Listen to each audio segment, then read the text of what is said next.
Hello, hello, hello, everybody. Welcome on in. Actually, turn that down just a smidge. I feel like it's a little bit loud. Too loud. That's a little better. Oh, right there. Hello, everybody. Welcome on into another amazing session of As the Wilds Wither. Whee! Hello! Y'all aren't supposed to see that yet. Oh, no. Oops. Oh, well.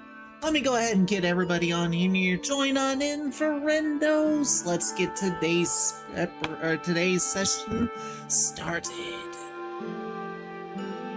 Also, I need to find a position for this. There we go. Hello, hello, hello. Welcome hello. in, everybody. Hello. Bryn, love the new PNG. Looking good. From my son. He did amazing, as always. Hold up. Let me get a good look at that PNG. How are we all doing today? Afraid. Hope everybody is having a wonderful day. Thank you all so much for joining in. This is actually a lot louder than I thought it was going to be. Welcome on in, everybody. I hope everybody is having a wonderful day. Welcome in to session number 17 of As the Wilds Wither. It is crazy. We have been able to get this far, and I'm loving it. We're starting to get to that point where we're going to start seeing some culminations of people's stories and characters development and plot line development. Like, things are going to start moving quick, fast, and heavy in this game, and I am here for it. We are also only about a month and a half away from the the Hope and Fear expansion for Daggerheart being released. I actually just recently got an email from Critical Role's team saying that I need to make sure that there hasn't been any changes to my shipping and such like that, because shipping for Fear and Hope is going to be happening soon. They're actually planning on trying to make it to where I will actually be receiving the deluxe edition of Hope and Fear on the day of Hope and Fear's release. So that way I don't have to wait while everybody is able to run to the stores and get their copies. I'll be able to have mine on that day, and I am so happy for that. So, welcome on in, everybody. Today is a big session, but before we get into it, a little bit of a recap over what happened in the last session. The team of the Weirdos of the Wilds were sucked into an interdimensional demon trap device that was constructed by a mysterious figure known as Rivix. When they were thrown into this interdimensional or extra-dimensional space, they were accosted by 5 hostile demon generals from an ancient, long-time millennial war against devils and demons. And they were trapped in this device in a hopes to turn the tides of the war in the devil's favor. After a harrowing battle that proved to be, pretty challenging actually for the group, but y'all were able to manage and pull together, and with some really good teamwork and ingenuity, y'all were able to make it out of the encounter. And upon exiting the encounter, you all were actually introduced to the figure known as Rivix, who was a tall, slender, handsome-looking man, although aged and ragged. He had a fine reddish hue skin, black eyes, and curling black horns that rose up in a spiral that kind of created a pseudo crown sort of look. He introduced to you all as Rivix. But you all asked his name, and he said that it was rude to ask somebody their name before introducing yourselves. And after a little bit of debate, he goes, "I'm Rivix. I'm the one who made this cube." And he asked to strike a deal with you all, saying that he will allow you all to use the cube and utilize its power as long as you would agree to tell anybody who asked about the device that it is simply known as the Rivix Cube, and that it was gifted to you by a mysterious benefactor. Upon which Nigel agreed immediately, didn't ask any questions, said, "Sign me the fuck up," and took the deal. The memory of Rivix then being pulled out of the heads out of everybody, left only with the memory of that the device was known as the Rivix Cube, and that it was gifted to you all by a mysterious benefactor. You all then, feeling the fatigue from the battle of the against the 5 demon generals, decided to go ahead and take a quick rest before continuing on with your adventure. We will be getting back to the details of that short rest in a moment, because we're going to be doing a little flashback scene here in just a few moments, where we're going to be coming back to that to prepare some things for the team. But you all, after resting and tending to your wounds, repairing your armor, and taking a moment to mentally prepare and chill for a bit, you all picked yourselves up and continued on with your adventure, exploring through the cursed lands of this desert space. Where off in the distance you began to see a pink crystalline structure rise up, with a bluish grass growing around it, and many bell-shaped like flowers that were growing up out of small little trees growing out of the ground. Nigel immediately recognized the flowers as foxgloves and immediately began to beeline in the direction of that place, fueled by vengeance. But as you all began to get a little bit closer, you proceeded a bit with caution and attempted a few things to try and ascertain some things about your quarry. The structure itself was a giant pink crystalline structure with only that was bell in shape, that rose up out of the ground, all like a giant bell laying on its side. Only one end of it being open, with a kind of like a wooden gate and a door was just barring that side from going from entry. Isabel took a moment to see if there was any type of way to sneak in or a back route into getting into the structure, but sadly, because of it being a solid crystalline piece, that was the only entrance or exit into this place. Nigel picked up a rock and tried to throw it at the door to maybe try and get somebody to come to the door or knock on it, and after a pretty bad throw, caused the rock to just kind of stumble into the bluish grass about 15 feet ahead of him. To which, as soon as the rock made contact with the grass, it caused these white waves, ripple-like waves of light to emanate from the rock as if it had impacted water. And as soon as those ripples of light made contact with the crystalline structure, the entire thing began to glow in pink. And upon that happening, the front door of the structure slowly creaked open, and a dark voice emanated from the inside darkness, saying, "Hello, I've been expecting you, boy." And that is where we are picking up with today's adventure. You forgot an important detail. Go ahead, please. Please let me know. We got a call from Serpent's Gate, saying Phil is alive. Correct. To which we debated for 20 actual minutes if it was a smart idea to do that. To which we all came to the conclusion, no, it's not.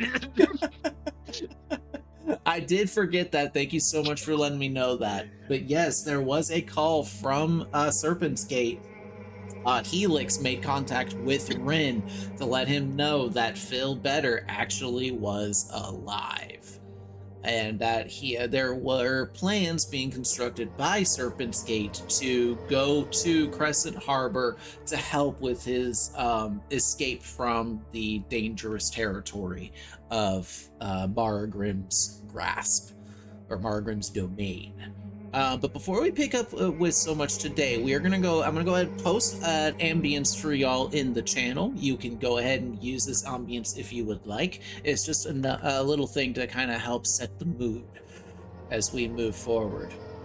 But I now defer it to you, the weirdos of the wilds, as this door creaks open and you see a darkness on the other side, and you hear the voice beckoning from within the darkness.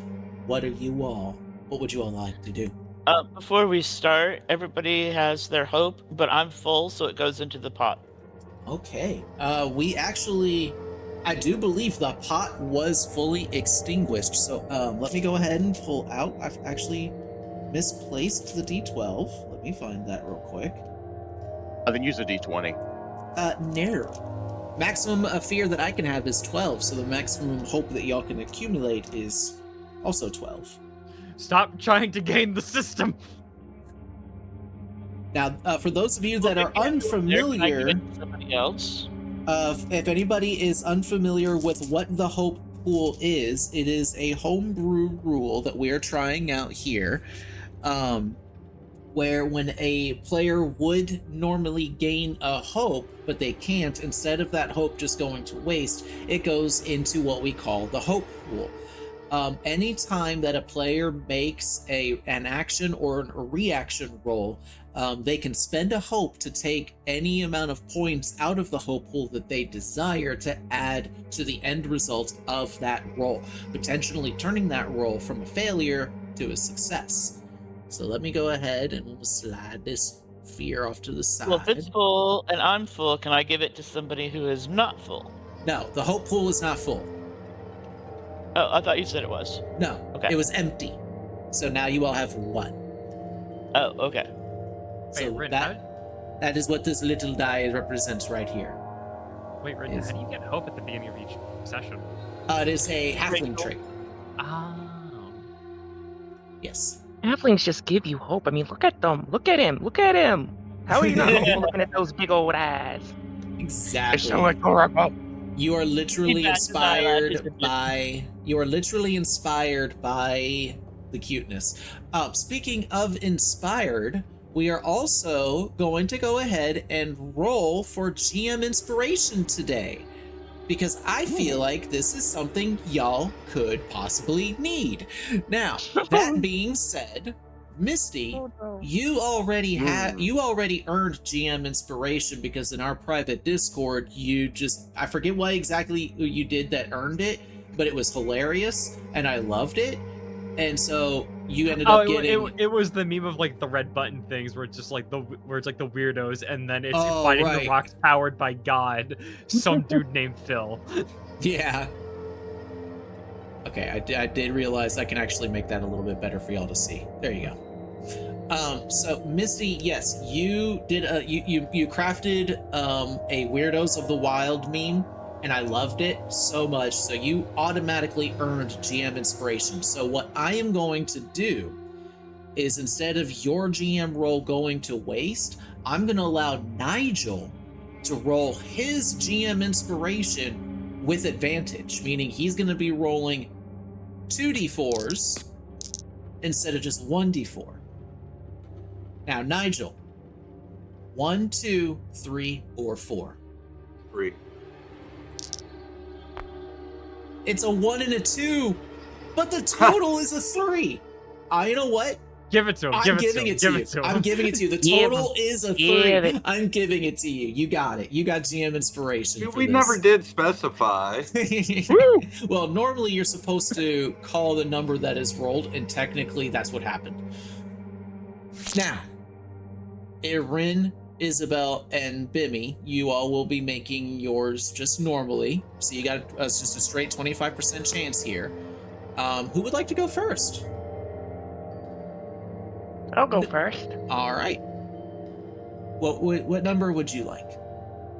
Let me contact the Timmy A. Timmy A, my patron A. Oh, okay, he said 4.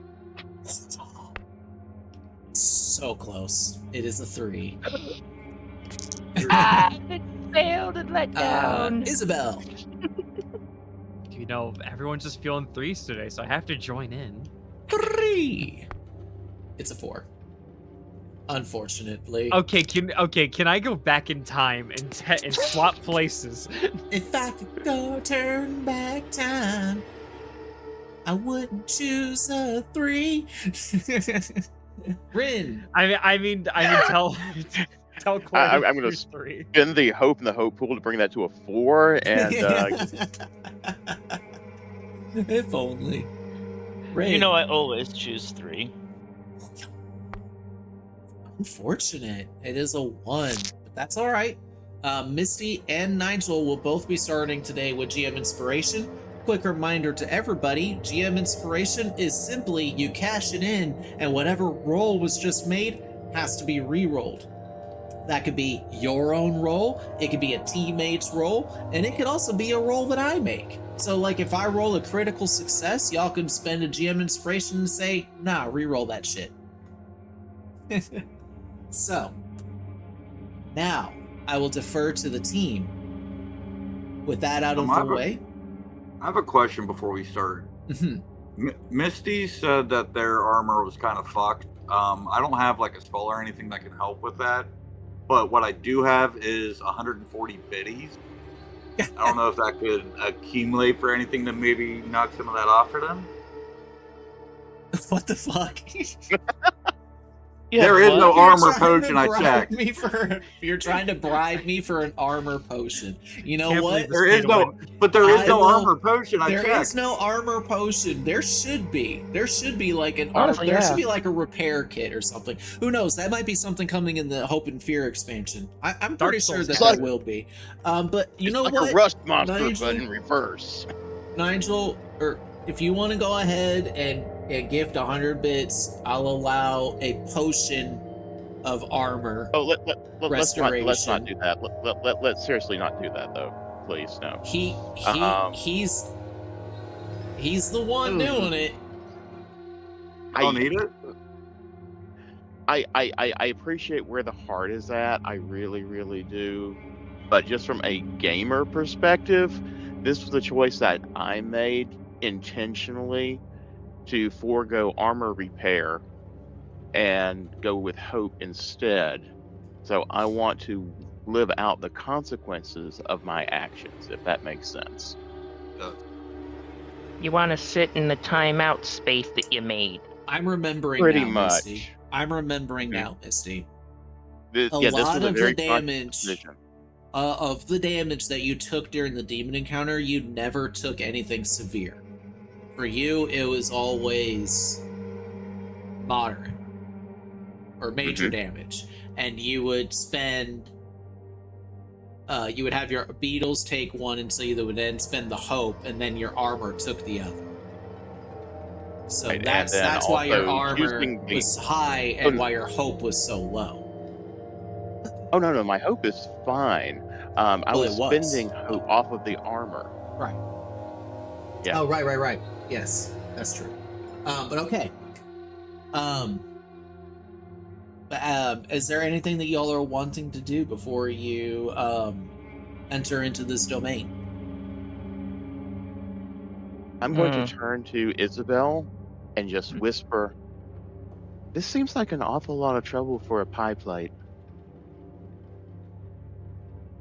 There is a chuckle from her, which is probably really funny because she's wearing her mask right now, so it just sounds very muffled. So you just hear, yeah, you know, how those fairy tales usually go. You go through like some horrific quest, only to come out of like chocolate or some shit, or just a life lesson. It's like one of those. Don't we? And then she thinks about it and goes, "Wait, don't we have a replacement pie plate already?"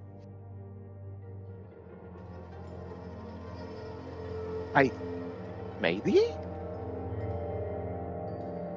Nigel, you That's have to replace Nigel, the... but he's you have already to- running in there. Nigel, wait! Nigel, are you running in? I know, because I want to contact my page. Well, no. So that was something that you've already done. We're going to Oh, get to okay. that in a moment.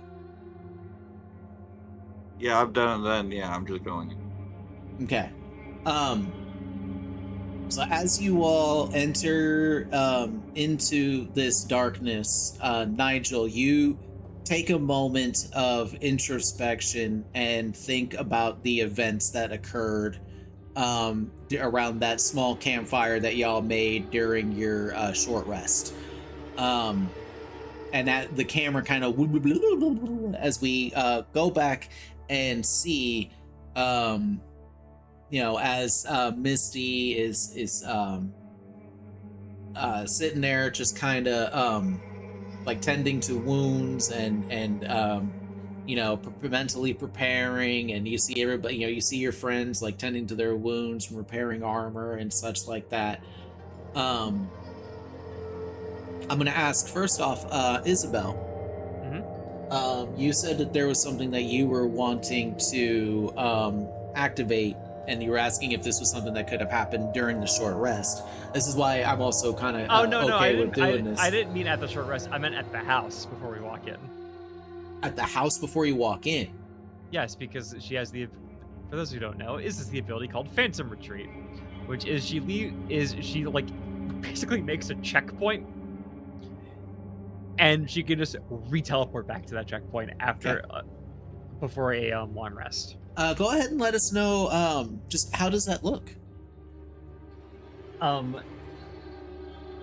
So to go with the whole shadowy thing, Iz walks off from like the point where like she's standing. She's like walking off from the point where she's standing near the house, like go like follow Nigel or everything like that. And the second she leaves, you notice that like out of all of her footprints, the two that she just left are significantly darker than the ones before and after. As if she left the shadow of her boots behind. Nice. Okay, that's just cool. Yeah, that's pretty cool. I like that. You just kind of leave these shadowy footprints, and I guess if anybody were to actually like look a little bit closer, I would say it would kind of look like that wisp that you get from dry ice being in water, that like fog that develops, that like kind of hugs into the slight imprints, because this is all like sand and dirt around here and everything. It does look like normal footprints, but like just something's just like off. like a slight black mist is just kind of accumulated at the bottom of them, leaving this shadowy imprint behind. Love that. Is there a range on that? No, it's unlimited. It is actually unlimited. She can go as long as it's a place she's already been. Straight up, if she gets like snatched up and is teleported to like let's say Crescent Harbor, she could just teleport back. Yeah, it's like it's like a video game. Just teleport back to me. She has set a checkpoint for herself. Literal checkpoint based fast I travel. love that. Especially for someone who's wanted. Yeah. Severely wanted, the most wanted person out of everyone here.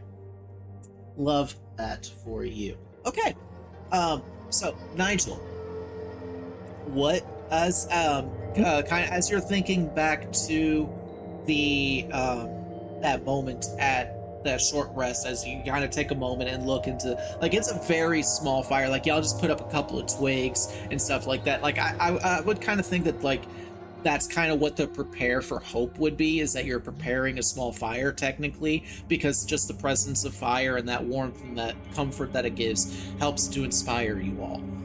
So as you're preparing this like small fire, and Nigel, you kind of look into the flames and kind of get lost a bit.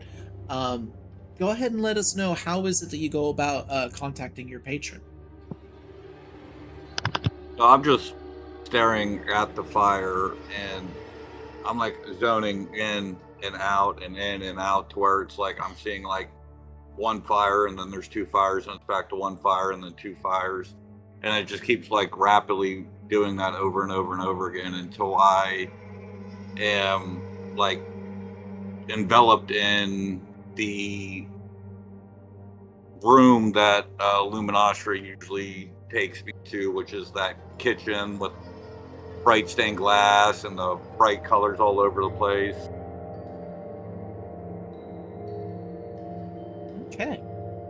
And as you enter into this space, you kind of take a moment and look around, and the first senses that come over to you, other than the presence of, the warmth, because in your patron space, the warmth is very peculiar, or particular, I should say. Like, she likes it a very specific degree of warmth in her domain, and so it kind of stays in that like very mild, comfortable warmth where it's not too cold, it's not too warm, it's just right. The second thing that hits you is the smell of freshly baked apple pie, and as you turn around excitedly, you first off see that you're sitting at a table, and like the chair that you're sitting on is like one of those little swivel bar stool kind of things, and you're able to easily twist around, and you see that there is prepared in front of you a plate of warm, crisp apple pie, with a small bowl of a single scoop of vanilla ice cream to the side, and a cup of cappuccino that is sitting off to the left. And you see sitting across from the table from you, eating a similar, or cutting into the pie that is of a similar setup as yours, except instead of a cappuccino, it's an apple juice. You see sitting before you your patron, Luminostra, smiling to you, and she says to you, "Hi, Dean." Luminostra, I've missed you. How have you been doing lately? Oh, busy, busy, busy. Trying to locate my brother, and unfortunately, it's proving quite more difficult than I thought. I haven't been able to find where he's being held captive. Have you been able to come up with any leads about the Winchesters? In regards to what? Where they're being held captive? No, Damn. no, we're closing in on Foxglove, and Oh, really? I'm expecting to get some answers, but honestly, Luminostra, I'm nervous. I'm scared. Well, of course you are. That's what makes you one of the great ones. If you just went in there head held high thinking, oh, I'm gonna come out the winner no matter what, then you'd be going in a fool. This is a very powerful force that you're going up against.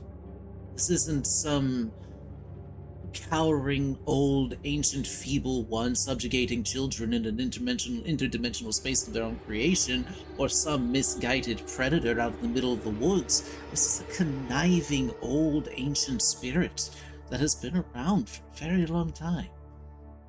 So of course you're scared. But I also have faith in you. I've been watching you, I've been seeing your development, your growth. And not just in what you've gained in your power, but your friends as well, and how closely you've grown with them. There's a lot of encounters I doubt they would have been able to face if you were not there, providing the support that you were able to provide. I'm proud of you, Dean. You've done amazingly. Eat your ice cream, it's beginning to melt. You're only eating the pie again. But the pie is the most important part, Luminostra. We went over that. The pie is the meat, and the ice cream is the potato. Speaking of, did you pick up the extras that I left with my mother? I can't remember. Yes, you did. Yes, I did. We forgot to role play it, but she did tell y'all to stop by before leaving because she had something to give y'all. But we forgot to role play that little bit. But I did say that you all did stop in with her because that was one of the things that you got. It was basically a full use of the pie tin.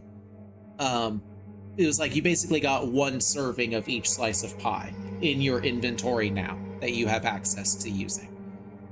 Well, I have that now. Yes, you have that. You've been have that. You've had that since you left Lionsgate. Oh, sweet. I completely forgot about that. That's fucking beautiful. Or we could say that you did actually forget that and she gives it to you now. It don't matter. It's like, I got pie. I'm happy. Well, Be I've happy, said what I got said. pie. I said what I said. Well, yes, I'm glad that you were able to at least pick that up, but it broke my heart hearing that Foxglove went so low as to steal that from you, but that's what that bitch always does. She steals what is the most precious to us.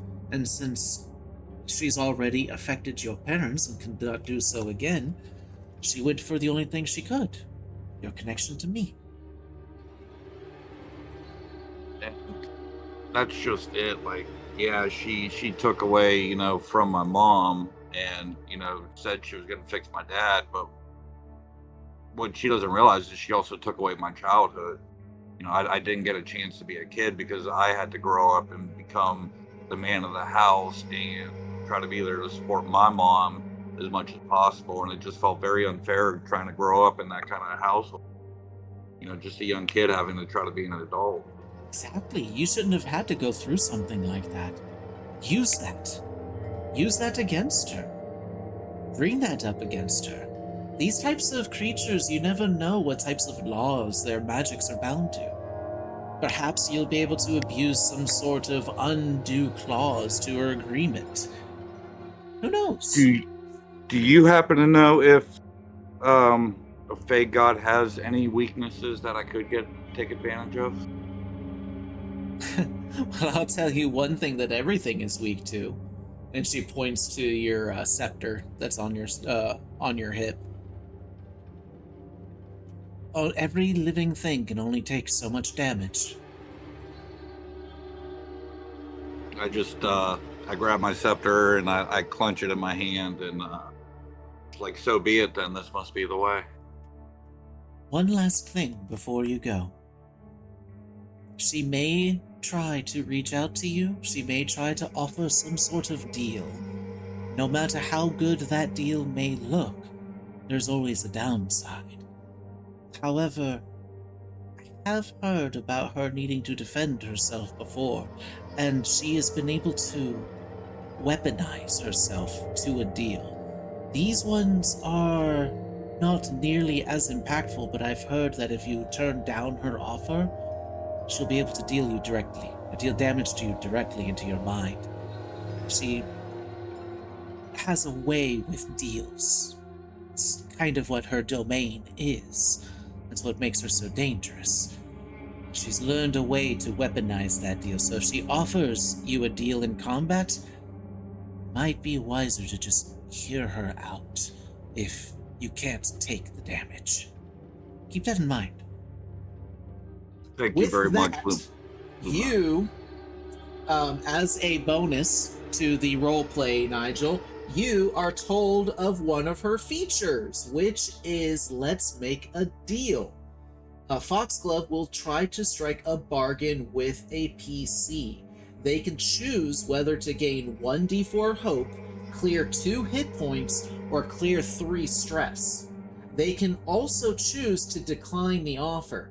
If they decline it, they suffer 3d12 plus 5 direct magic damage.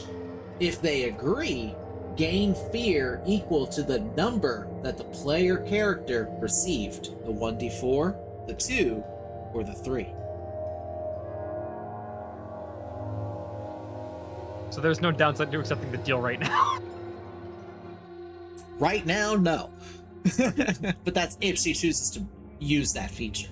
It's an action, so... But question, when you say direct damage, that means that bypass armor... absolutely everything? That bypasses armor. I will Does it say... bypass beetles? I will say... Let me take a... Hold on. Let me read it real quick. Hold on. Beetles.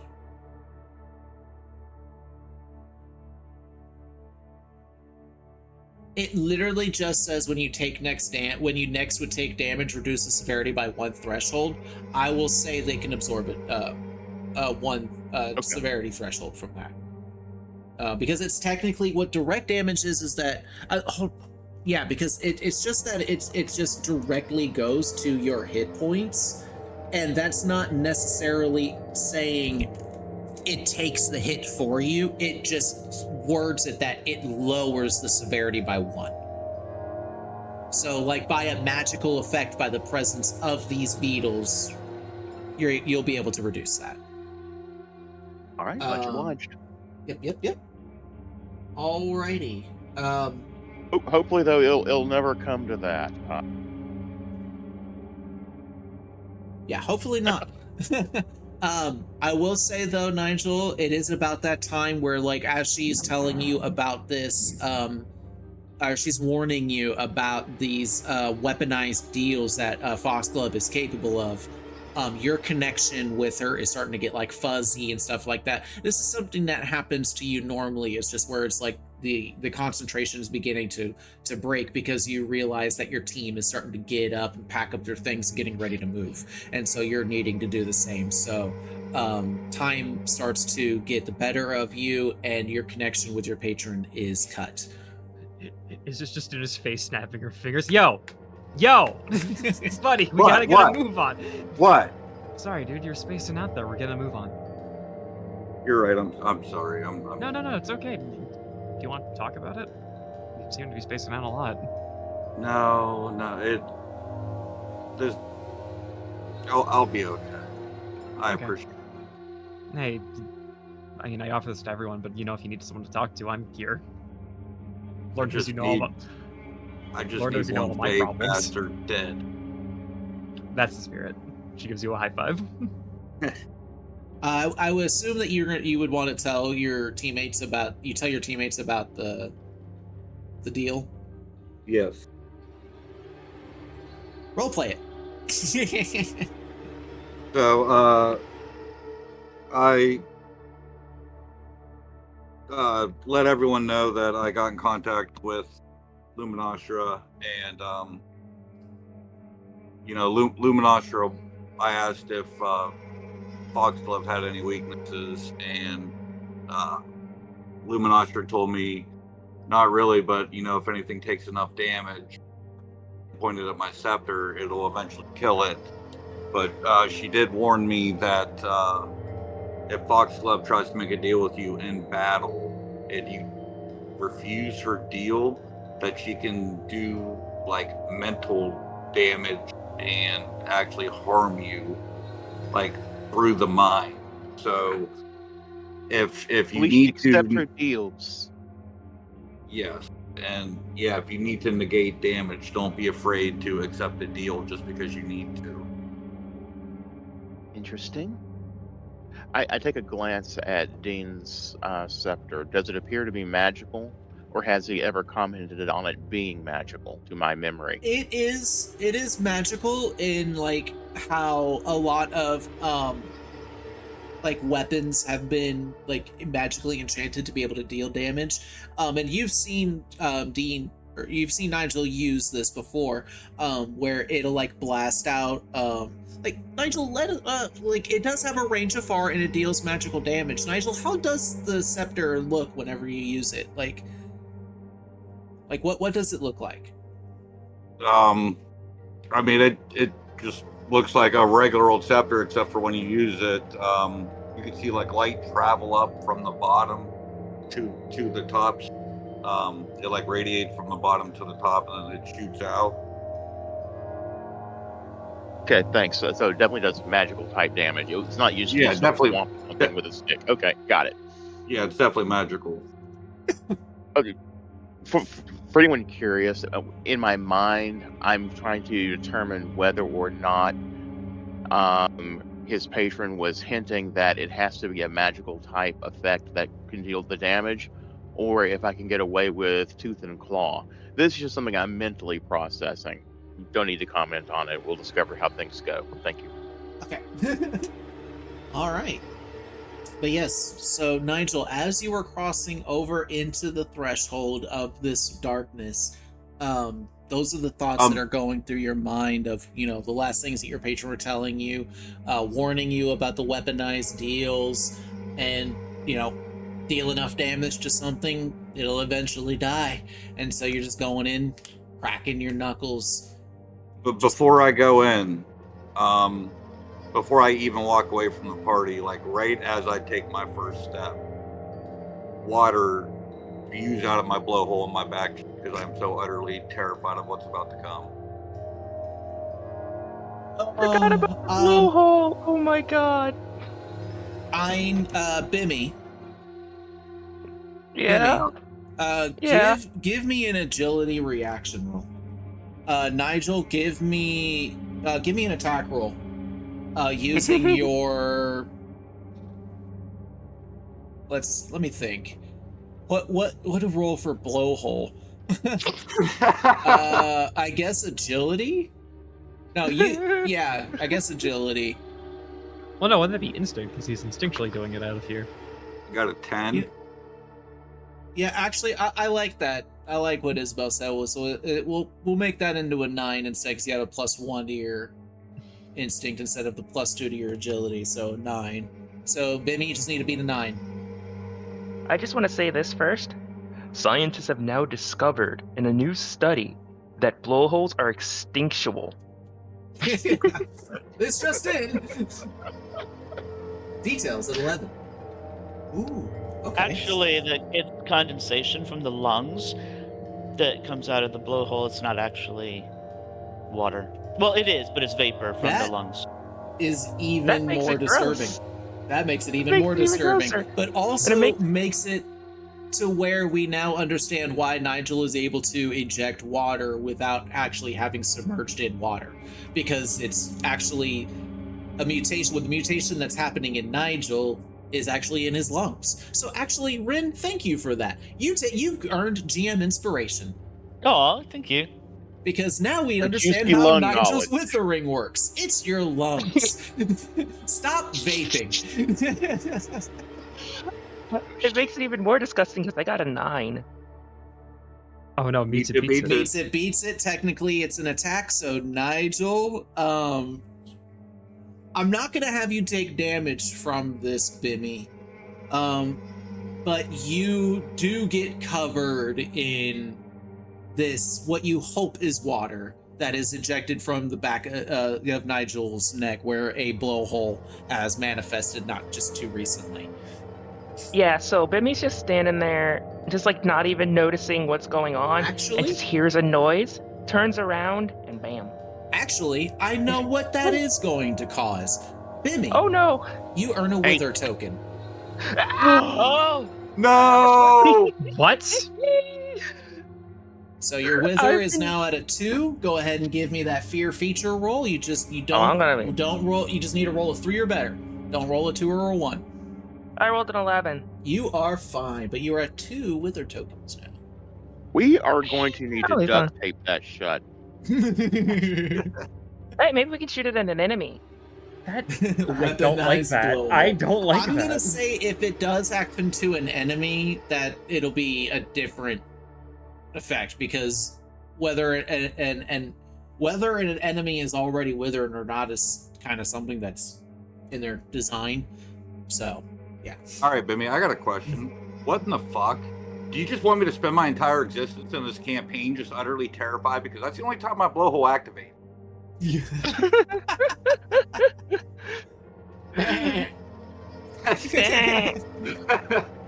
Yo, you're fucking silly. Great. Y'all can't see it, but Foxglove is just inside face palming, going. Yeah, these are the guys that's gonna beat her. They're gonna beat him. We're gonna beat him. That's right. This group of weirdos. The greatest shame. Alrighty, so as you all are entering in, are you all going into the darkness now? The darkness. I mean, yeah. Well, I'm invisible, so. I still Oh, have that's Misty's right. ability stolen. I can see in the dark. I'm gonna walk Is that? I think that's a around the shoulder. once per session type thing. So you Could've may sworn it have was to once do per that day. again. Let me check it. Yeah, once per session. Fuck. No, I'm not gonna do that. I'm saving that. I am saving that hope for something. Okay. I'll try then. All right. You all enter in to the darkness. And the first thing that kind of, like, again, the first type of senses that come up to you all is this sound and smell. You begin to hear what sounds like bubbling and popping, and the sounds of crickets and crickets chirping and mosquitoes buzzing. And the smell that hits your nostrils is something of refuse and decay, like something that had long been dead for who knows how long. It's just been festering in a soup of other dead things. As your eyes begin to adjust to the unusual lighting of this area, you see what appears to be like you all have stepped into what appears to be like an endless swamp. As you look around you, you see like often it just like a swamp that just continues to expand and disappear off in the distance until it's just too hazy for you to be able to see any further. And far off to your left, you see like a very dim, low-hanging sun that's just painting the area with a very dim orange, palish orangish greenish light. As you all take a moment to absorb your surroundings around you, you notice that in front of you, you see what appears to be a large stump of a long fallen tree, but the stump is enormous. Large enough to be a small house. And in fact, you see like crafted out of the wood a series of small steps that lead up to a doorway that is open.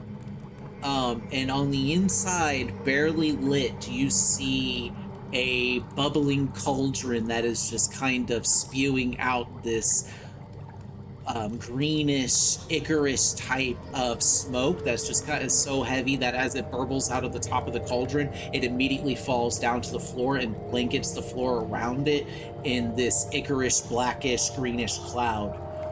You see a desk that is filled with like vegetables and dead animals that are hanging and herbs and stuff like that. And sitting behind it, leaning over with her hands kind of passed one over the other, with her elbows on the table, looking out over you all with her chin resting on the top hand. You see this figure. Oops, not that one. This one. You see this figure. A creature that appears to be mostly made out of wood, with these horn-like branches that are growing out of either side of her head, and branches that grow out of sections of her spine, going downward. She stands at roughly 7 foot tall, with that's hunched over, and you feel that if she were actually to stand to her full height, it would be closer to maybe 10 or 12 feet instead. You see, staring out at you all, Foxglove, sitting comfortably in her abode. She looks nothing like a fox. Or a glove. Names are meant to be misleading, dears. You've come to my domain. What do you want? I'm going to take a few steps forward. Ah, Nigel. Who should I call you? Dean? You don't get to call me anything. little angry, aren't we? Wouldn't you be angry? Wouldn't you be upset Would if someone promised your mom something, and yeah, you might have delivered, but it was a twisted promise? My dear, my dear, my dear, I gave her exactly what she asked for. She said, "Oops," and you hear the voice of your mother coming out of her mouth saying, "I want my husband to live a long life." And that's what I gave her. I gave him immortality in his current state. Be careful what you ask for. You might just get it. And all I asked her for in payment, to which she agreed to, was her happiness. And Gives you me know, unending joy every day. every day when she gave you her happiness, I watched her fade, and I told myself that it was okay, that it was worth it, that if my dad lived, we'd survive this somehow. But you don't survive something like this. You rot slowly and quietly, and you just sit there pretending that it's normal because some glowing, smug-faced bastard said that it was necessary.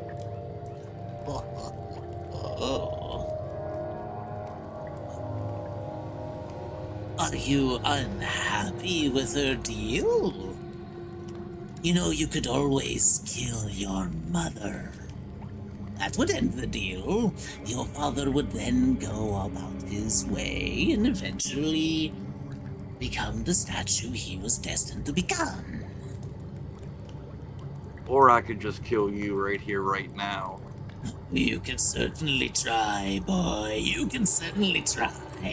And she looks at the rest of the group and say, "Are we all at an accord here then? Is that what you all wish as well?" I'm just gonna say this. I kind of think you're a fucking failure. Oh! Like, you're a deity with all of these powers, and, like, you can't even wrap your head around, like, just doing a simple, like, actual, like... I swear, I've seen lesser divine beings that could just, like, solve that problem like it's easy, but look at you. You just sit here in your gross little palace. I wouldn't even call it a palace. It's more like a shit pile. And you just make these terrible, terrible deals because you kind of suck at it. You, like, could have given anyone a good deal if you wanted to. Like, I bet you if you actually tried, you'd probably just, like, crumple up into a ball and just die. Such powerful words, but you know what they say. Sticks and stones, dear, sticks and stones. Oh, I got Different those too. I can beat you with strokes for those. different folks. You mock my home and despair. To me, it's like a beautiful perfume. She gives her, she actually reaches out with her, like, really creepy, like, double jointed arms and grabs a ladle in her cauldron and gives it a stir. And you see, like, a thick bubble just kind of boils to the top and kind of pops, and a thick plume of that smoke reaches out. And you see she pulls the ladle up out of the soup, and you can see what looks to be a small arm, like half rotting. Like, you can see some bones and some finger, like still some meat on the fingers, but it's like a lot of it is like half decayed and stuff. But she pulls the soup to her mouth and gives it a sip. Anybody who would like to give me a knowledge roll. Nigel, I would say you would probably, because you're so focused, you would definitely take me up on that offer for the roll. Only good things can happen here. That's a 9 with hope. Okay. I know nothing. I know nothing. That's a 6 with hope. Oh, hold on. I roll. Bryn? 22 with fear. Okay. Nigel? I rolled a 3, but it was a critical success. Beautiful. So Rin and Nigel, you both immediately, as you look at the arm, Rin, I would say at first when you look at the arm, you think that has to be a halfling. Like that's what your mind first goes to, because you're a person of sane mind, and that's what a person of a sane mind would immediately think of. But then as you narrow your eyes and get a little bit of a closer look, you realize it. And Nigel, you realize it as soon as you look at that arm. That arm once belonged to a child. Oh god. And she takes that soup to her lips and gives it a big, hefty slurp before tossing the ladle back into the cauldron, which causes it to splash out towards you all. Actually, not out towards you all, because you're actually out still. You all haven't entered into her home. She is right here at this black dot. You all are actually like down here. Let's go ahead and put you all up on this map first and foremost. Nigel, where would you like to be, my friend? You said you kind of stepped up a bit, so I would assume you're maybe kind of like up on these stairs, maybe one leg in front of the other as you're kind of like, you know, yelling out, beckoning to her. What do you think? You want to be about like right here on the stairs? Yeah, that sounds good. And then everybody else just behind him? Yes. Okay. Oh. I'm actually hiding behind one of his legs.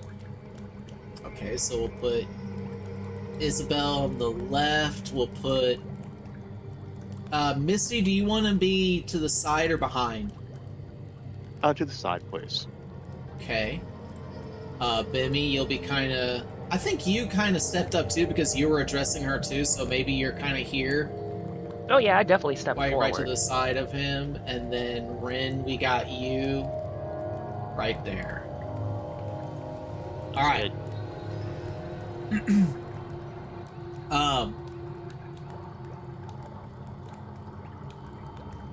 So yeah, she tosses the ladle back into the cauldron, causes some liquid to spill out, splashes to about right here. No, it doesn't really affect any of you all, but she just kind of gives a satisfying little before kind of just like licking her chops a bit, looking out at you all. And then she just kind of spreads her arms off to the side, like palms lifted upward, and gives her shoulders a shrug, kind of in a signature look, a move to you all, like, what are you gonna do about it? And I guess with that, we enter into combat. Your hunger walks ahead of you. Even the spores are wary. What can you tell us of the Primordia Paramecium? Her, as you say that, she kind of, her head like cocks a bit and looks down at you all. You kind of even hear like this, like almost like what's the sound of like branches snapping as her head just kind of looks down at you. And you hear her in a very gruff voice go, "What do you know of that name?" Oh shit, we have that. We need to pull vials. Oh. No, you don't have the Primordia Paramecia. You have the moon amethyst, the powder of the moon amethyst. We still have to pull for vials of that. I am renewal wrapped in decay. You may call me Miss Spore. Hey, Miss Spore. What do I know of the Primordia Paramecia? Tell you what. An answer or an answer. Yes? Agreed. Very well. You see, that is why I'm even here to begin with.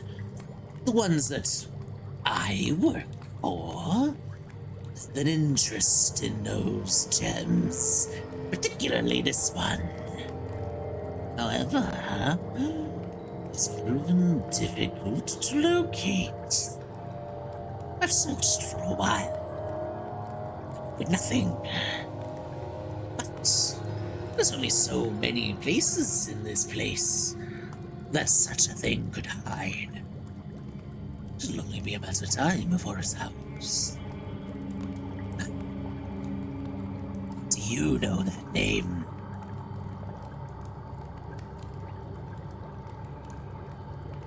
I know of it. Due to a collector named Maragrim. I see if there's any reaction from the name. Give me an instinct roll. I also roll one? Because that is my aunt's name. Yeah.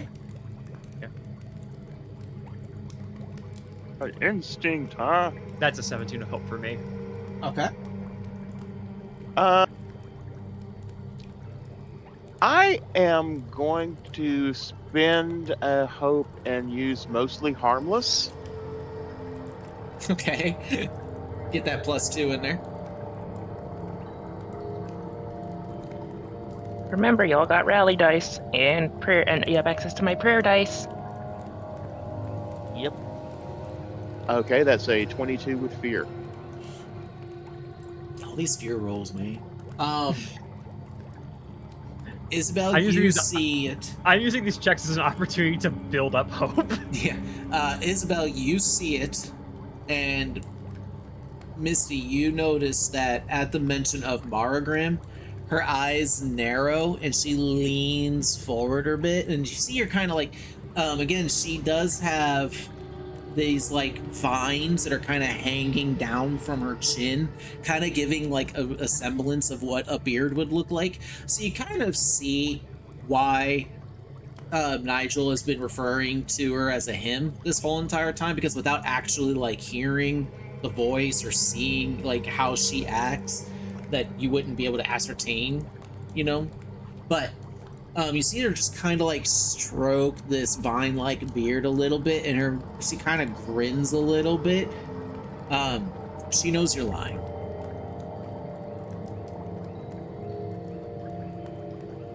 Margin. Oh boy, oh boy, oh boy. You've done one thing that you should never do when it comes to a Fade deal, dear. And that is renege on the deal. And for that, you're going to pay. And we go into combat. And I'm spending a fear to spotlight her first. I got a And question. With my Lord shall critical not- success, did I get hope? Yes, you get a hope and you clear a stress. Okay. Why did you lie? And also, we are going to be changing the ambiance. If anybody chooses to not listen to the ambiance, I understand there are some parts about it that is a little bit distracting and a little stuff like that. But because of Foxglove and her vibe, that's exactly why this song was chosen. So, A heads up, Leona, the thumbnail was made with AI. I know. This is a one that the music isn't made with AI, but the thumbnails are. It's a weird thing. We can't get away from it. But this is the music that was chosen.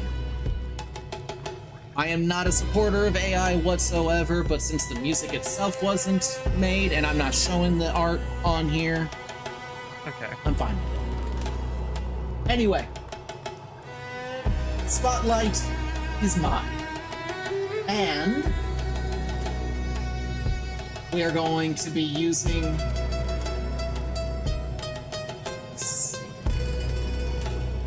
Yep, she's going to be making an attack against you, Misty.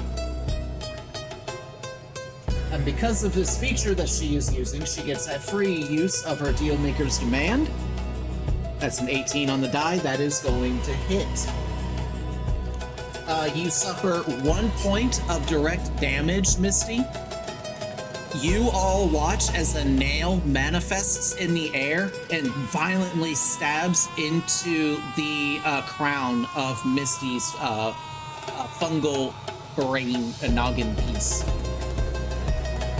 Turn that down just a smidge. That is a little bit louder than I want it to be. Whatever. Or would have, had it not been intercepted by a beetle? You still get affected by this. Yeah. You still get affected by the nail. So you don't take the damage, but you are still affected by the nail. You all still watch the nail staple into her. With that, I'm going to spend a fear to spotlight her again, thanks to her Relentless 3. And we are going to have her do same thing to Nigel. So you watch as like she flicks 2 hands out forward in front of her, one towards Misty and one towards Nigel.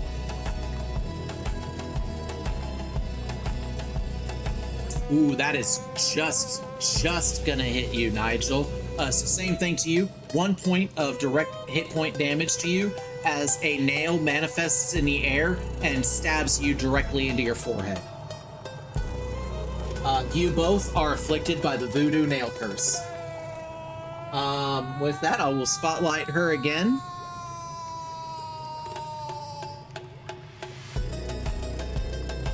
And let's see.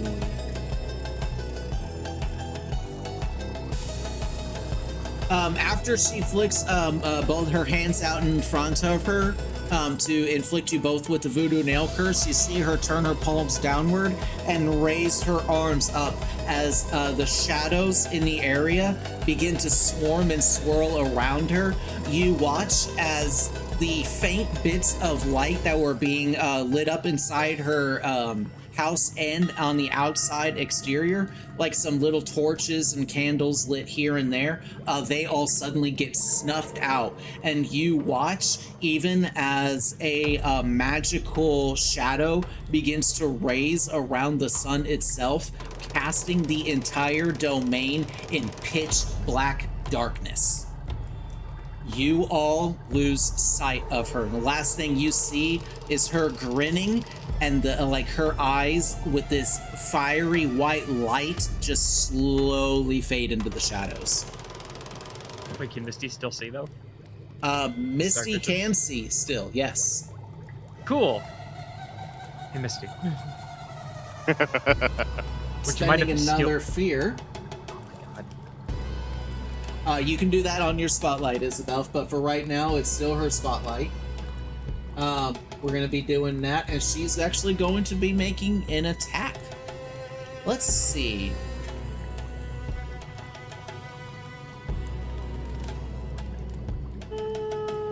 Yeah.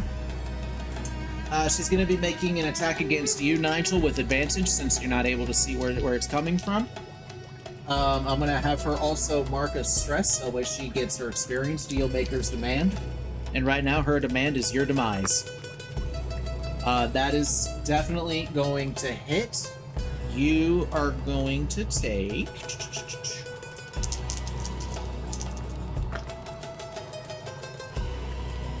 not bad.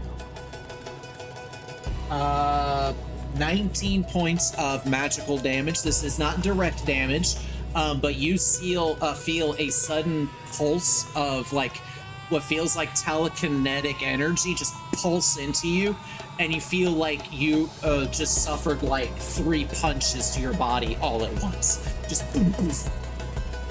Just burst into your body.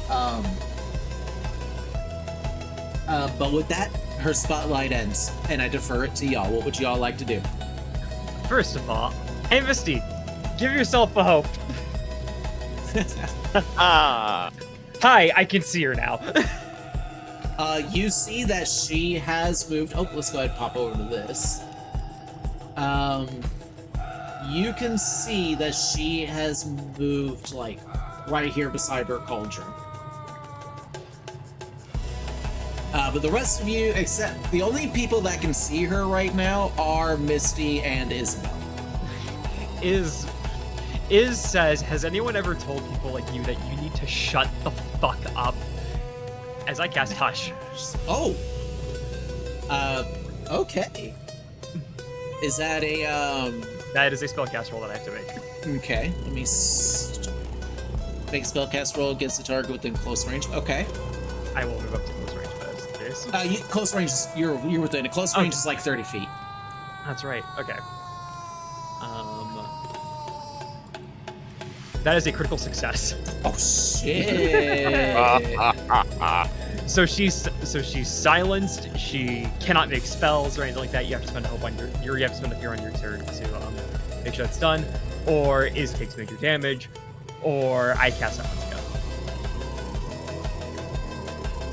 together. Okay. So guess who I'm hugging right now to make sure I never take major damage.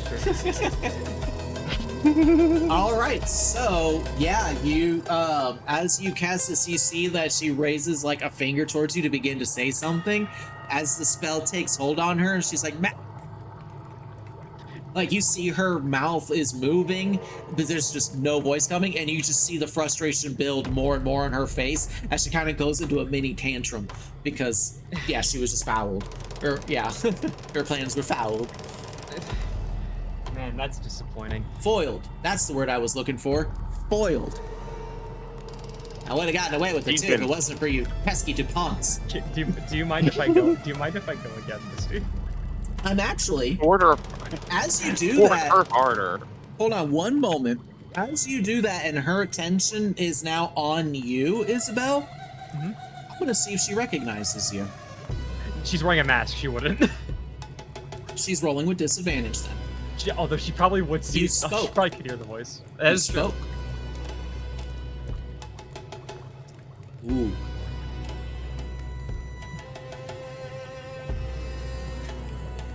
it a bad roll?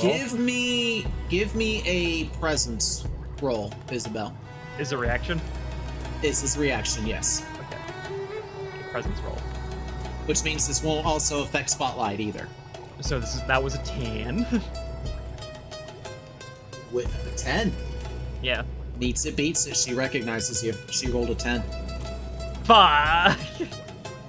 As you say that and like you see the frustration build, there's a moment where you see like she stops like talking, her eyes go wide, and with a shaky finger she points at you and her jaw just drops. And you notice that she just gets a beaming grin and her eyes light up red. And I'm gonna say, because her eyes light up red, Ren, Ben, you now see her position. Because you see two faint red lights begin to glow as her greed takes hold of her and her fayness comes out. Hey, everyone, would you all mind if I throw a flashbang at her? Ninja smoke! Because oh my god. So Iz sees that you recognize her, gets happy, and she goes, you know what? I don't like that you can see. Oh, also, Nigel, I forgot something. You are the first person to take an instance of damage. And as you, like, take these blows to you, you feel like you cough up a little bit of blood in your hand, and you feel something solid hit your palm. And you look down, and you see a blood red stone sitting in the palm of your hand. Give me a knowledge roll with advantage. God, we've turned into Full Metal Alchemist. That's another critical success. You know exactly Oh, what this yeah. is. And you know that these occur because of the tides of chaos that are influent in the world of Fainwick right now. Because of your chaos roll, you rolled Blood Gem. The first person to take damage and bleed, the blood will form itself into a solid gemstone worth 1 bag worth of gold. That's 10 handfuls, my friend.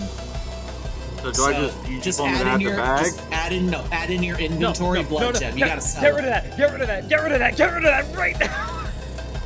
If you sell it, to somebody, it's worth 10 No, bags. because we're gonna beat Foxglove, it's and that's one just going bag to of blow gold. up in your hand. No, this is from a chaos roll. This wasn't because of Foxglove. Oh, okay. This was the chaos roll because Dweber did a prime sub at the beginning, and that's what we rolled. So that'd be like a jawbreaker for Iz, huh? Yeah, no, it's just a very precious gem that's very rare because they only form when the tides of chaos deem it. That it doesn't have any magical, it doesn't have any magical abilities. It doesn't pose any danger to the person who created. Like, it can't be linked to you. People can't use blood magic or use it in a right against you or anything like that. It's just a very precious, very beautiful stone because it's the exact same color as blood. So a lot of people use it for like love-based jewelry, you know? Like, I would bleed for you, so here, have this bloodstone, this incredibly rare, beautiful stone. That's why they're worth so much. It's literally a 1 in 100 chance of getting this roll. That's why it's worth a bag of gold. So just go ahead and write that down in your inventory. Next time you're at a merchant, you can sell that and get yourself a hefty sum of gold, my friend. That's one of the better rolls on the chaos table, I'm not gonna lie. Cool, blinded this bitch now. Wait. That's another crit! No fucking shot. Do you want me to take a picture of it? No, I believe you. I'm just like, damn, y'all are critting left and fucking right here. So what is this? You're using Hypnotic Shimmer here? Yeah, so she's taking the already very, very, very, very little light in the room, and then making a little ball of light, and she just fucking chucks it at her face, and it blows up. And it blows up in Foxglove's face, blinding her, as she's releasing all the light back into that specific room. Oof. Yeah, a beautiful, beautiful. You see her react like it's literally my eyes. Like her eyes go wide. The very faint dark red glowing that was coming from her eyes suddenly are like a wide saucer of white with bits of smoke coming out of it, and she goes ah! She goes and starts rubbing at her eyes. She is stunned. Iz proceeds to point at her and goes, "Fuck her up, team!" Oh my gosh, yes, let's fuck her up. You do still need to make your spell. Oh wait, no, you did. No, I did. That's right. Crit sex. Yeah, no, y'all. Yeah, Spotlight is still y'all's amazing. So yeah, she is stunned. So any attacks against her now are made with advantage. Who wants to make that first attack? Yeah, Nigel, I'm sure you're itching for it. Can I use Mystic Tether? I would. Wait, what does Mystic Tether do? So I'm gonna pee really quick while y'all. They temporarily restrain and must mark a stress. I think we should save that for when she gets out of the current effect, to just kind of keep her locked down. Okay. Yeah, restrained just means that they can't move. And So, right like, now she's stunned and also has she's silenced on her. Oh no, actually she went to go and scream and y'all couldn't even hear it. Like there's just a silent instance of her screaming and then going and rubbing her eyes, but y'all don't hear nothing. Good, she does talk too much. Iz was right. Very true. We just gotta kill her. So yeah, And you Nigel, can fireball her. Nigel, do you want to make an attack against her? Yeah, but first, can I use Marcus Rush to use Patron's Mantle? Yeah, absolutely. It is within your right as a warlock to use. Oh my God, what is that? That is a Siamese Fireback. Wait, what? That's what your mantle looks like. No. All right, you have to describe how this looks. I need to People know at birds. what is this. Also, shout out to Brandon Lee Mulligan. Yeah, You would Shout probably out. never ever watch this, but Sydney. I love you, Brennan. You're an inspiration to all of us. Reader Sage Grouse. Not that bird. It's Yeah. that bird. Oh my God. Greater happened? sage grouse. What happened? Nigel put on his patron's mantle, and apparently that's what it looks like. Bird! Good. Explain yourself, Nigel. How does this look to the group? Terrifying. It looks exactly like the picture. I turned into a Siamese Fireback, and it's not like a regular Siamese Fireback. It's not small and little. No, I'm a giant, so therefore it is a big fucking Siamese Fireback that stands like 8 feet tall. Oh my fucking God, that is the coolest. If Foxglove could see right now, she would be confused. She'll be confused when she can see again. What Or the dead. fuck? Hopefully dead. So, and after that, I'm going to use Dark Fire on Foxglove. All right, go ahead and make your spellcast roll. Be sure to add advantage. And I'm gonna let you know something, Isabel. You know what's really good about you doing that flashbang? What? She can't use reactions. She can't. That's huge. Why do you think I opened with it? That's huge. That is huge. 27 with Fear. All right, that is definitely going to be a hit. You know what? No, that wasn't with fear. Son of a bitch. Give yourself a hope right now. We need to keep this momentum going.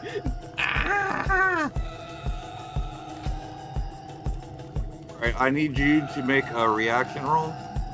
I'll be making that with disadvantage because of the stun. I am fair. What's the DC? 14.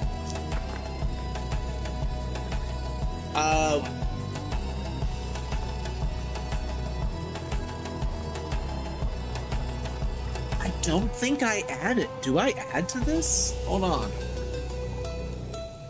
All it says is it must make a reaction roll. Yeah, give me a second. I'm actually going to confer to the book.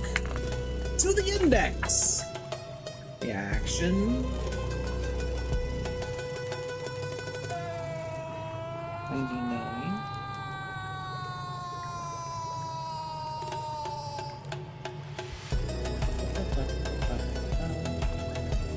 I'll be right back. Adversary reaction rolls 161. We're getting there. Hold on. Oh, by the way, while they're looking that up, the reason I lied initially to Foxglove was because I didn't really think we'd want to point them at a hidden resistance enclave. That they most likely know exists. Well, Also- yeah, I didn't know that. So I think it's a good idea to mention her just so we can get her to try and glean what she thinks or knows of Margrim. Because the only thing that pisses me off about you doing that, Misty, is like I really feel like we could have talked our way out of this and prevented this fight from happening. She fails. Let's go! This lady seems. I'm here to fight this lady. I promised you. I If promised that wanted I'd kill her. I'm gonna be clear. I'm gonna be honest here and transparent. If I wanted to, I could spend a fear to use one of her experiences, and if I did, that would be enough to succeed.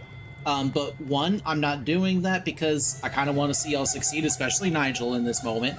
And two, she's stunned right now, so she's not seeing what's coming. She's not thinking to prepare, so she's not like in the current like actual mind state to think, oh, I need to add something to this roll. Like she doesn't see what's coming, so she doesn't think to add the reaction. Plus, I don't want to spend the fear. I want to use it for other shit. So Nigel, she fails. That's going to be 25 damage as you're engulfed in dark fire. I don't know if that makes a difference. Holy! All right, that is major damage for her. It was almost severe. It was not quite there. It was almost there though. But dang, How much would it take to get to severe? Do you Find want to out, find nerd. Do you want to find the upper limit? Find out. That's what. Yeah. Why tell you and ruin the surprise and not allow you all to celebrate the victory of finding that exact number? You know what? Fine. I'll use my DM inspiration. To Wait, what? does that work?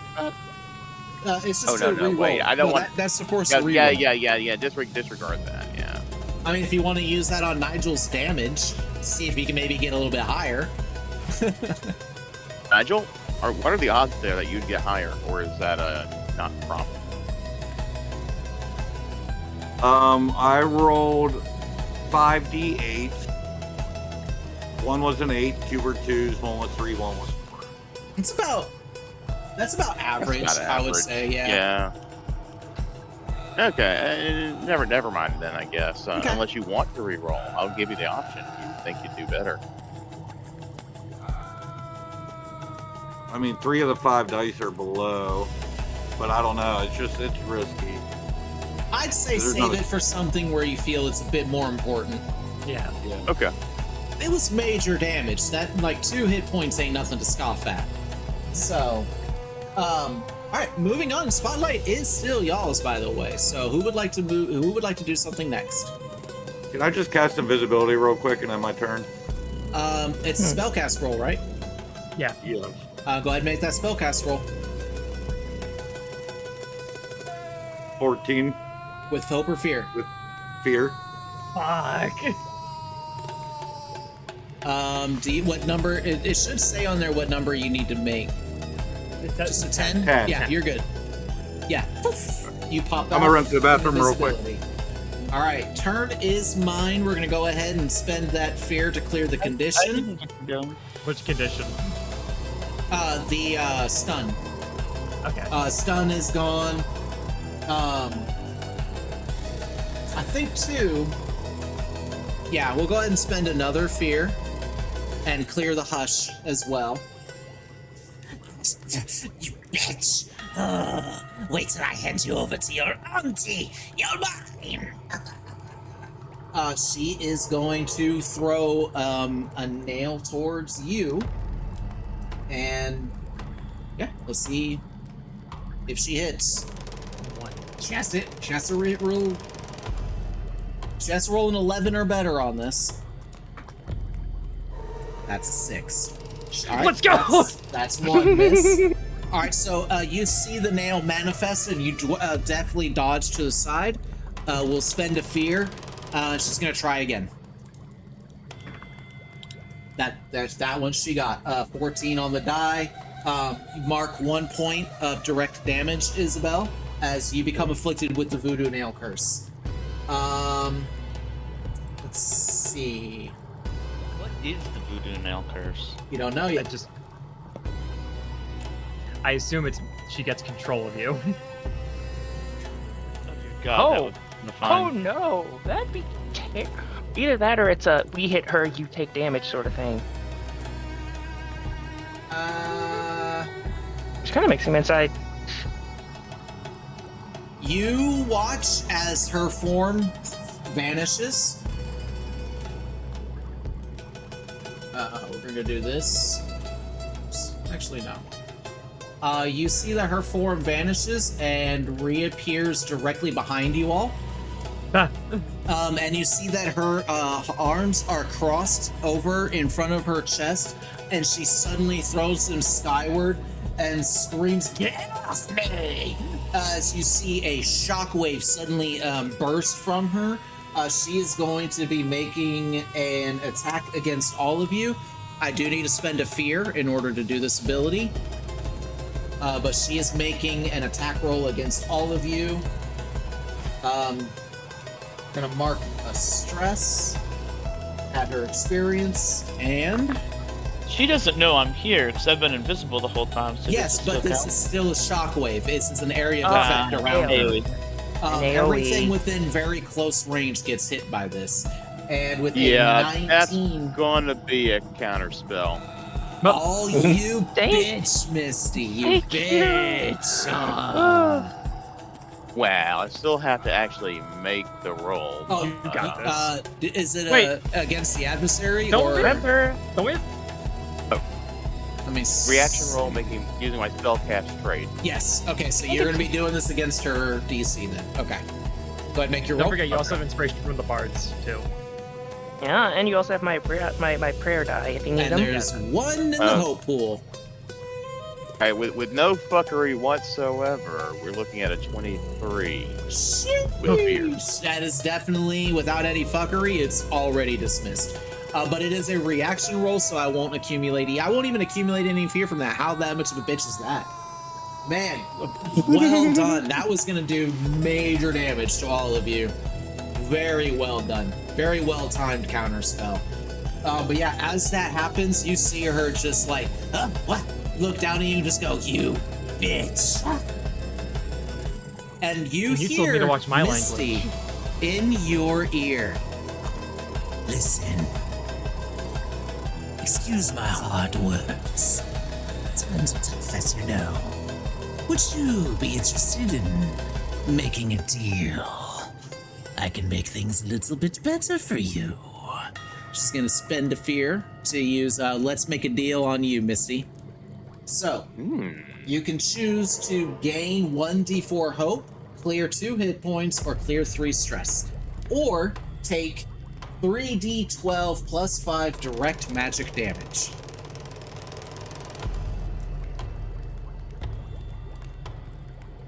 Okay, that was help, stress, or hope? Hope, HP, or stress. Or damage.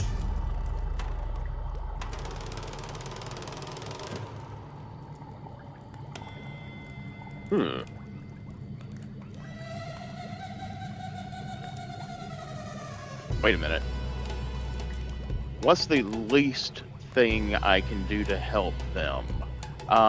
Technically, if you okay. if you chose 1d4, so that's why it's 1d4, because you have the possibility of rolling a 1 and you only get 1 hope and I only get 1 fear, but you also have the possibility of rolling a 4 where you would get 4 hope but I would get 4 fear. Or you could take the 2 HP, which is the lowest possible. If I take the 2 HP, but I only have 1 HP to heal, does that only use 1 then? It's still the choice is 2, and I would gain 2 fear. All right then. So the most beneficial then is if we have hope overflow goes into our hope pool. Yes. Yes. Yes. Then I'll take hope. All right, we're gonna roll this in the rectangle, so that way we can all see in the moment what it's going to be. That's a 3. No. All right, then that's 1 hope for me and 2 for the pool. And 7 fear for me. And the pool is now to a 3. All right. Beautiful, beautiful, wonderful business. And with that, spotlight turns to y'all. Hi, I'm going to hit her. I'm gonna hit her. Ooh. Hit her good. Get her good. Since she is standing within 5 feet of allies, is we get sneak attack damage on this. True. I'm But also make going your to attack roll. I'm also going to mark a stress to make sure she is marked, and we're going to do the attack roll now. That's a 17 with hope. 17 just hits. Let's go. Roll damage. All right, cool. All this plus 3 since she's within close range. Leona, Yes. how does 116 damage sound to you? That my God. sounds beautiful. As she spends... Well, she is going to end up marking 1 hit point off of this no matter what, because she can only spend a maximum of 3 voodoo tokens. And she's going to activate her voodoo nail curse. Misty, the nail is beyond your beetle's protection. You mark a hit point. Isabel, you mark a hit point. Nigel, you mark a hit point. But that was huge damage. You were able to put past. You were able to actually get past her voodoo nail curse protection, to where she still had to mark a hit point because, holy shit, that was an insane amount of damage. Hey everyone, for those who don't know, the assassin subclass, if you choose the executioner path, doubles the first attack. Jeez. Are we still nailed, or? You are still nailed, yes. You are still nailed. And you know what? Just as an extra fuck you, shut the fuck up. I'm gonna cast Hush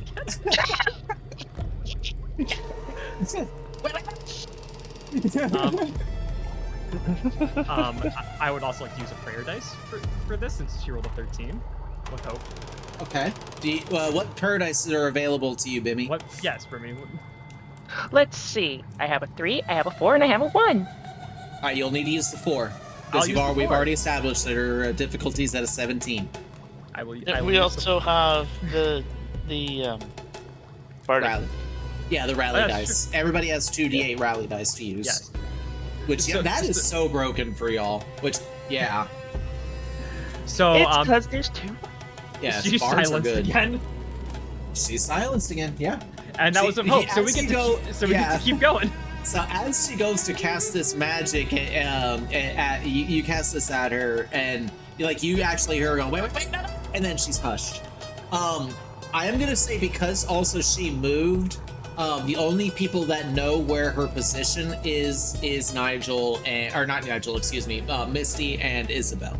Because south. the area is still dark until somebody does something to create some light or something. You all are in pitch black darkness. Shit, Misty, do we have anything? Wait, you forget I'm here. my dimly glowing crown, but that's Yeah, one that's crown not power. that's not enough to illuminate. That's like it basically just makes your face glow a little. Bimmy, can you make light? Well, I do have Bolt Beacon, which would make her glow. You'd be making the attack with disadvantage though. Can I? Okay. Can I How have about Is this? Guy? Can I have Is Guy for? What arms? if It's not like I this will is say, Isabel, if you spend a hope, you can negate the disadvantage. I would love to do that. You basically scream, her, she's right there, right there! I was gonna say, I also have another ability. What is it? Hang on, I want to hear I this have one first. I have Zone of Protection, which creates a magical zone around me. And honestly, the card makes it look all magically and glowy. And I'm like, this is Bimmy. If Bimmy created a zone of protection around us, it would be colorful and bright. This is Like- true. Oh yeah, I'm looking at that artwork. Yeah, Like, this is- definitely. That's the cool thing about Seraph abilities. They like to be glowy, at least on the cards. I'll allow it. I'll allow it. I'll allow it, but it's a spellcasting 16 roll.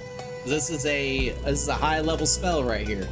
It's a level 6 spell. You just got this actually. Yep. So go ahead and read your card to everybody. Let everybody know what is this zone of protection. 1. You make a spellcast roll. You get a 16. Once per long rest on success, choose a point within far range to create a visible zone of protection for all allies within very close range. When you do, place a d6 on the card with the 1 value facing up. When an ally in this zone takes damage, reduce it by the die's value. Then you increase the die's value by 1. And when the die's value would exceed 6, it ends. So the more we use it, the higher the dice number goes up, which means it takes away more damage that we take. Now that's not how many hit points you mark, it's just what damage you have coming into you. So like if you were taking 10 points of damage and the die is at like a 1, then you would take 9 instead. Yeah, it goes up to 6. Alright, first off, go ahead and make your spellcast roll, Bimmy. I will make the spellcast roll, and I will add Sings and Pigment as I sing to the Timier because my abilities come from a Timier. Timier, oh please help me. I need some light so we can see.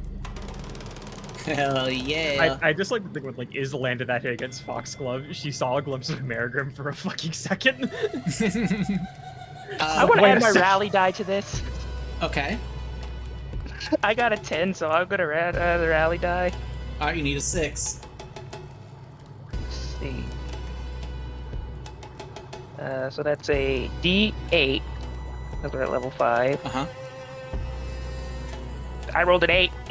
Let's go. Nice. Oh, that's What color do you want this to be? Well, what you're gonna see is you're just suddenly gonna see, even though we're in this weird ass place, like a shaft of like light just kind of opens up and hits the ground as like a colorful like mist of like colored mist of rainbow color just appears, and the ground is just kind of a bit fertile, and you hear like singing in a language you can't understand, quiet and calm, and it just starts glowing and glowing and glowing in a rainbow of colors and peacefulness, and everyone is protected, and now we can see this bitch. And then Bimmy proceeds to just dance. There we go. Because it's Bimmy. Beautiful. You light up the area, and this one small area begins to glow, and you see the circle even envelop. It's actually a pretty good sizable zone of it being very close. But you all see that this area is now clearly outlined for you all, and she is within the area and is lit up for you all to see. That was on that spellcast roll. Was that with hope or fear? Let's see. That was with hope. Okay, spotlight is Oh! still y'all's. Hell yeah. That's huge because she could have just moved right out of the area right after doing that, and I was going to be such a dick for doing that, but that's what she would do. But spotlight is still y'all's. So Nigel, I'm sorry, go right ahead. I ate a piece of cherry pie, which allowed me to clear 1d4 plus 1 HP.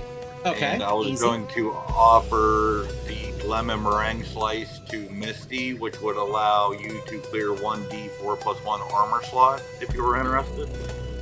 Ooh. Why, yes, please, and thank you. Beautiful. Alright, I'll mark that down.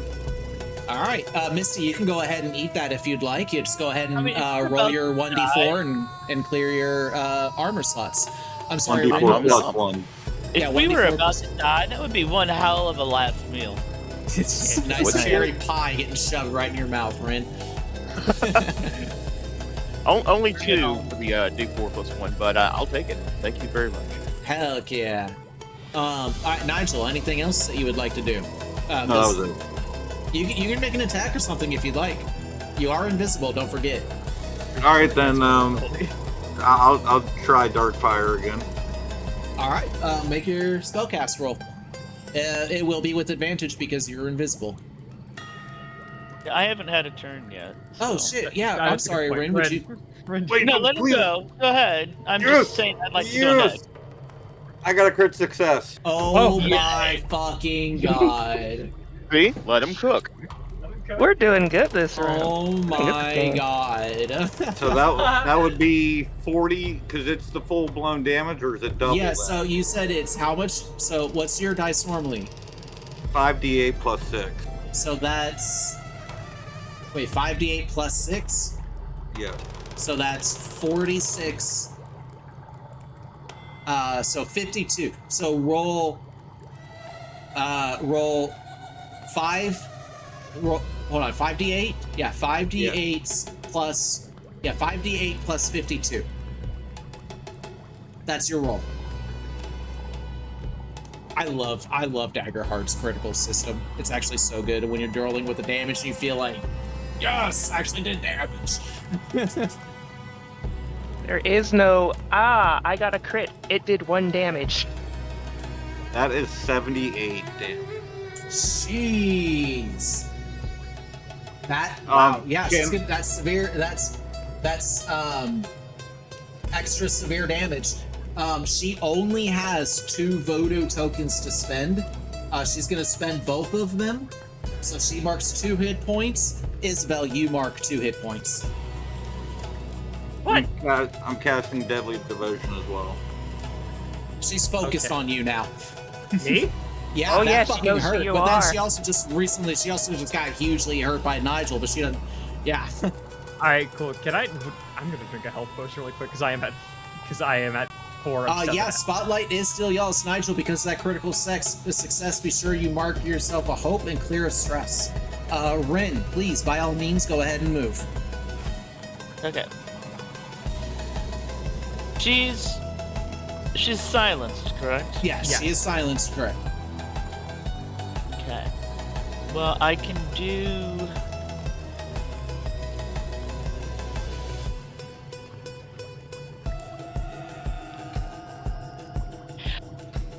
Okay, a question, guys.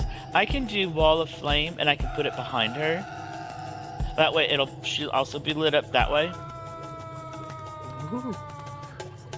Or Isn't she I made can of do wood? Fireball. It's made of She's made of wood. She's made of But, wood. That's what I've been, Okay. like, I've been hitting her with Dark Fire, though, and it hasn't been doing extra damage, has it? No. I mean, it's Oh. dark fire. Like, the dark it might be like one of those situations where it's like, yeah, it looks like fire, but it's dark damage? Like in a video game, I guess? I don't know. Like,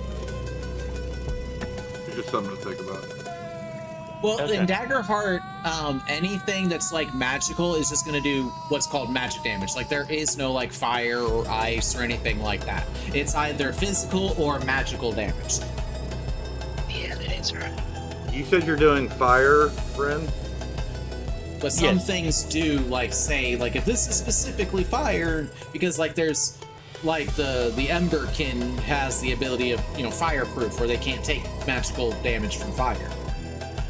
But yeah, Nigel, you've been using fire on her. She doesn't seem like she's extra combustible. Ren, would you like a piece of pumpkin pie before you do your fire attack? Oh god, if it turns out. Oh What does it my do? goodness. Allows the consumer to magically create a burst of fire within an attack. After consuming, the next attack that hits an adversary deals an extra 1d10 magic damage. Proficiency. Using proficiency. Okay. So, Rin, your fireball, how much is it doing right now? 4d20 plus 5. You would be adding 4d10 to that as well. If you Nice. if you eat the pumpkin pie. Yes, please. All right. Power of pumpkins. And yes, You you see can the pie position kind of this floating where in it the like air and detonates. the pie taken out of it because he's invisible. Yeah, it's just floating in the air. Just, gone. And yes, you can toss the fireball to where it like basically like you toss it up in the air where it comes down like a mortar behind her and explodes out with like this double burst of fire damage. It's like boom boom. Double percussion. So does a 19 hit? A 19 with hope or fear. Hope. Y'all are rolling like crazy. Holy shit. Yes, that definitely hits. Okay, so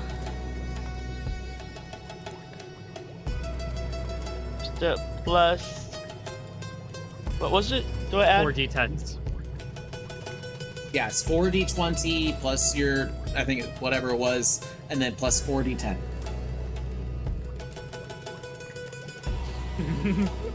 Okay, and I'm gonna add Ultra to that.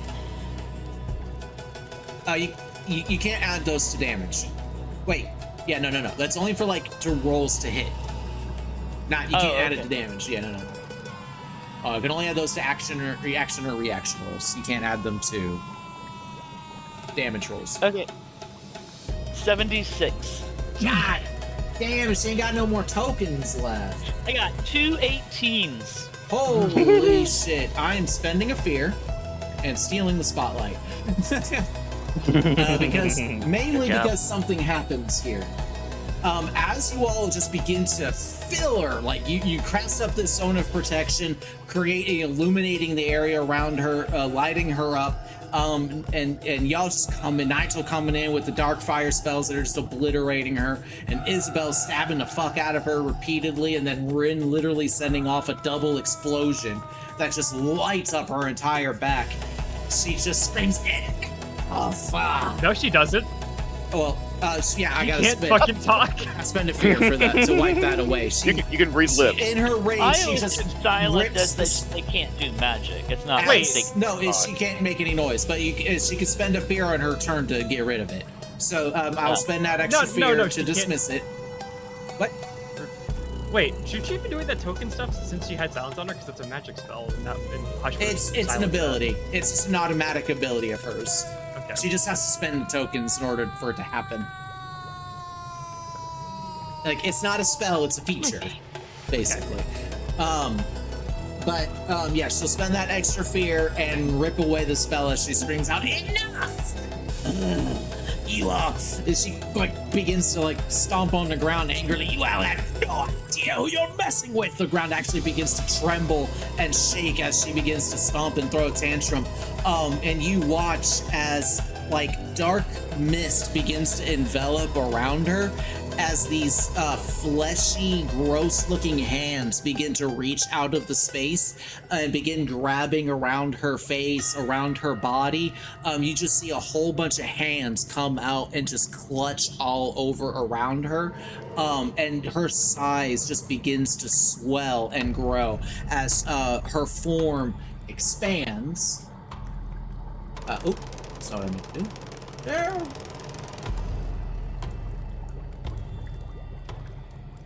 I gotta move her first. Hold on.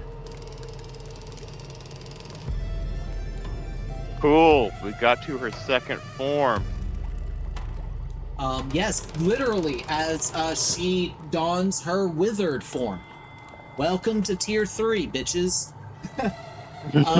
She gains additional damage and now has more hit points. And I'm going to spend a fear. Bimmy, she's gonna strike Let's Make a Deal on you. You have your choice. 1d4 hope, clear 2 hit points, or clear 3 stress. I'll take the hope. All right, we'll roll the d4 in the rectangle. Oops.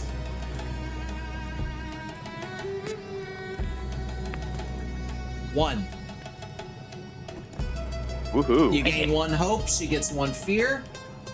God damn it. All right. We're gonna go ahead and spend a fear to give her another turn, and then immediately spend that fear to activate her ability, Render Nightmares. She is going to mark a stress. Oh wait, no. She can mark a stress or spend a hope or spend a fear. If she marks a stress, she can gain 1d8 Voodoo tokens, or alternatively can spend a fear instead to gain 1d8 plus 2 tokens instead. 7. Holy shit. Good protection.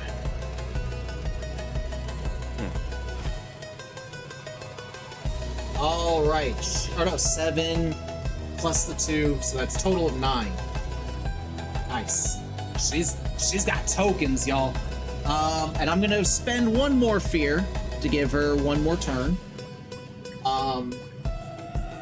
And she is going to make an attack against Isabel. Because she can't see her other target, Nigel. Nigel's invisible, so you're the only one she can attack right now. Pimmy, help! Pimmy, help! Pimmy, help! She's gonna mark a stress. She's gonna mark a stress. Ooh, I don't think you need to. Oh. Yeah, no, that is she. In her tantrum, she goes to make a psychic attack against you, and you see her movements clear as day and sidestep as the ground just goes as like a series of small detonations in the ground erupt beside you as it gets attacked with like a psychic pulse of energy. That's going to be her spotlight. She is dangerously low on fear, so not wanting to spend for another one, but it's to y'all. Bimmy looks at her after seeing that attack and says, "My God, you just keep fucking up, don't you?" Fuck you! No, we're gonna fuck you up. That's how this goes.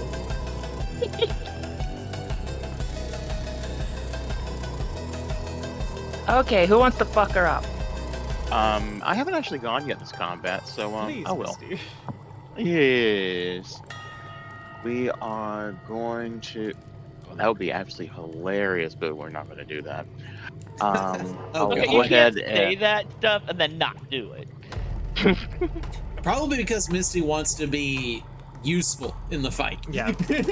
Yeah, well, And not just be there's comic relief. hilarious. There's Yeah, hilarious. but you can at least tell us what it was. Okay, sure. No, because I'm actually going to probably pull this out during the next Yeah, combat. don't It's spoil just- the surprise. Don't Yeah, spoil yeah. the surprise. Oh God! Well, now I'm Don't worry. now I'm gonna be I'm going to be really good. This is gonna be good. I'm gonna be waiting for this. Okay. You'll know when it happens. We'll go ahead and spend 3 hope. And Jeez. activate. Yeah! Peace form! Form of Aw. Moto Dragon. Aw, damn. Siamese fireback. Our team's dragon. What's with all these fucking animals? You got something against animals? Right now, yes, they're killing me. Good. What? It's about time to mention I have wings. The moss does not welcome you. And I'm gonna chomp down on that biatch. All right, make your attack roll. All right, let me click a few things real fast. Need to select my beast form.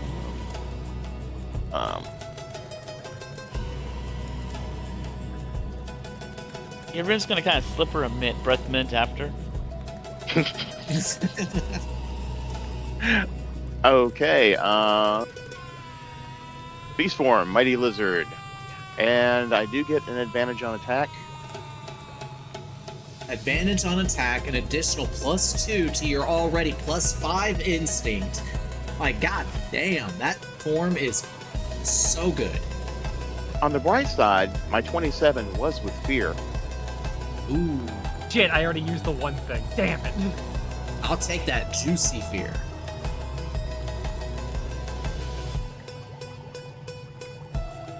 Okay, all right. The damage is going to be. Should I reroll some of that? That's a 23. All right, that would be major, but she's going to spend 2 voodoo tokens to make Nigel take that damage instead. Oh And no! I Huh? am going to. Oh, sorry, I'm also going to. To mark 2 hit points. And we're going to spend a hope to make them restrained and vulnerable. Ooh, that's good. But the spotlight does come to me.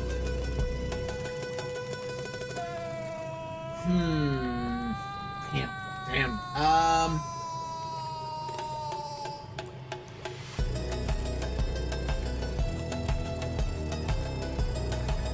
Okay, yeah, she's going to use a certain ability. I have to roll a d4. I'll roll it here. 2. She needs to spend 2 voodoo tokens in order to use this. She's crap. going to activate hallucination. So, Misty, as you're clutched onto her neck and like pushed her down to the ground and you're holding her down and restraining her, you feel her form suddenly like de-manifest underneath you, like it just becomes completely incorporeal. You all still see Foxglove there, but you know, Misty, that this is an illusion. She's gone. You don't know where she went. And I'll spend a fear to spotlight her again. Howard? Snap. Sorry, go again? Oh, I'm just yelling coward at her. Oh. Is your evasion any different, Misty? Is it still 12? My evasions always change. Right now it is an actual 14. I'm sorry. 14? No, 13. It's 13. Okay, 13. We're gonna have her mark a stress at her experience Steelmaker's demand. She demands your demise. All of you need to die now. So that is going to be 14? Yep, 14 to hit, which you said you are 14 right now, or you're 13 right now, right? So that is going to hit you. Yeah, I can heal on the next. Next turn. I did not get my extra D12. Where is it?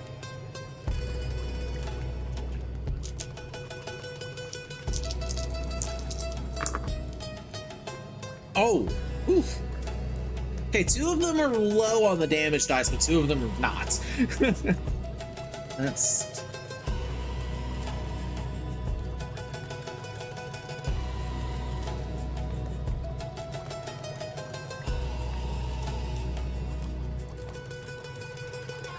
Uh, 33 points of magic damage to you, Misty. It's not direct.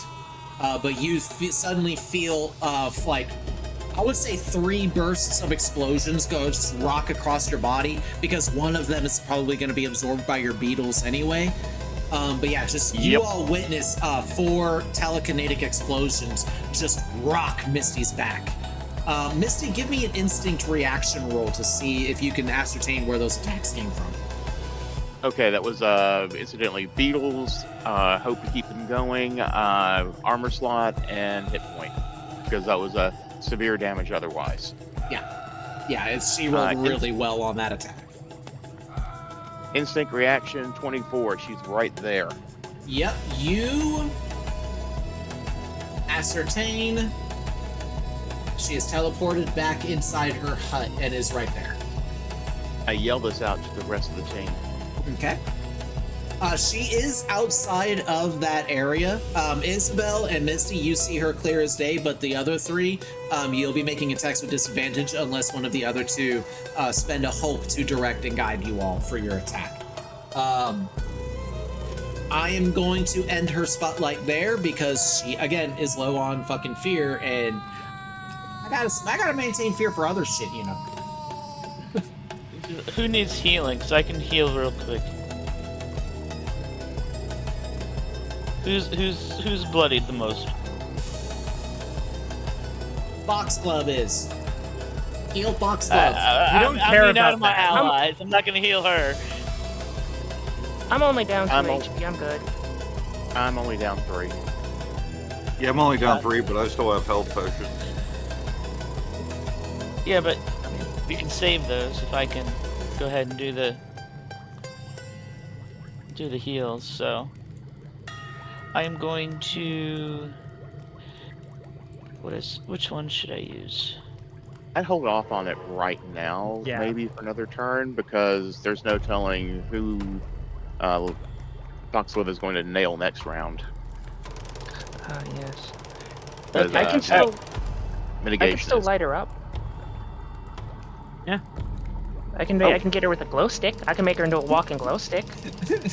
I just need someone to give me some hope to. I will spend the hope to point out where she is because I'm right next to you. So like, Misty, what you feel is just grabbing like your like wrist as she's guiding, and she's just going that way. Cast it that way right now. Yeah, go ahead, Bimmy. Go ahead and make your spellcast roll. Your disadvantage is negated. Oh well, then good. That's a 20 20 with hope or fear. with hope. Nice, beautiful. You love to see it. That is definitely going to hit. Go ahead and roll the damage. Okay, let's see.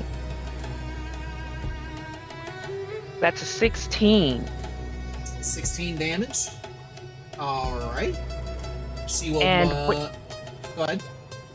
And what you're gonna see is as like move the arm to guide, you're gonna see, because Bimmy normally chucks it like a spear, kind of like the opening in Dark Souls where What's Space chucks that lightning spear.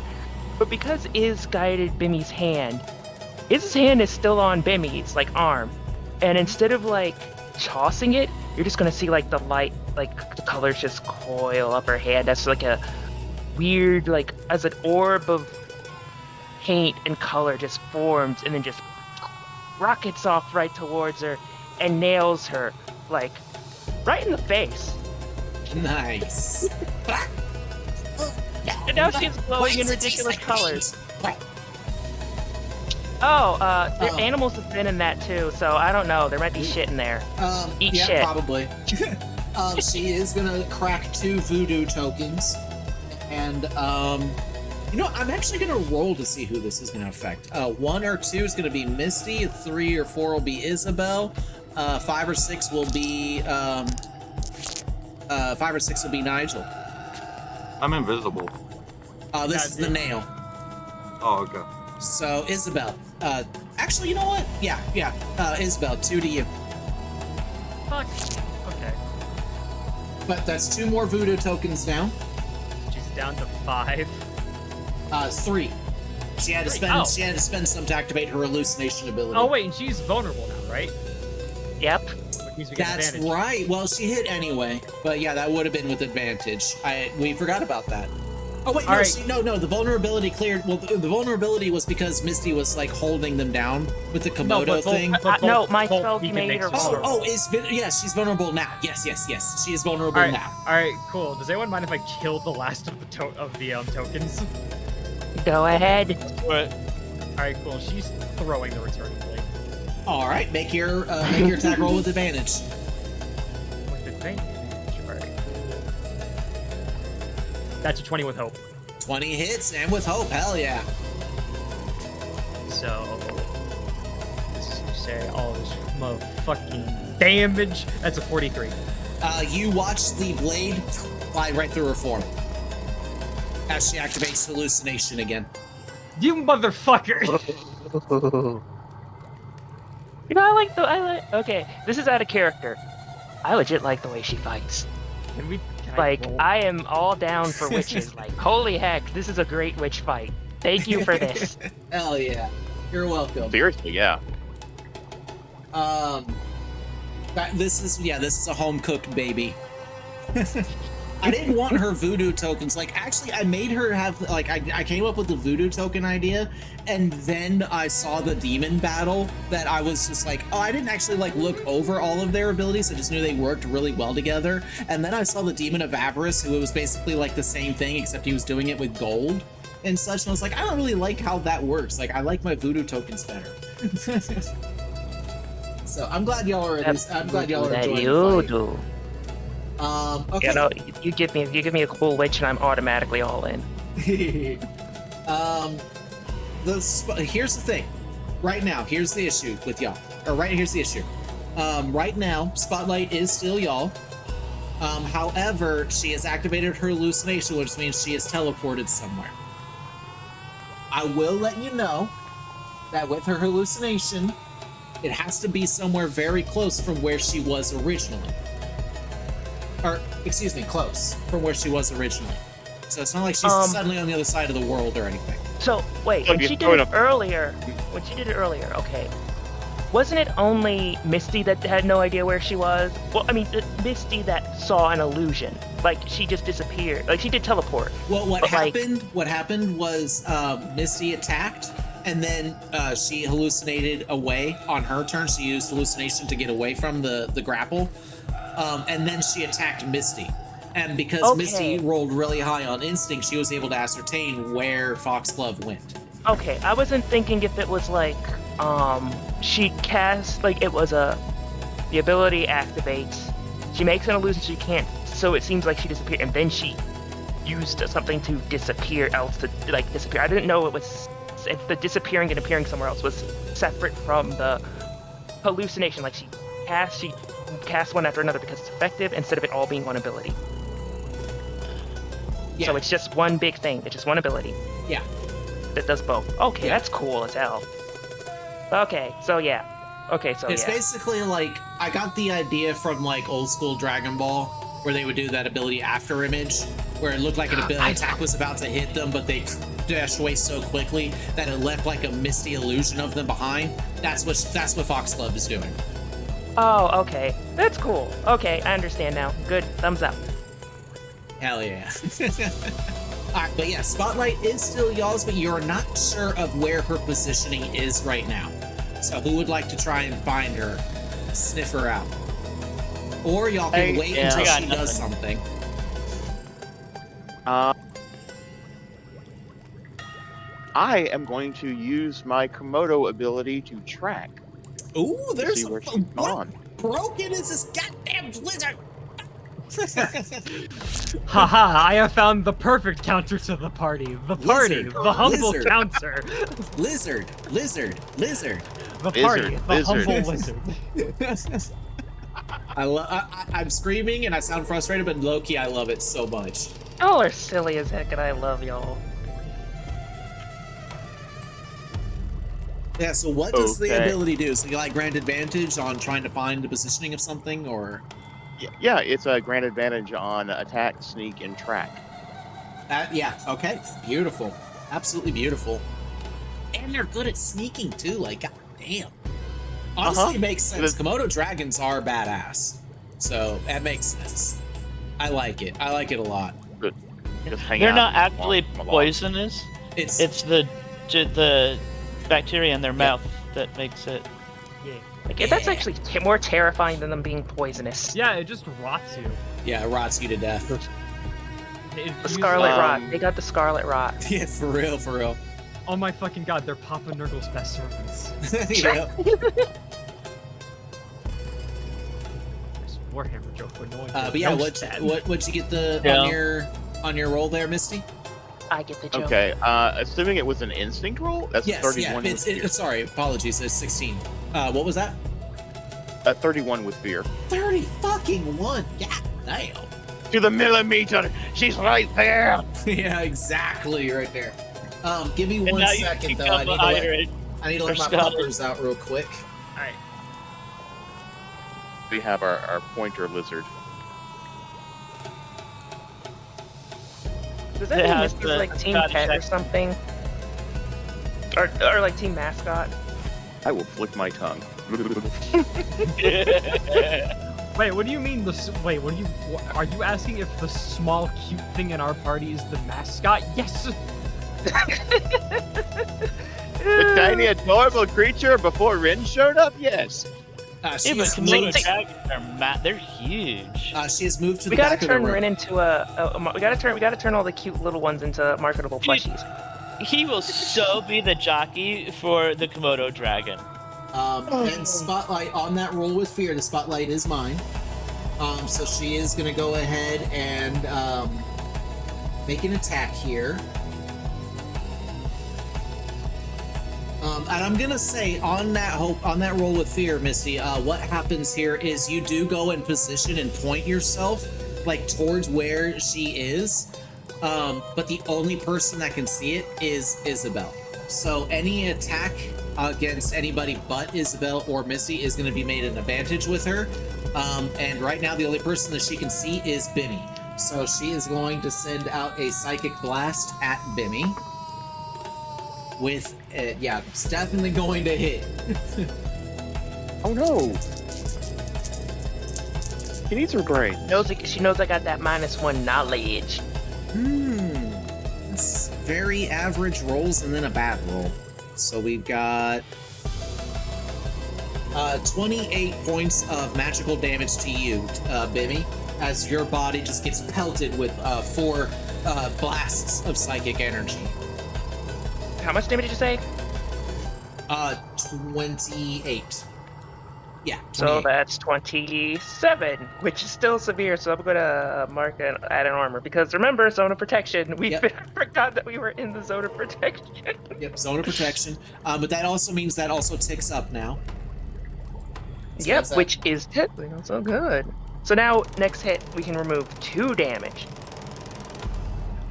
Can remove 2 dice. I guess I'll go ahead and spend a fear. Nah, fuck it. It's y'all's. Is pointing furiously inside the home. She's that way. She's that way. Is the house made out of wood? Do what? I think we should just Let's just burn her home. No, the house is made of crystal. The house is like a giant wooden stump. But this area, I'm gonna let you know, it is very wet in this area. We can't Very on fire. moist. It's damp. So Very yeah, moist. there is a lot of moisture in the air. Y'all are like in a swamp that is very active and bubbling. There's a lot of fog and mist in the air. Like it is a very, very humid environment. Oh, so Okay, it's but what misty about- out? Yes. What about? It's Oh my misty. God, she's everywhere. It's lizard out right now. It is very lizard. Oh my God, that's gonna be one of those. It's gonna be one of those chaos rolls. Just lizards fall from the sky. Yeah. Also, Komodo dragons fall from the sky. Roll initiative. Oh God. Ooh. Wait, I want to ask something. Yeah, it's wet. It's murky out here, but inside the house. It's I also mean, very wet and damp and murky. Like the ground has there's like a thick cloud of like steam and smoke. A lot of like what the smoke that's billowing out from the cauldron has spilled out over into the room, and it's like staying there. It's not going away. Like it's kind of like a dry ice fog in a way. Like there's Girl is gonna get all of her powders wet. All her powders for all of her making stuff are gonna get wet. Dang, she really is an idiot. There's also a bunch of skulls on a string that are like just kind of hanging outside by you while just chilling, hanging in the air. But yeah, They so no. What are y'all doing? Who wants to go next? I am going to drop my form. Okay, interesting. And I'm going to spend a stress. And I'm going to recover counterspell from my vault. Ooh, okay.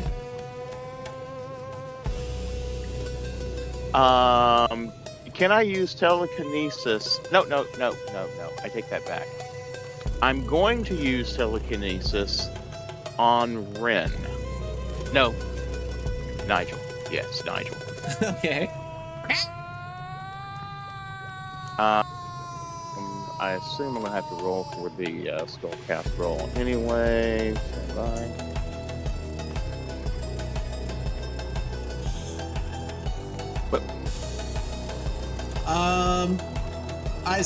I will say here, because it's saying you make a spellcast roll against a target. Yes.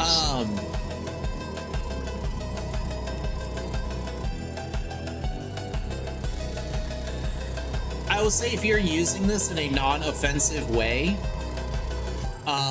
like if you're using it on an ally, you don't need to make a spell casting roll. Like you can just do it. Okay then. It'll be like In that, like telepathy. Yeah, all right. it literally is. It's telekinesis. So yeah, like you're not using it in an offensive manner. Like if you're not like unless you're lifting up Nigel to launch him at Foxglove to deal the damage with the attack, then no. Which is what I'm about to do. That's the second part of this one. Oh, okay, then make the spellcaster. Yeah, make the attack roll against Foxglove then. Nigel, are you down for this? Yeah. Nigel, hold out your weapons. Chicken I just cannon. want to point out, this is a tiny little mushroom person lifting up a literal giant to launch at someone.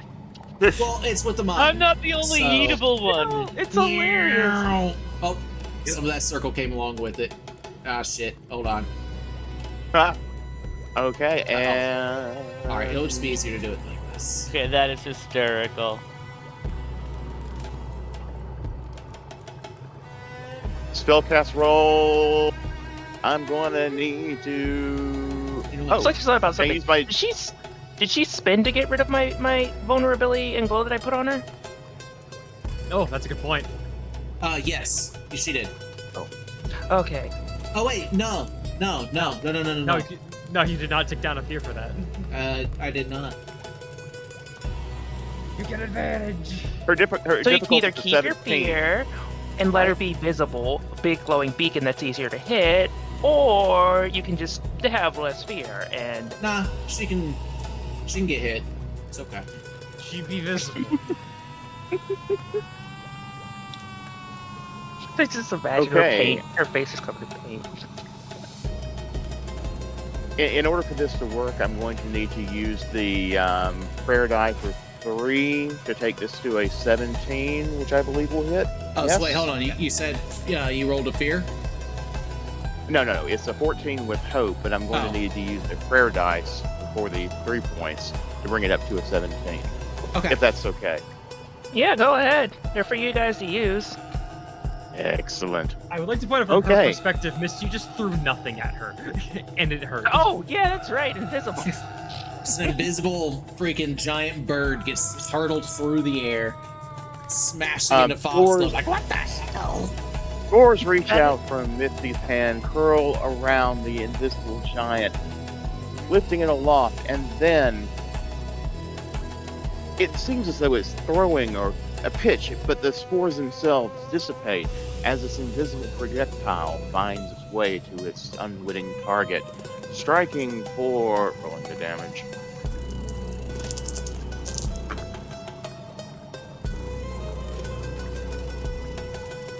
$18. 18. That is major damage for her, so she'll mark her last 2 voodoo tokens. She has no more. Misty, you take the 2. Mark 2 hit Worth it. points. Nigel, Yes. as you are launched through the air, you come crashing into the side of like her desk, where there's like a wooden post off to the side that has like some herbs and like bits of intestine and dead animals that's just kind of hanging from it off of a clothesline. You go smashing head first into that before smashing into her. You take 12 points of physical damage.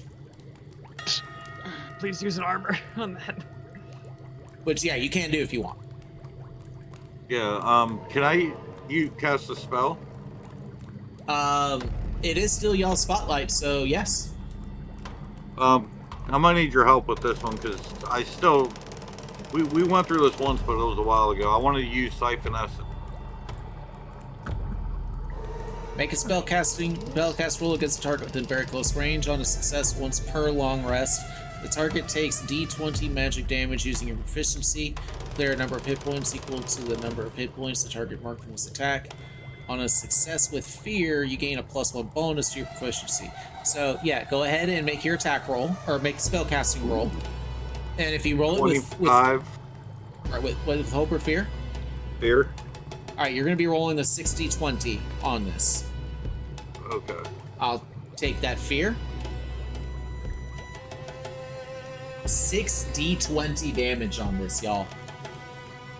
That is 85 points of damage. Oh, fuck. Fucking hell. Y'all are some heavy hitters. Which that will has- clear all 3 of my hit points that I'm down. And she has no voodoo tokens left. She marks 4 hit points. I'm gonna tell y'all this right now. She is looking fucking God, rough. Nigel, I want to do a team-up attack with you next round. Is that okay? Spotlight. Oh wait, no, fear. It's on me. Oh, God, I want to... No, I already used it. Fuck! All right. Let's see. Also, before you go, that was my last token. I'm no longer invisible. All right. There you are. Let's. Oh, and Nigel's up close by himself. Yeah, no, this is a really bad thing for Nigel. I wish that was in very close range, damn it. I can't shield. We probably should have moved up with them. That's Yeah, what I she's planned just, to do. she's just going to lay attacks into you, Nigel. Okay. You got this. She's gonna mark a stress at Dealmaker's demand. Why am I rolling Remember, with you got advantage? rally We'll take this die. one because this is what I've been using. This is. Oh, I have a rally die. Thank you. No, not you. 17 Don't to forget hit we you, have Nigel, we have is going to inspiration hit. where we can negate something that they do. Oh yeah, DM inspiration. You're right. Ooh! Max damage on one of those dice. Really good roll on that dice. This is a really good damage roll. Remember, Cool, re-roll you're it. gonna use the Reroll? reverse damage. You're gonna use the My GM inspiration? inspiration and no. Alright, who's using it? Because I both am. Misty and Rin said it. I All want right, to go. this is what we're gonna do. Hold on, this is what we're gonna do. Since both of you want to use it, this is what we're gonna do. We're gonna have a rollies. We're gonna play rollies right here in the rectangle. So I have these color-coded D20s for a reason. Green one is yours, Misty's. Blue's yours, Rin. What, the 9 on the die? Misty, you want to use yours, correct? Yes, I do. Misty's DM inspiration is used to re-roll the dice. I can't believe that. One. It's worse. It's so much worse. So Negative much worse. Oh man. Mine For now. whom? Okay, just for reference, I'm rolling 4d12 here. All right. The last roll, one of those dice rolled a 12 and another one rolled a 9. The other two was like a 5 and a 7. Oh, So I it thought was you were still rolling the- really good. I thought you were rolling the attack roll. Never No, mind. yeah, this is the damage. This is the damage on the roll.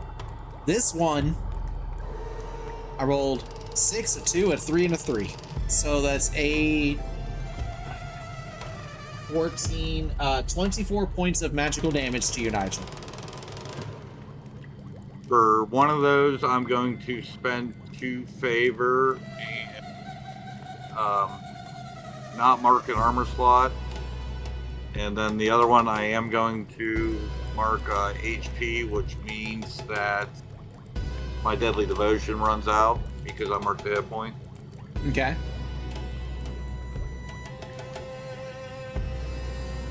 And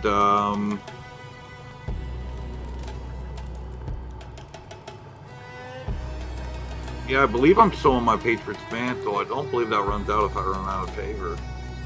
Till you take severe damage or the scene ends. And Yeah. I haven't taken severe damage. Yep, not yet. All right. So, with that, I will alleviate 1 fear to her to attack again.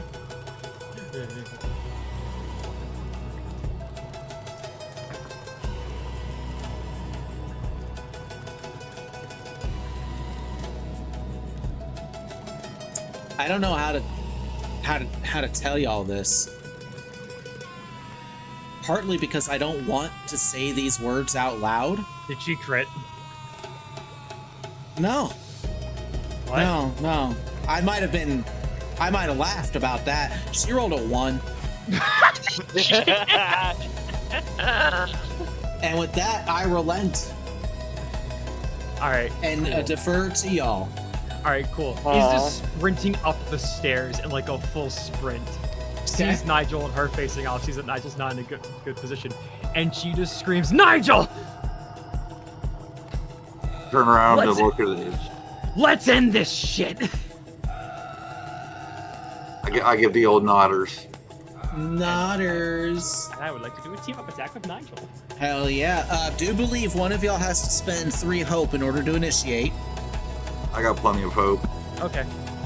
All right. Yeah, spend the hope. And so explain. So y'all get to choose which attack you're using for this, and then work together and describe how you were combining your attacks together for this massive blow. So is using her agility to get to jump up on Foxglove, and she is stabbing Foxglove in the head to maybe weaken her joints a little bit, so that way she just goes down, and then is just wrapping her legs around her head to throw her in front of Nigel for a point blank headshot. Hell yeah. And then Nigel? I'm just going to try to use Blighting Strike. I'm gonna. So wait, you were coming towards my head, or No, her head. Her Is head. this bringing her head down to you? so yeah, I'm just gonna hold my scepter up and cast Blighting Strike. All right. We both have to roll for this. Yes. So how this is going to work is you both are going to roll attack rolls here because Nigel, you're using Blighting Strike, so you'll be making a spellcasting roll, and then Isabel, you're making an attack roll. And how this is going to work is whoever you basically get to choose whose roll you use for both of your attacks. Right. Probably shouldn't use mine, but I have Rally Dice I could use. I also have GM Inspiration. I rolled a 23 of hope. You rolled a fucking 13 with go. fear. That's all you need right there. Hell yeah. So, okay, both of you roll damage, and then you're going to add it together. All right. Oh, that was the worst damage he's rolled this entire session. 1 I got million. 19. 19 plus 39. 19 Wait, no, she's in plus close 30. range. That's 42. Nice. All right. Isabel, Nigel, how do you want to slay this? Yes. I have said this before. Is sprinting in, gives Nigel the signal to go. Does a high five with him basically. She does her primary dagger up the side of Foxglove, and then uses her other dagger to stab in the base, and she is bringing Foxglove down right to Nigel. So Nigel, you get the final shot. So, Anything you here- wish to say? Anything you want to scream at her?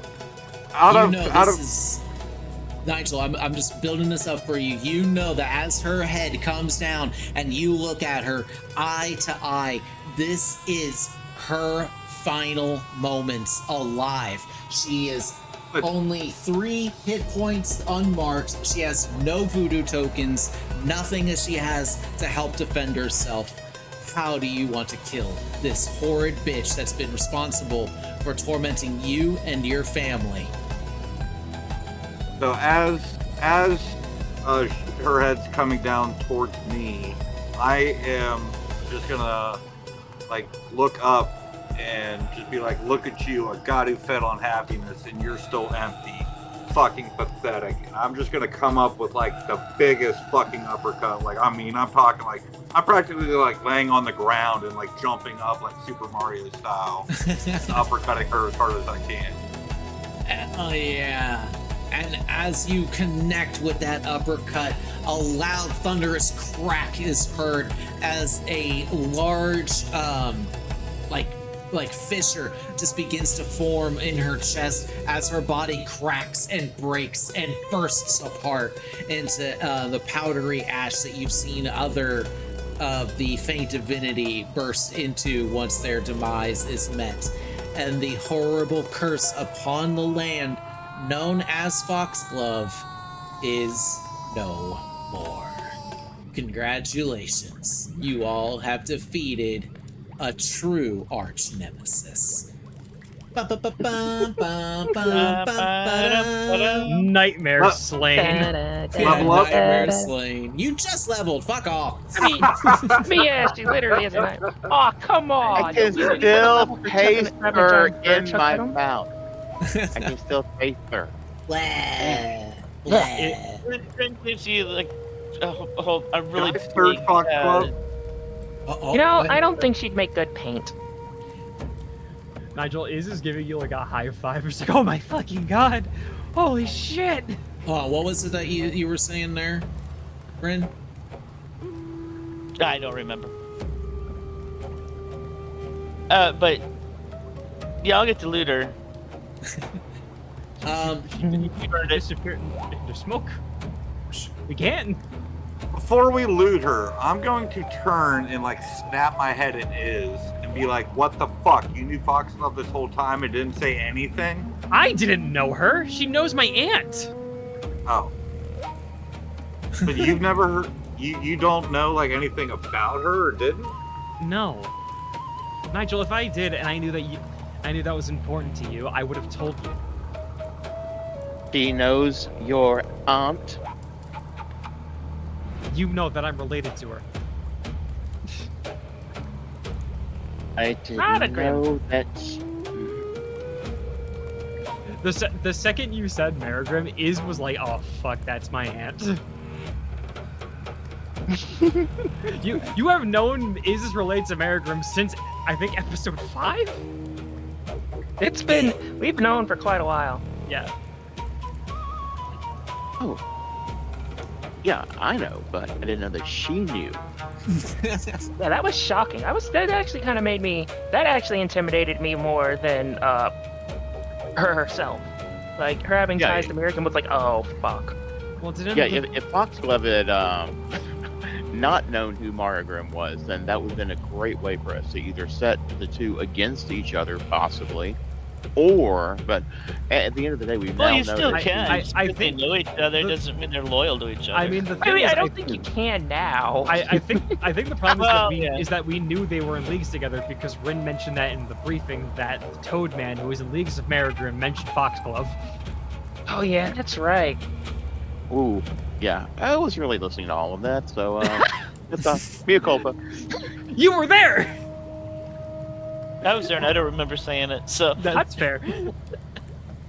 Alrighty, I think this is actually a pretty good opportunity for us to go ahead and take our quick break. We're about halfway through our session here. Y'all did amazing.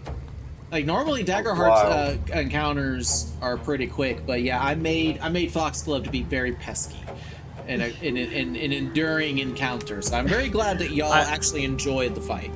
Very glad. Yeah, for you that. made a real good witch. I just love that for 3 rounds in a row, Iz kept going, shut the fuck up. Yeah, shut that the was- fuck up. I will say that was good, but I think if you would have kept doing the stun grenade thing, that would have been so much stronger. I can only do that what- once per short rest. Oh shit! Okay, that makes sense then. Yeah, because that literally just stopped her from using voodoo tokens for an entire round, and y'all laid the damage on her. I was kind of hoping Hush would like dispel the tokens, but that's not how that works. Yeah, unfortunately, I made that kind of to be a feature and not really a spell. Since that it silences magic, I believe, but that's fine. Yeah, maybe. Seems like a good. I think. Wait. So she turned into dust, right? We still kicked her ass, and that still made you burn through fear. So like, I'm not broken up. Yeah, about it. I went from 12 yeah, to yeah, 3, yeah. so yeah. Yeah. Yes, she ate a lot of fear. All right, well, yeah, we'll go ahead and take our break right there. We'll be back here in just a few moments, everybody, so don't go too far. Until then, I'll go ahead and put up my BRB screen and enjoy the music. We'll be back here in just a few moments. Ooh woo! Hello. I'm gonna go get popcorn. I've got.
Hello, hello, hello. We are back.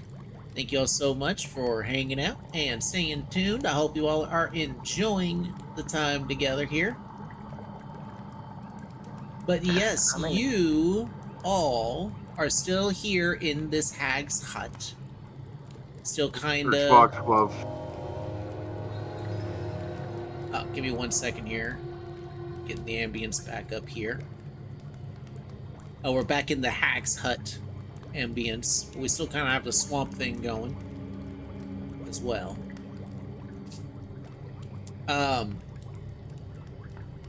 So Foxglove's body kind of like burst into ash and disintegrated. She didn't really leave anything behind, but you look around and there is a bunch of stuff in her hut.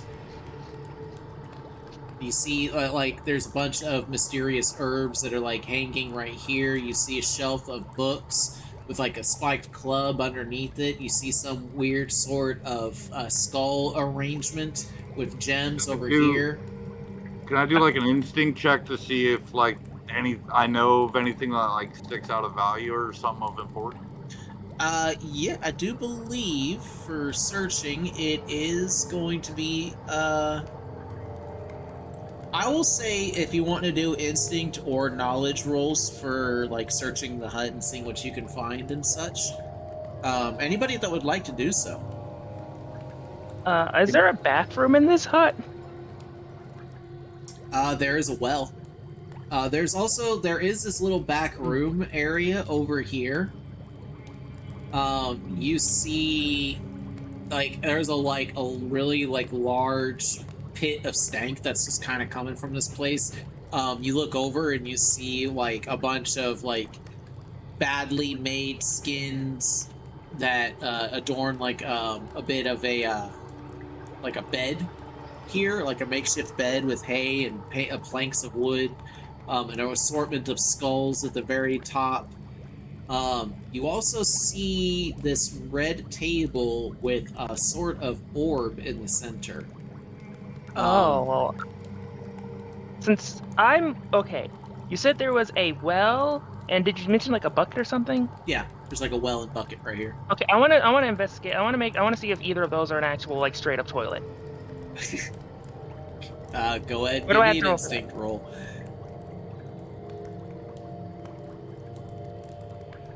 That's a 13. Hope or fear?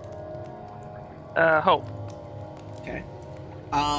You can't. It's really dark on the inside. You can't really ascertain much, but you do hear what sounds like you do hear like the subtle dripping of water and stuff.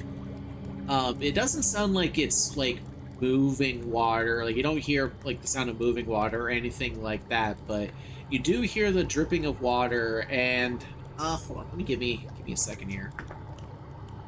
You do hear like a subtle splash in the water as well. There's something in there. I don't trust that. I wish I should have spent a freaking. I would have spent a hope. I should have spent a hope on that to get a experience or something. Rin, what were you saying? I was afraid you'd say that we heard the sound of children crying down in the well. You don't hear crying, but you do hear a splash. Yeah, I'm not gonna risk it. I was just looking for a toilet so I could so I could just dump her ashes into it. But yeah, Can I pick up? Go ahead. Can I pick up her ashes and put it in the Rivix cube?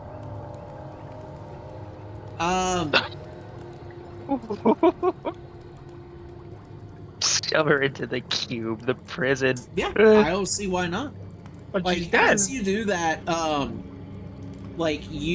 as you move over to her ashes and kind of gather it all up into a pile, you pull out the Rivix cube, and you just like instinctively go through these series of motions, like where you're like sliding the box in one direction, moving a panel or a glyph in one little sweep. Like you just like seem to automatically know how to solve this puzzle, and it's like a 16-step series of things that you're having to do. And when you finish the sequence, the box suddenly like pops open, kind of like if you think like if it was like an actual like Rubik's cube and you were to take all of the individual cubes of it and like burst them all off in a separate direction, and they all just kind of hover in the air around like their central core mechanism. And you see like this central core mechanism that has a bunch of like what look like little like axles or like stems that are kind of sticking out of it in all different directions. You see it begin to spin faster, and a bead of dark red energy begins to grow in the center of it. And as that bead of energy grows and grows, you feel almost like a vacuum of energy of like the air around the cube being like sucked into the cube itself, and you move the cube closer to the pile of ashes, and the ashes, like almost like a vacuum cleaner, gets sucked right up into the cube. And as the last bit of ash crosses into it, the entire thing suddenly flashes with a bright red energy, and all of the pieces of the cube just quickly snap back together and reform. Bring back my bag like none of that just happened.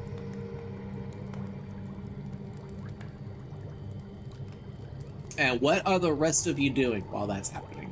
Anybody want to like look around? Meanwhile, I'm going to be looking for something that's for just kind of scoping out the room, looking for something that's probably totally not Fey curse that I can take as a souvenir. That's hopefully of some mystical value. All right, go ahead and give me your instinct roll. Okay, I'm also using Sixth Sense on this one. Can't really think of a more appropriate location. And that's a 27 with hope. Beautiful. Is there anybody else that's also investigating or looking around? I I- guess I like, Oh, Go ahead. goddamn. So I guess I'll go that's last. yes for. I guess that's 3 yeses, is what I'm assuming from that. Yeah.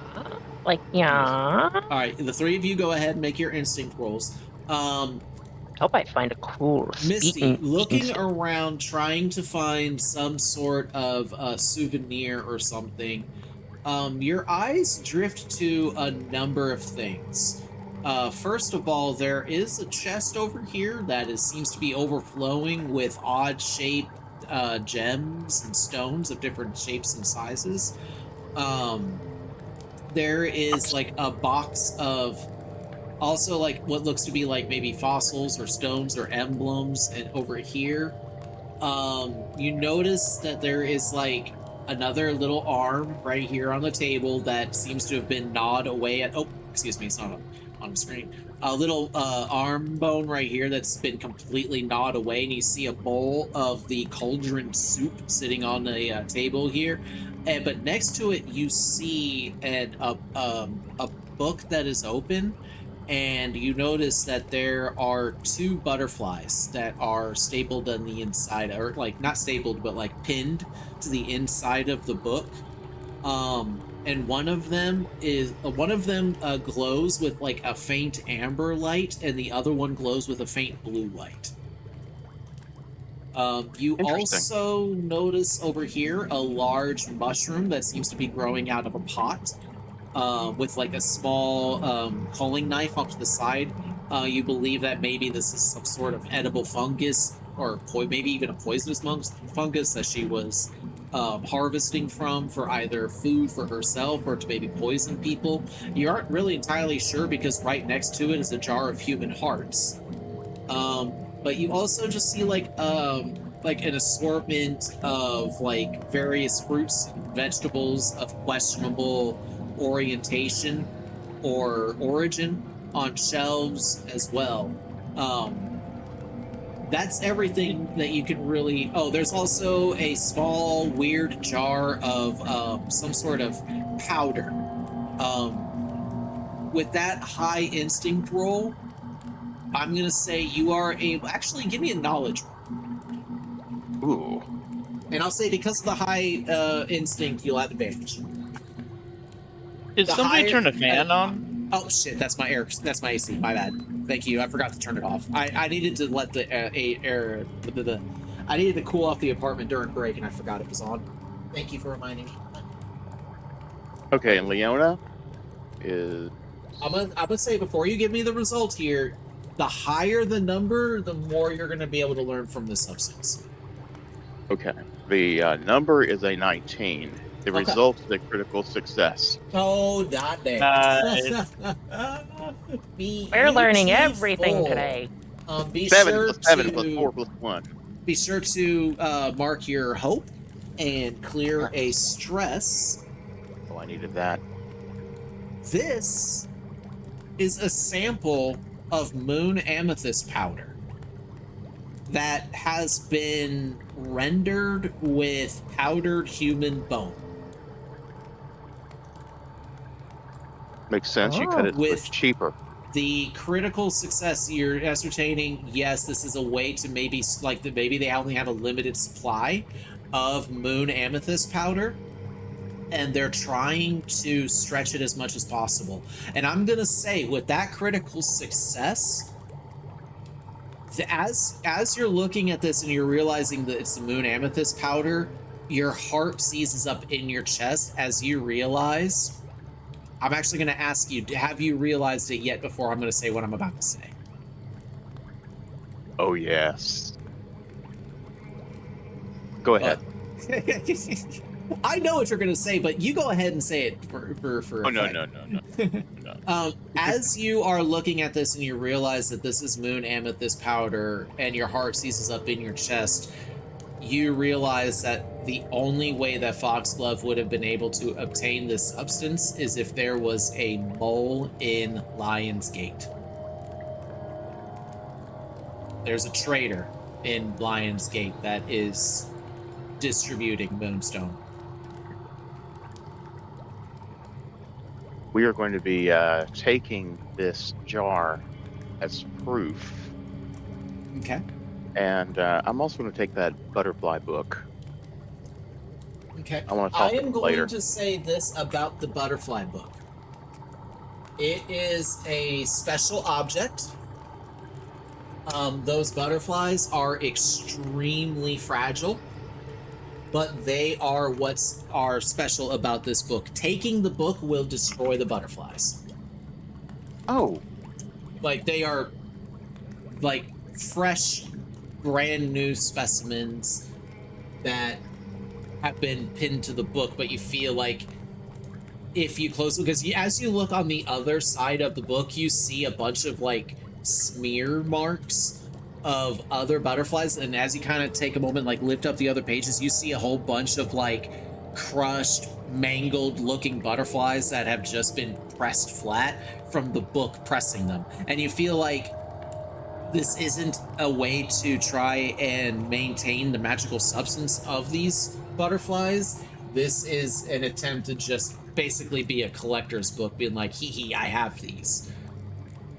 You know, Okay, something I'd pretty like to to, look at. Ren but wants the blue one as his pet. I'm Wait, going to butterfly. say that. Wait, Yeah, I'm going to say that because of that really high instinct roll that you rolled, Misty, you can definitely tell that there is something magical about these butterflies.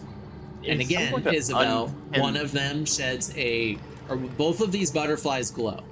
One of them is giving off a faint amber light, and the other one is giving off a faint blue light.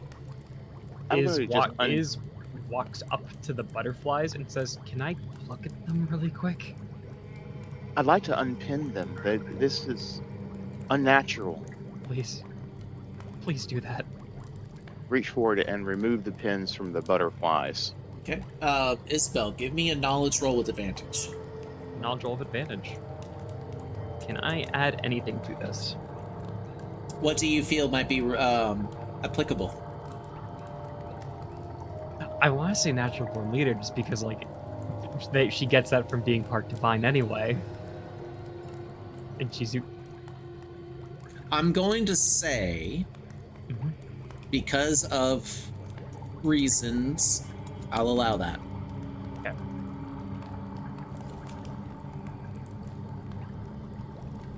That is a 15 with hope. 15 with hope. It looks an awful lot like those butterflies that you've been following since the beginning of your journey, ever since you first left Crescent Harbor and you first saw the butterfly. Basically, this is the same butterfly that led you to God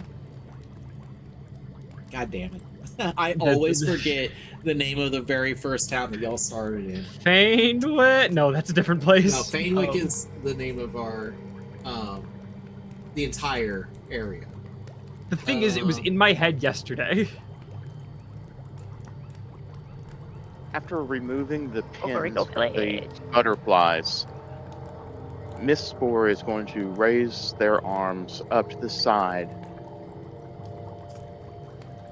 and spores begin pouring from their hands, enveloping the area, creating a healing field.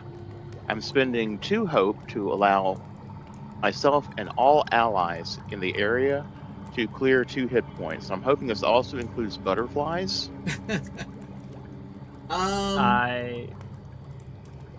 Give me a spell casting roll, Misty. I was gonna say. That's a 19 with fear.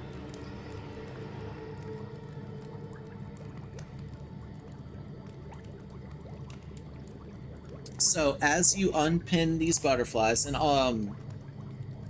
the magic in the area begins to take hold. Anybody in the area, everybody that would like to clear 2 hit points, you are more than welcome to do so. So everybody here can heal up for 2. You watch the butterflies begin to like twitch and move a bit, and they kind of like they get up and like begin to like walk around on the page, and you see like the amber one walks up to like the mortar and pestle that's sitting here on the table, and like it crawls all the way up to the top of the pestle and begins to like flutter its wings, and you see it do a little hop and it falls to the ground. The blue butterfly. I am not letting the blue one do anything. Is just cupping your hands. Yeah, the blue butterfly just basically aimlessly begins to walk towards the edge of the edge of the table, and as you cup your hands, the blue butterfly like falls into your hand and just kind of flutters a bit. Hey, it's okay. I'm here. And as you kind of take a moment and look, you can see the pinholes from being pinned to the page. Like there was 1 in the body, but like there was 4 in the wings. And it seemed like, Misty, that for these butterflies to regain their lives, it had to take all of the magic from your healing field to repair the damage to their little bodies. But their wings were not repaired. And that's from rolling with fear. What if I go over to them and just use healing hands? At least on the blue one. I'm going. Let me see here. Is that? I'll give you the same thing, Bimmy. It's gonna be you're gonna have to give me a spellcasting roll. Okay. The higher the better here. If it seems like Bimmy is about to like hurt this thing, is this going to like either pull the butterfly away or slap Bimmy's hand away from it? No, it doesn't. Like healing is non-offensive. I wouldn't say, oh, if she fails, then it's dead. Well, yeah, but like only I'm big good and everything. things. She's misinterpreting She's misinterpreting. She's being very protective. I get it. In character, she doesn't get what's going on and everything. Hey, we kill gods, we heal bugs. Exactly. No, this is wonderful. I'm going to let you in on a little secret. The exact reason why I chose this map specifically is because of that blue butterfly. Aww. I saw that blue butterfly on there. I was like, yep, I got to take it. I love blue butterflies. Well, it's also been it's been a reoccurring thing in the thing. Either it's been a blue butterfly or been a blue bat. Okay, so actually, wait. That healing fuel. Misty, you wanted it to also heal us, right? Yes. Okay, so I'm gonna do 2 things. I am going to use my gifted performer to sing a relaxing song so everyone can clear at least 1 hit point. Then we can clear 1 hit point. And while Bimmy will sing that while she's walking over to the butterfly to use healing hands, she's singing, I dream of a butterfly, and it feels so real. I hold it in my hands, and I can't think of another rhyme. And she gently touches it and gets a critical success. Oh Your wounds will my heal. goodness. Yeah, that without question. As your song is filling the air and you reach out with your hands, they glow with that divine rainbow energy of Atimie. And just all feel the echoes of that song also in your hearts, and you feel like your hearts kind of sync up as if there was a drum that's kind of giving a bass to the song that isn't actually there. But you all heal for 1 HP, additional 1 HP. And as you pump this divine healing energy into this butterfly, not only do you repair its wings fully and it takes flight and begins to fly and flutter around Isabel's head. The amber one that fell to the floor suddenly takes flight as well and flies over and lands on the top of Misty's crown. I beam happily. He starts Misty, crying. as soon as that butterfly lands on your crown, your mind can't help but wander to it was a remind me it was it a fawn Fawn, yes. that you had seen? Yeah, you can't you see your mind wandering back to that fawn, and you kind of get like a goosebumps feel across your arms as you remember vividly exactly what that fawn looked like the first time that it saw you and began to like do that like funny little hop jump run that it did leading up to you and before licking your hand. Like you have a crystal clear distinct remembrance of that moment, which is why you're getting the main reason why you're getting such big goosebumps too is because ever since that artifact had taken a hold of your mind, the exact memory of what that creature looked like exactly, like down to the minute detail, had been fuzzy, and now you're remembering it like you just saw it. You feel as if a connection that you once had has been repaired. That is an insane moment, Bimmy, for you to get a critical success. I thought that was going to be gone. I didn't think anything was going to come from that amber butterfly in Misty, the connection that I had put in there. So crucial, amazing critical success. Y'all have been rolling crits like insane. Like not just this session. It's been so many sessions have been like this. It's insane. I love it. I absolutely love it. If you'll Never excuse me, underestimate me. Ace is gonna want to walk outside with the blue butterfly. Okay. Well, just like it following her, like she's keeping her Are eyes on you it. like so? As I'm gonna say, with this area, like there is like a clear, distinct boundary line, like right down here towards the bottom. Like that area is just like darkness to you. Like you can see as like from like there's like a dark magical gateway right here, and you can kind of see the swamp does continue beyond it, but you feel like any step beyond this boundary would probably return you back to the cursed desert lands. Even with the dark vision, there's nothing. It's like anyway, like, Ace is going to peel off to a somewhat private area because she is aware that this is a messenger of Uwe, and they like their privacy. So she's actually gonna let it lead her to a secluded spot. I guess then, as everybody is like currently in the front room, you could go into the back room with the butterfly as well. There's a little back room over here. Go to the stink room. It's stanky, but everywhere here stinks. Hey, I'm not sure if you're just a regular old butterfly or not, but you remind me a lot of... Well, I guess the only really family active in my life right now other than Marigrim, but just wanted to know if maybe you had something to say or just something, but I just wanted to thank you and all of you for helping me out.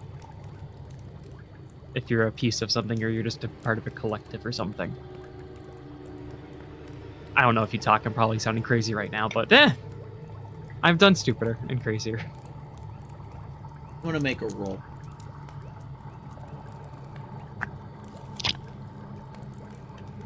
I see nothing wrong with talking to butterflies. That's a good roll. You feel like you don't like it as you stand there. You feel awkward, like you're talking to the butterfly, and for a few moments, nothing happens, and you begin to feel that awkwardness kick in. Like, am I really just standing here talking to a bug, or is there something to this? Like, what am I? And as soon as you begin to question that, you feel. You don't see it, but you feel not a super massive hand, but like a giant hand just gently pat the top of your head. It reminds you of like when you were a young child, when Balasar, I've had to remember his name for a moment. Balasar, right? Yeah. Like Palisar would pat your head. It was like the feeling of a grown-up patting the head of a child. And you feel it pats your head 3 times. And that's it. She reaches up to feel the hand. Just air. Oh, okay. Thanks. I should probably go join the others and your friend. I will say, the blue butterfly lands on your shoulder and begins to crawl onto your chest, into the center, like where your armor is. And there is a sudden pulse of blue light, and like it's steady for like a few seconds. Like it even like it's bright, and it kind of like makes you squint your eyes for a moment. You're just like, ah.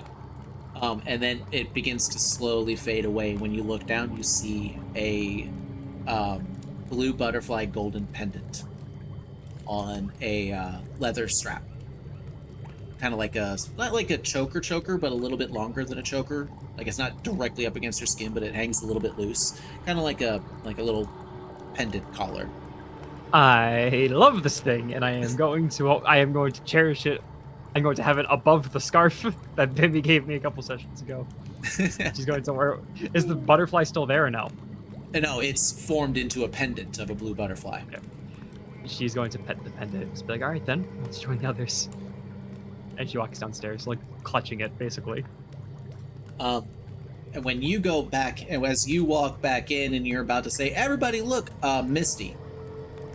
There is suddenly a flash of amber light, and like everybody is like looking over and saying, "Oh, it's so cute that the butterfly had landed on your head." And it was at this moment that Isabel went back and like had their moment, and it was like almost simultaneously that hers flashed, that yours flashes as well. And Isabel, you come back down and you see that Misty is wearing a thin crown. Oh fuck yeah! Kind of like a little thin. What's the word I'm looking for? Tiara? Yeah, like a tiara. Yeah. That has a little golden circlet that perfectly fits around, like it's like halfway up your mushroom cap. And the very top of it has a very intricate amber butterfly with little amber stones inset into the wings. And as you take a moment and like take it, like you feel the weight of it, and you take it off and take a look at it, the amber is, you can definitely tell that it's like fossilized amber sap. That you can even see that there's like little insects that have been trapped in the amber that have been preserved in there, and you can kind of see them clearly. Yeah, we still need fan art for this. Oh fuck! Your little tiny mushroom with tiny tiara. Isn't her new brooch and scarf? Is anybody else searching or doing anything during this time? I want I to was search looking too. around. Yeah, let's. Yeah. Okay. Y'all go ahead and search. Nigel, what are you doing? Wait, what do we roll for it? It's gonna be instinct. See, Okay. instinct or Can I- knowledge. Did anyone check out that red orb in the back? No. Nope, no one has. You see is just like start slowly backing up the stairs. Can I check that out? Go ahead and give me a knowledge roll. Me? Okay. No, Nigel. 21 with fear. Huge. Oh, God damn it. Knocked over y'all's hope pool. Luckily, I remembered how much was in there. Yeah, significant roll. You go up and you can tell it's a magical device, first and foremost, that's almost identical to the speaking orbs that you all have. Except this is an updated version where not only can you hear the person you're talking to, but you can also see them. And as you're taking that moment and looking in, you notice at the very center of the orb, a bright yellow, narrow slitted eye is looking right at you. And as soon as it notices that you notice it, it vanishes like a wisp of smoke, and it's gone. You get the sense that whoever's on the other side of this orb knows you're here. Fuck, and we tried so hard to run. But they only see Nigel. I'm not going to say that you were in the room just yet, Isabel. Like, Do what? can I wave at him? The eye is gone. Like, it was like one of those moments that, like, you know that like moment where you're walking on the street and you feel somebody's eyes on you and you look over and you see that somebody was looking at you, and as soon as they see that you notice them, they quickly look away? It's kind of like one of those things.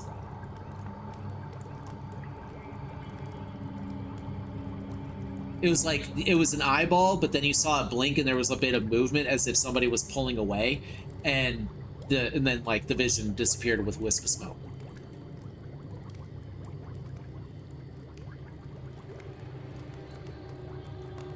But yeah, that's what you're able to ascertain from that.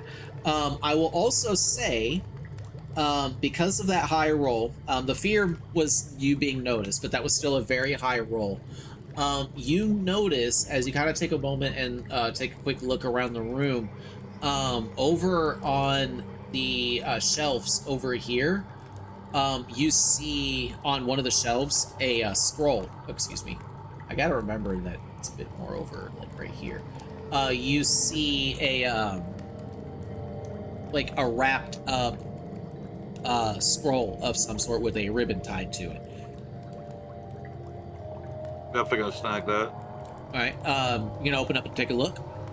Yeah. Okay, it's a scroll of death. Your character's dead. Just kidding. Okay. You open it up and you see what looks to be a crudely drawn map.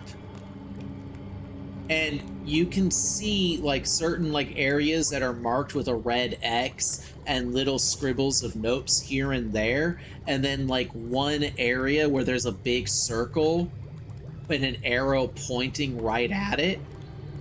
You ascertain from some of the notes from some of the structures here that this is a map of the area that you're currently in. And the little notes that you can see written and scribbled everywhere is definitely from Foxglove. And a lot of the notes are things like, it's not over here, maybe it's over here, then that's marked out with a big ol' X with a big no, it's not underneath it. You ascertain that this is a map of the area of places where the Primordia Paramecium is not. Because as you come in, Misty so cleverly asked about the Primordia Paramecia, and you did, Foxglove did say that that's why she was here. That she was looking for it for the people that she's working for, because they are also interested in star gems, and they want their hands on it.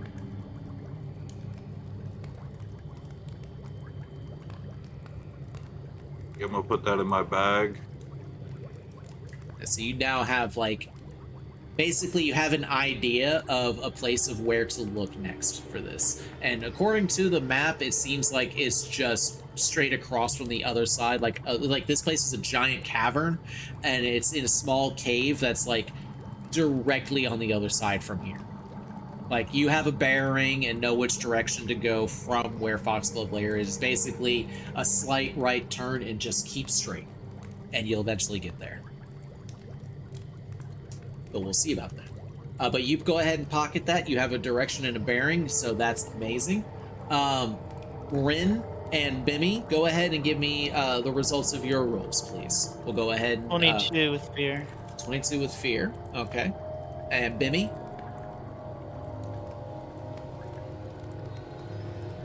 Bimmy, you are muted, so if you are answering, I am not hearing. Oh, sorry. That's a 15 with fear. 15 with fear. Okay. I'll go ahead and resolve Bimmy first, Rin, if that's okay. That's fine. Where I'm gonna ask this, Bimmy, where exactly in the hut are you searching? Let's see. This is Bimmy we're talking about. Bimmy is probably looking where there's like a bunch of colorful stuff. Like There is a box filled with multicolored gems and stones. There's also this small little box that contains like 6 different stones of different shapes. A couple of them are glowing.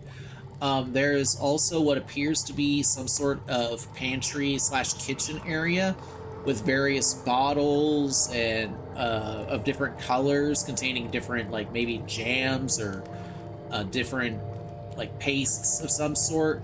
There's also like various like funguses and vegetables and fruits of unknown origins but different colors over there as well, like plants you don't recognize. I think Bimmy would probably be, because like, yeah, gems are nice, but Bimmy can't really use gems or whatever. What are you gonna do? Sell them for money? Bimmy Who even probably does that? be. Yeah, Bimmy would probably be over here near the colorful fungus, and I guess wherever these, like this corner where the colorful fungus and weapons meet. Okay. All right. Looking like around there for stuff. Hydrate, everybody. Yes, All please right. do. Over in this area with a 15, I'm gonna say you find. What do you think Bimmy would grab here? Like I said, you see colorful fungus, you see colorful fruits and vegetables, you see jars with maybe it's jelly or a bean paste of some sort. You're not entirely sure. What would Bimmy grab at this moment? I'm going to say on a 15 with fear, I'm outright right now, you are going to have absolutely no idea what it is that you're going to grab. But I figure Bimmy's going to grab something, so what would she grab? Bimmy would probably grab like the biggest, most colorful thing that there is there. Okay, I'm going to roll a d4. On a 1, it's fungus. 2, it's fruit. 3, it's a vegetable. And 4, it's a jar. Mineral. A jar of some sort. Ooh. I'm gonna roll it on here. That's a 4. All right, you find a jar. It's like a large mason jar, like one of those like bigger ones that has like the latching lid on it that you kind of have to undo the fasten on the front of it, and then on a hinge it swings open on the top. And on the inside, I'm gonna say the reason why Bimmy went for this is because it's like, have you ever seen like those old like sand art things where people would take different colored sands in different shaped bottles and fill them up with different sands to make like a colorful sand art type thing, and then they would also like maybe take some sticks and push them through to make it like look all wavy and colorful and stuff like that? Yeah. That's kind of what this looks like. It's a jar of multicolored layered sand like substance. So go ahead and put in your inventory, you can write out a jar of questionable rainbow sand. I got a jar of colorful dirt. I got a jar of colorful dirt. You have absolutely no idea what this is or what it does, but it is in your inventory now. Rin, remind me on. I know that you rolled high with fear, but remind me on the number, please. 22. 22. And that was with fear, right? Yes. Okay. Where exactly would you be searching in this moment? On like the tabletops, like to the southwest. Over I in don't know. this Did area? he see what Bimmy just put the gems aside, and he just kind of looked at her like she's crazy and goes over and picks those up? Okay. So you're gonna so you kind of go over and would you go over to the tray that has the 6 different things in it first, or would you go to the chest that's like basically overflowing with this pile of like what look like square and rectangular and spiral shaped and circular looking stones and gems? He's gonna go to the trunk and pray it's not a mimic. Okay. You head over. It's not a mimic. You kind of it is a cask filled with all these variety of things. You notice that like they're not all gemstones, but they're all like some of them are kind of like maybe magically enchanted or dyed in some way to be colorful. But you notice like a couple of what look like really long, sharp spiral horns. One of them, like you find 2 of them. One of them is like a spiral of pink and purple, and another one is like a spiral of mint and forest green. So it's like a dark and bright green and a dark and bright purple spiral on these horns. You find a variety of spiral-like seashells that have been maybe dyed or painted in a variety of ways. And you also notice that there may be a couple things that actually look like they're gemstones. You go to grab one of these square like stones, and as you pick it up, it snaps in your hand and suddenly detonates. You Nice. take not bad 2 points of magical damage, so you're just going to mark 1 hit point from that. But you then realize what these actually are. These are magically enchanted like devices. Like what you had just set off was obviously like a glyph of blasting or something like that. It was meant to be broken so that way it would then detonate in an explosion. And you ascertain maybe that's what all of these are. Is there any way to safely collect them? You feel like you just don't want to break them. A few of them are very fragile and brittle, like they're meant to be tossed and they'll like basically break on impact. And then there's a few that like the horns are meant to be like broken. You feel like these are definitely a lot more sturdy, but they have cracks along the center of them and they're meant to be broken for something.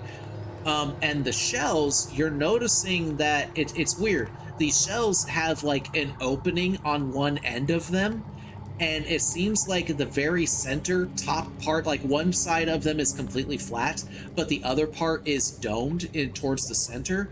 And the top part, you're noticing that with that very high roll, you notice that it's segmented and seems like it's a button that can be pushed. Don't tempt him with the button. What do you do? Can he kind of shake it and hold it up to his ear to see if he hears anything? You shake it, nothing clicks or anything. Doesn't sound like there's anything loose on the inside. Maybe like the top part where like the button is rattles a little bit, just because there's like that segmenting, like the little space between the button and then the rest of the shell. But you put it up to your ear, you don't hear anything. Does he have any clue what this might be? Give me a knowledge roll.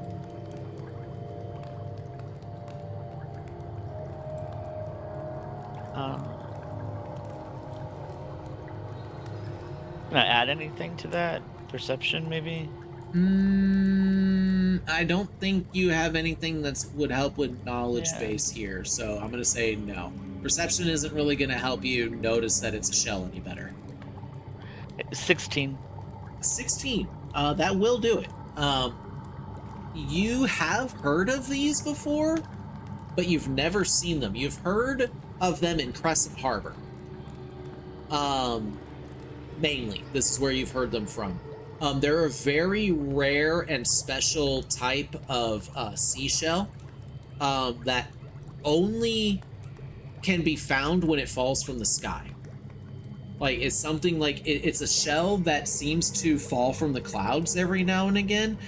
They fall sometimes into water, sometimes they fall into like the harbor itself, or sometimes in town, but they only ever really fall in Crescent Harbor.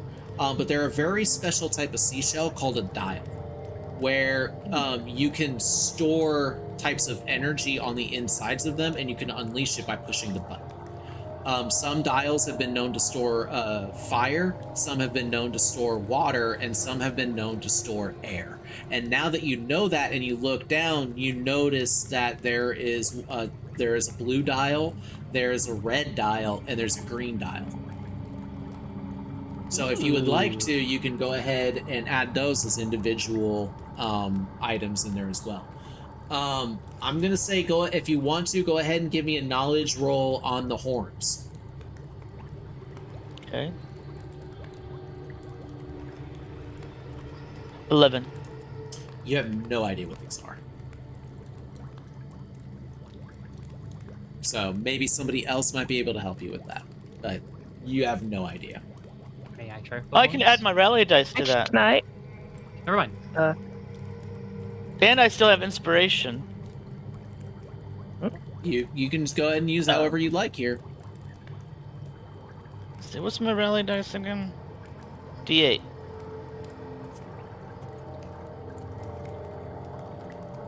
So that's a 13.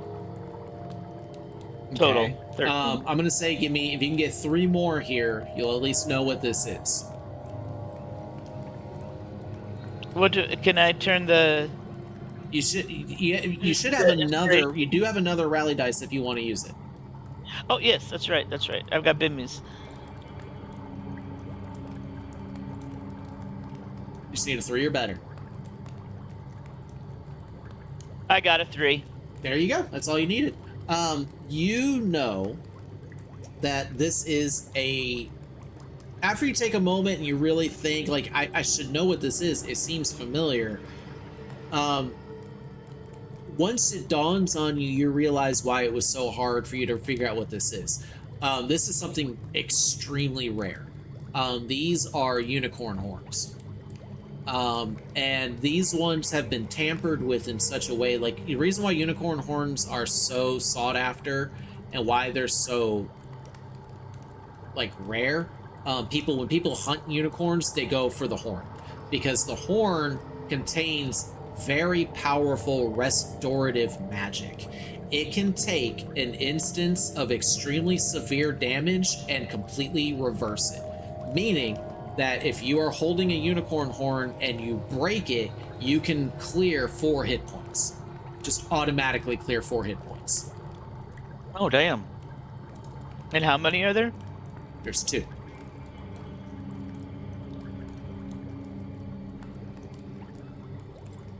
But I am gonna say, again, this one's been tampered with. Uh-oh. Probably a trap. So... Could have weaponized it. Don't know. Like, you gotta remember where you are finding these things from. I'm gonna say the only ones that are excused here are Isabel and Misty, because those are pure divine connections. And there's a reason why Foxglove was holding them.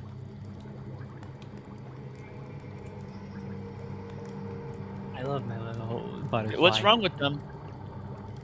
No, there's nothing wrong with the butterflies. That's what I'm saying. Oh, no. I'm at the unicorn. I'm saying you don't know. I'm just saying these, you know that these have been tampered with. Like, you could, when you look at them, not only, like, you can see that they've been painted elaborately. You think that it could be because of nefarious means. Like, maybe there's something that, you know, Foxglove didn't want somebody to see on them. And there's cracks. There's like cracks in the middle. So these are made like these look like these are made to break easier. Leona, Yes. I would like to use my cryptozoology to determine what and why. Ooh, yes. All right, give me a knowledge Cool. roll. Go ahead and add in your cryptozoology, spending that hope to do so. Yeah, I'm burning an armor slot for this. Nice. It's just funny Such enough. good armor for you. Such good armor for you. It truly, truly is. Okay. Bum, bum, bum, bum, bum. And that is, sorry for the delay. 24 with hope. 24 with hope will clear it. That is such good. You only needed a 20. Like, calm down, Misty. God damn. I'm practicing for the harder stuff. Yeah, no, you see it clear as day with your cryptozoology. Like, you know how unicorn horns are supposed to look. Like, you take a real close look at the paint on this, and that's when you're able to ascertain that, yes, this has been painted. And it looks like you're noticing that there's areas where there's a lot more paint that was applied on than others. And when you take a closer look, you notice very thin, subtle grooves of arcane runes all across one section of the spiral of the horn that's been painted like a much darker purple. And as you take a moment and look at them on that high 23 roll, you can read clear as day, and with your knowledge of magic as well, from what you've learned from Mycelius Grom and with your experiences in nature, you can tell very easily that this horn contains a curse. It's not a very powerful curse. It's like a one-off effect type curse. And so you realize that, yes, if you use this horn, you will recover 4 hit points. However, the next instance where you take damage, it's doubled. So if you take extreme severe damage, or if you take extreme damage again, that 4, if you have to mark 4 hit points, you'll be marking 8 instead. 1 hit point becomes 2, 2 points becomes 4, 3 becomes 6, 4 becomes 8. And he very gently puts it back on the table. You have nothing to do with it. It's a one-time thing, but it's a one-time thing. I was gonna say the way it was described makes it seem like it'll just go off if it's in your possession, whether you wanted to or not. If you take damage, so you can't. It sounds like you can't really pick and choose which instance of damage you're gonna have it take effect on. No. Anybody else wants it, they can have it. No. Nah. Okay. Nigel? You want it? No, I don't want it. Yeah. We're making sneaky stuff here.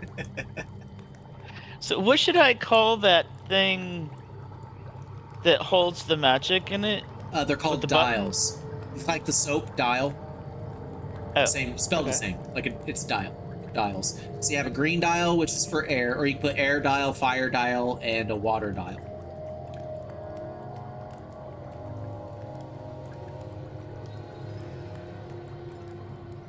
Are they already charged, or? He hasn't pushed the button. button. I guess we won't know until you push the button.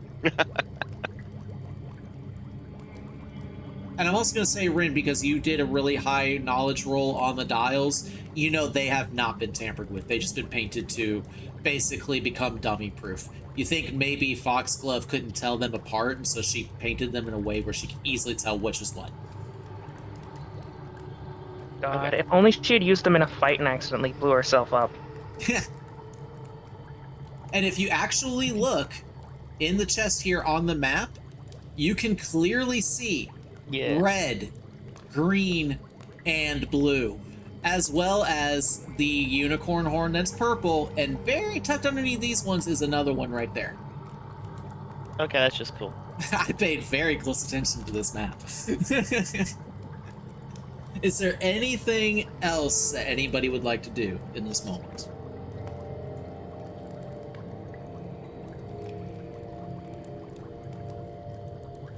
Yes. I am going to go ahead and use my clarity of nature feature and create a space of serenity in close range so people can clear out some stress if necessary. It can be up to 5 total between whomever. So work that out amongst yourselves. Nice. And I would say I as believe you cast this area out, it pushes all of those offensive offensive senses away. Like the horrendous smell that's been assaulting y'all since you got here, the bubbling noises that have just been discomforting you, even the unsettling mist on the ground just gets pushed away. And this space of calm, serene, clean air fills you all, and a sense of serenity is Wait, so what did we shared. get? So And I'm you also can going to druid just- craft a little bit of freshly cut grass to help permeate. There's a total of 5 stress points that can be alleviated between the party, and how we divide those 5 points up are entirely up to y'all. I only I've have only 1 got- stress to use, so I'm good. I I have haven't 2 used stress. any. I'm good. I don't have any marked. I'm good. I will mark 1 because I only had 1 stress marked, so I will make sure that doesn't well go then. to waste. well, fuck me guess then. I'll I clear guess my Foxglove stress. was just not that stressful at all. Fuck y'all. I think you The forgot the DM part where will Iz take note almost of this. died and have to drink a potion. No, it was scary. The GM Y'all will Okay, take need to note let of me this. know when you Fun need me to ass heal you because Honestly, I can't keep track. So y'all be like, "Yo, I need heals," and I ask, Okay. y'all like, "Nah, we're good." So Sounds like everyone can get all their stress cleared then if it's only 1 and 2 and 1 and 1. yeah. Yes, everybody's clear stressed. It was a Also, very scary encounter. Isabel, Yes. because you have not done so yet today, do you want to pull from your I box? would love to pull from the box. Go ahead and give me the roll for it. Let me know what you get. It's a D12, It's right? it's in the notes for the box. Make sure gotcha. you read the notes that I put at the bottom, because those are I the love the numbers we box. go off of right there. Yes, I the notes. So Yeah, it's been a while. We both kind of forgot. What? It's been like a couple of sessions because like one session lasted multiple days. But yes, we get to roll. That's a 4. I gain a hope. All right, there you go.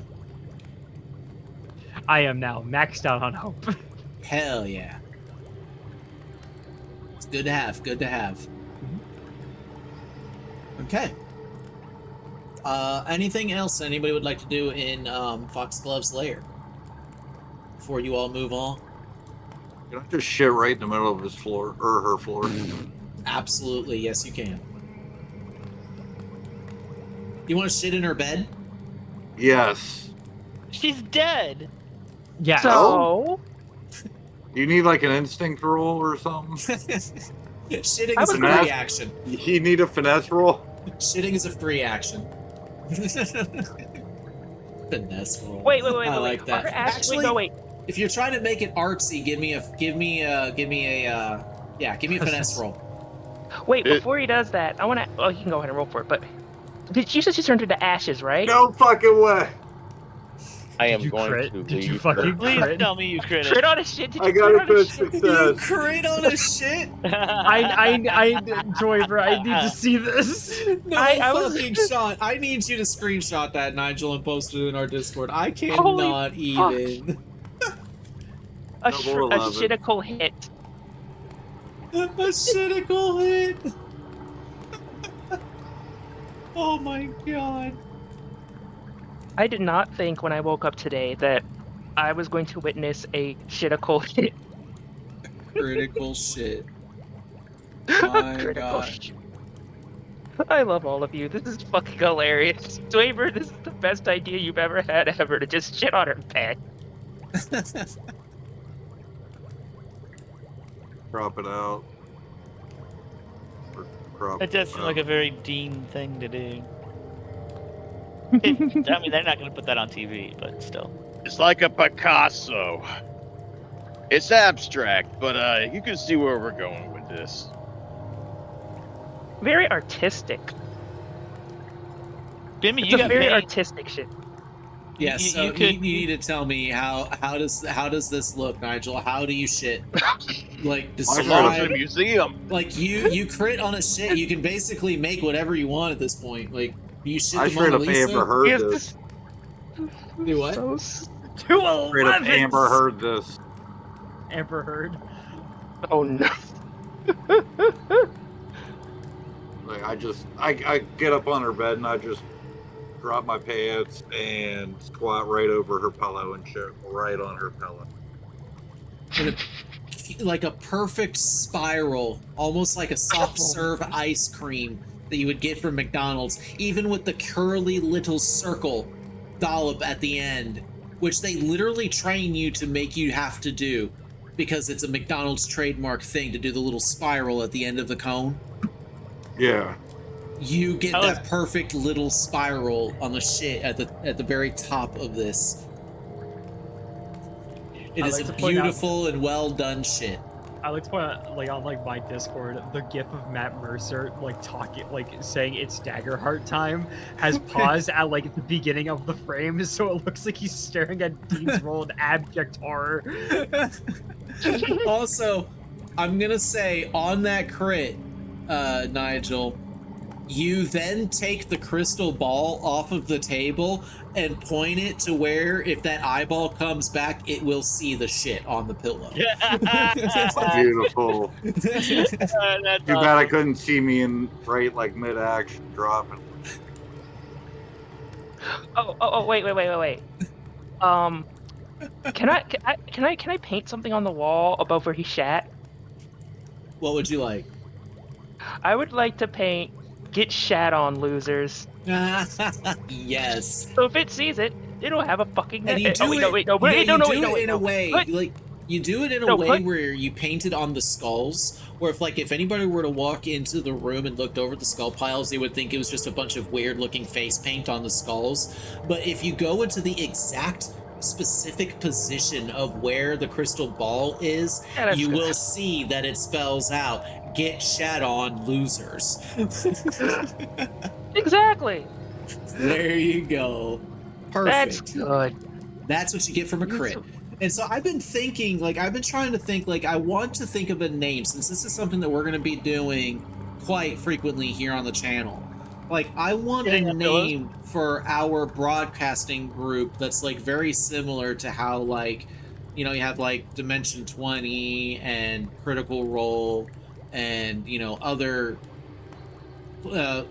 such. Like, I'm trying to think of others and I can't. This would But- be a great A post-session description. But yeah, I was just thinking, like, would Should have crit would no, I'm not. No, I don't want No. to copy it No. off of someone I'm else's. kidding. I'm Um, kidding. There's no way we would No, I do was. that. Is shits and crits what we're just gonna be about? Is crits and shits? Please fucking not. Please No. not. Please, For it, no, I'm all no. for it. I know. We I do need to think actually of something. I do need to think of we something. actually though, cannot because market that at all. That is against That the is rules. true. That is true. We do need to think of something though. We'll come together as a group, and we'll think of a good name for our adventuring group as a whole. Because yeah, this is nice. But Nice. chats have been had. The place has been searched down.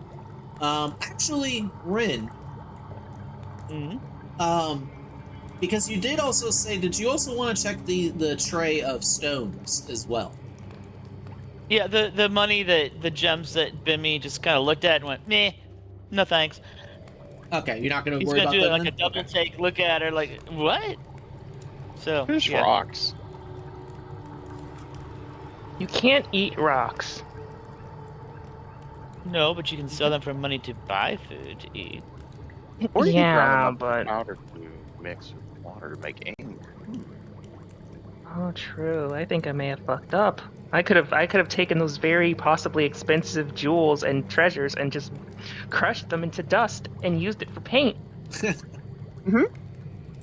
Are you going to, so you're going to take a look at these, Rin? Yes. All right, go ahead and give me a knowledge roll.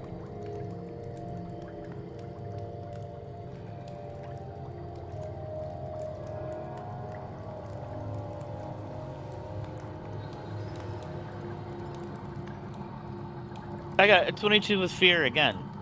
The Okay. same roll. Good roll. Good roll.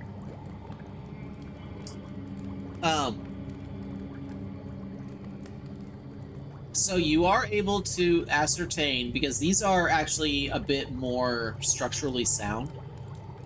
You can tell that these are spell glyphs. They're basically transportable spells that you can activate when you need them to.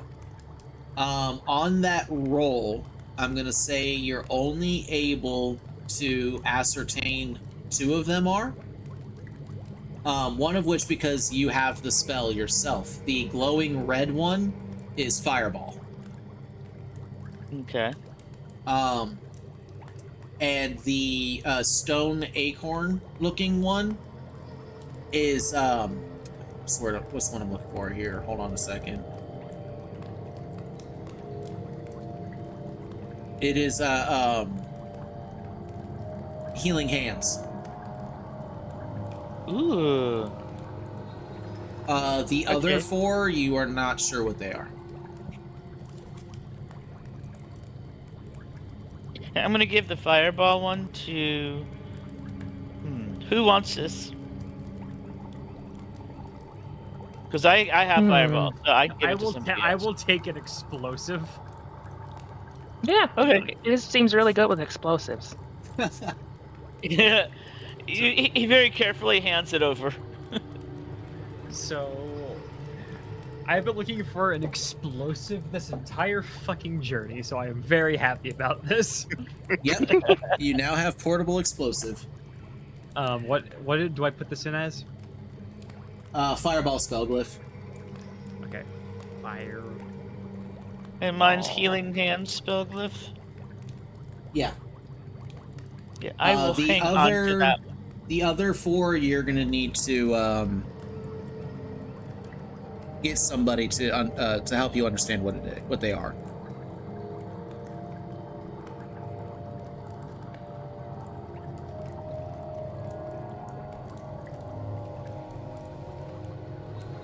You know, I think this went pretty well. This whole fight. Also, my whole sphere of protection thingy or whatever it's called, zone of protection thing, it only disappears after. I think it only disappears after it's done its job. Like, so is there still just a giant glowing circle outside?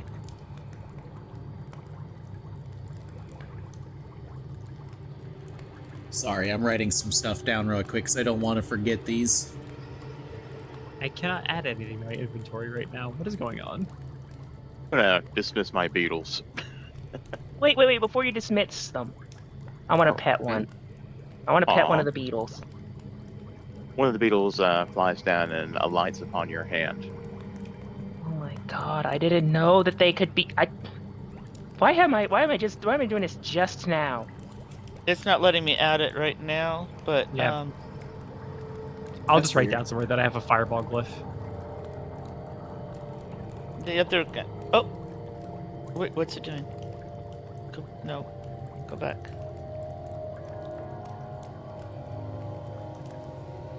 Oh, now I can add it. Okay. Fireball. Beetle flutters its wings once more and then dissipates into nothingness. What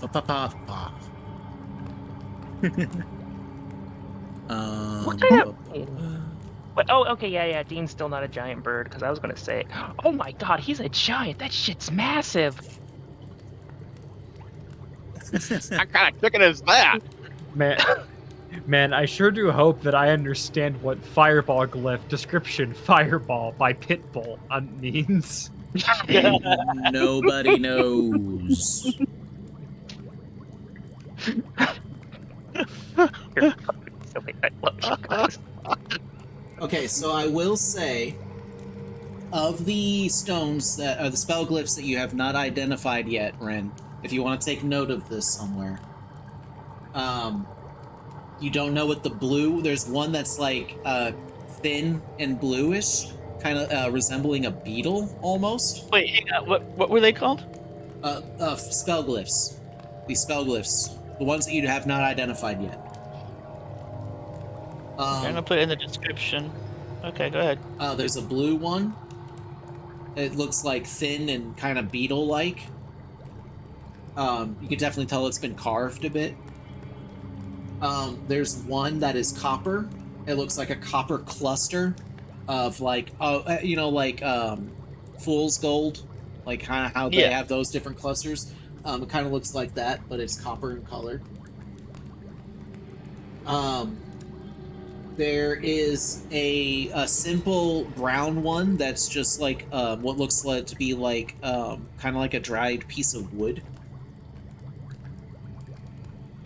And then a circular green one that ends in a point on one end. Like a pointed circular green. Okay. Thank you.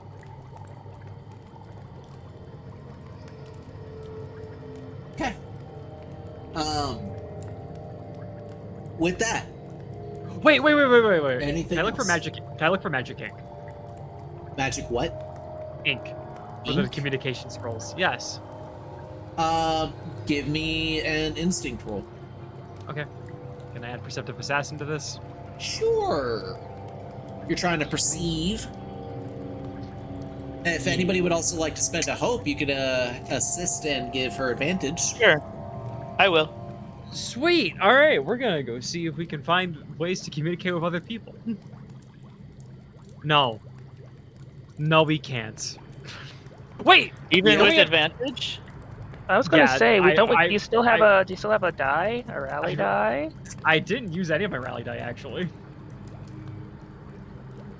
So There's what did I also roll for that? 3 in the 8. hope pool. So I rolled. And there's a also D8. one 8 D8. prayer die. and it's because it's 2 bards. We have 2 d8s, right? Yes. Yeah. Mhm. Okay. So we're gonna roll 1 d8. That is an 18. You know what? I'm just going to ensure that we're gonna get this, so I'm going to dump all my rally die. So that is a 19. 19. With fear. Did I take the fear? I did. 19 with fear. Bimmy, you said you had a 1? Yeah, I have a one. I have a prayer dice that's at 1. I'm gonna let you That's the know last right one. now, in order for her to succeed, she's gonna need it. Go ahead. Okay. 19 was just below. I set the DC in my head at a 20 on that. All right. Cool. Because this is a bit hidden. But you do find in this shelf over here, there's like some bags that contain small little vials that are corked. And when you open them up, you can see that this is like it is an ink. You can tell that an ink is magical because it has like a shimmer to it. So I have a couple vials of magic ink. Gotcha. Yeah. I would like to make sure that 2 of them don't go to waste, just in case something happens. I'd like to Yeah, write you have on 2 of the them. I have 2 of them. All right, I'm gonna use that on both the scrolls. Okay, that is going to require a knowledge roll. A knowledge roll. Who has better knowledge than me? Who's smarter? I have a 1. I have a -1. We're also very stupid. Fuck! Why are we dumb? We're more of a street smarts kind of group. Yeah. To be fair, actually true. What school? What's that? I don't know. Yeah, what school that ain't been is. invented yet. School of Hard Knocks. Okay. You know what? So far, kids have only known war. War and finger paint. Is there Yeah. anything I can? Is there anything I can add to this?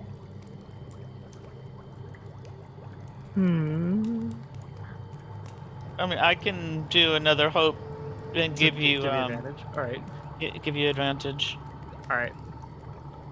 I'm gonna say, still like a grave will help you here because it's gonna take a very steady hand. So still like a Understood. grave will help you here. All right. Do you have? Did you use your Yes, I use my. GM inspiration? The only ones that have it right now are, I think Nigel's the only one with it left. Yeah. Because I think you used yours, right, Ren? No, you haven't used yours yet. You and Misty both wanted to use yours, but Misty ended up being the one. We did a roll off. So I'm gonna give my divine inspiration to To the roll. Divine inspiration. Yes. That's just a you can re-roll. So Isabel, if you roll bad, you have a re-roll. But you don't have to use it yet. That's a 23. 23 will do it. You Okay. have a functioning spell of Scroll of Communication. Sweet. And I have another vial, and I have another scroll, so that's nice to know. Yeah. Oh my god, there is one person I want to talk to with this. It would be such a dick move. I mean, we're already being dicks. Someone shat on a bed. Yeah, the air that Misty was able to push away with that, like, I forget what the name of the spell is. Wait, no, I know shit she doesn't. I know shit she doesn't know. I don't think Margaret knows that she's being set up. Oh yeah, that's this boy. We do have to call those people to tell them that it's like we figure out that it's a 100% a trap. Oh gosh, we do have to do that. Oh, I forgot about that. Yeah. Well, Thank you, brain, for remembering something for once. Listen, a lot has happened. Good brain. A lot has happened since that moment. 3 weeks passed. Yeah. We fought a boss. All this emotional stuff has happened. We all forgot about that. But I think Bryn can just talk to those people at will. Yeah. I do have the Right. telepathy. Yeah, isn't that a thing that was established? Yeah. So the way that it works is that you have to spend 2 hope in order to mentally communicate with somebody that you are very well acquainted with. So, like, you can't use it to reach out to Vertigo because you've never met him in person. Yes, but we have the thing. I But clicked yeah, I'm the just thing. saying using him as an example.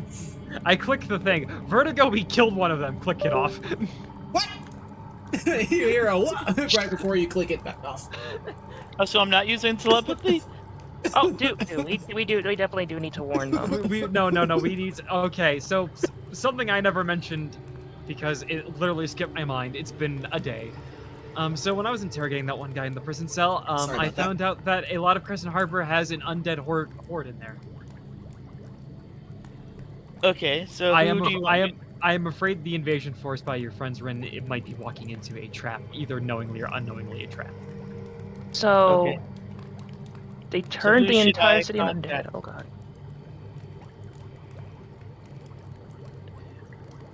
Wait, I need So to I remember. just I need contact to remember. I contact somebody I know, and I need to remember the exact. hope the wording GM of- will pick somebody. I need to remember the exact wording of this because if. What did he say to me exactly? He was like, she's building an undead army, and then he mentioned something about Crescent Harbor. He said that the civilians have either fled, hid, or turned undead. There is no in between. Those that are turned into the undead are under her subjugation, and there's even been strange magics where there's been abominations made. Okay. So Why yeah, did my closed captionings capitalize strange magics? because again. that is That's a a George really good Lucas name. movie. Isn't it? Oh, that's cool. It would be a title. It's wild. It's a good name. So yes, I would recommend that to Helix that you mentioned that there is a horde that the civilians of Crescent Harbor are either fleeing, hiding, or they are being turned to a horde of undead or monsters. Okay. That I if got you this. send if you send an invading force into there, they're most likely walking into something like most likely walking headfirst into horrors beyond their comprehension. Real quick, are you going to Into- open a line of communication with Helix? Or planning to? Yes. Okay. Before you Catrice, do- I need to send you a message. Yeah, no worries. Oh. Oh no! I'm going to quickly relay to Ren here. If you're contacting them, let them know that apparently there's someone working against us, and we have proof of that with this jar of moonstone dust. Yeah, sorry, I'm a traitor. Oh my god, no, there are like 3 people I want to talk to, and there's just one person I need to talk to, and there's one person I absolutely just want to talk to. Why do I see Ren pulling a Hermione and stamping his foot going, I'm not a fucking owl? Wait. No, we're not doing that thing. This is me with the scroll.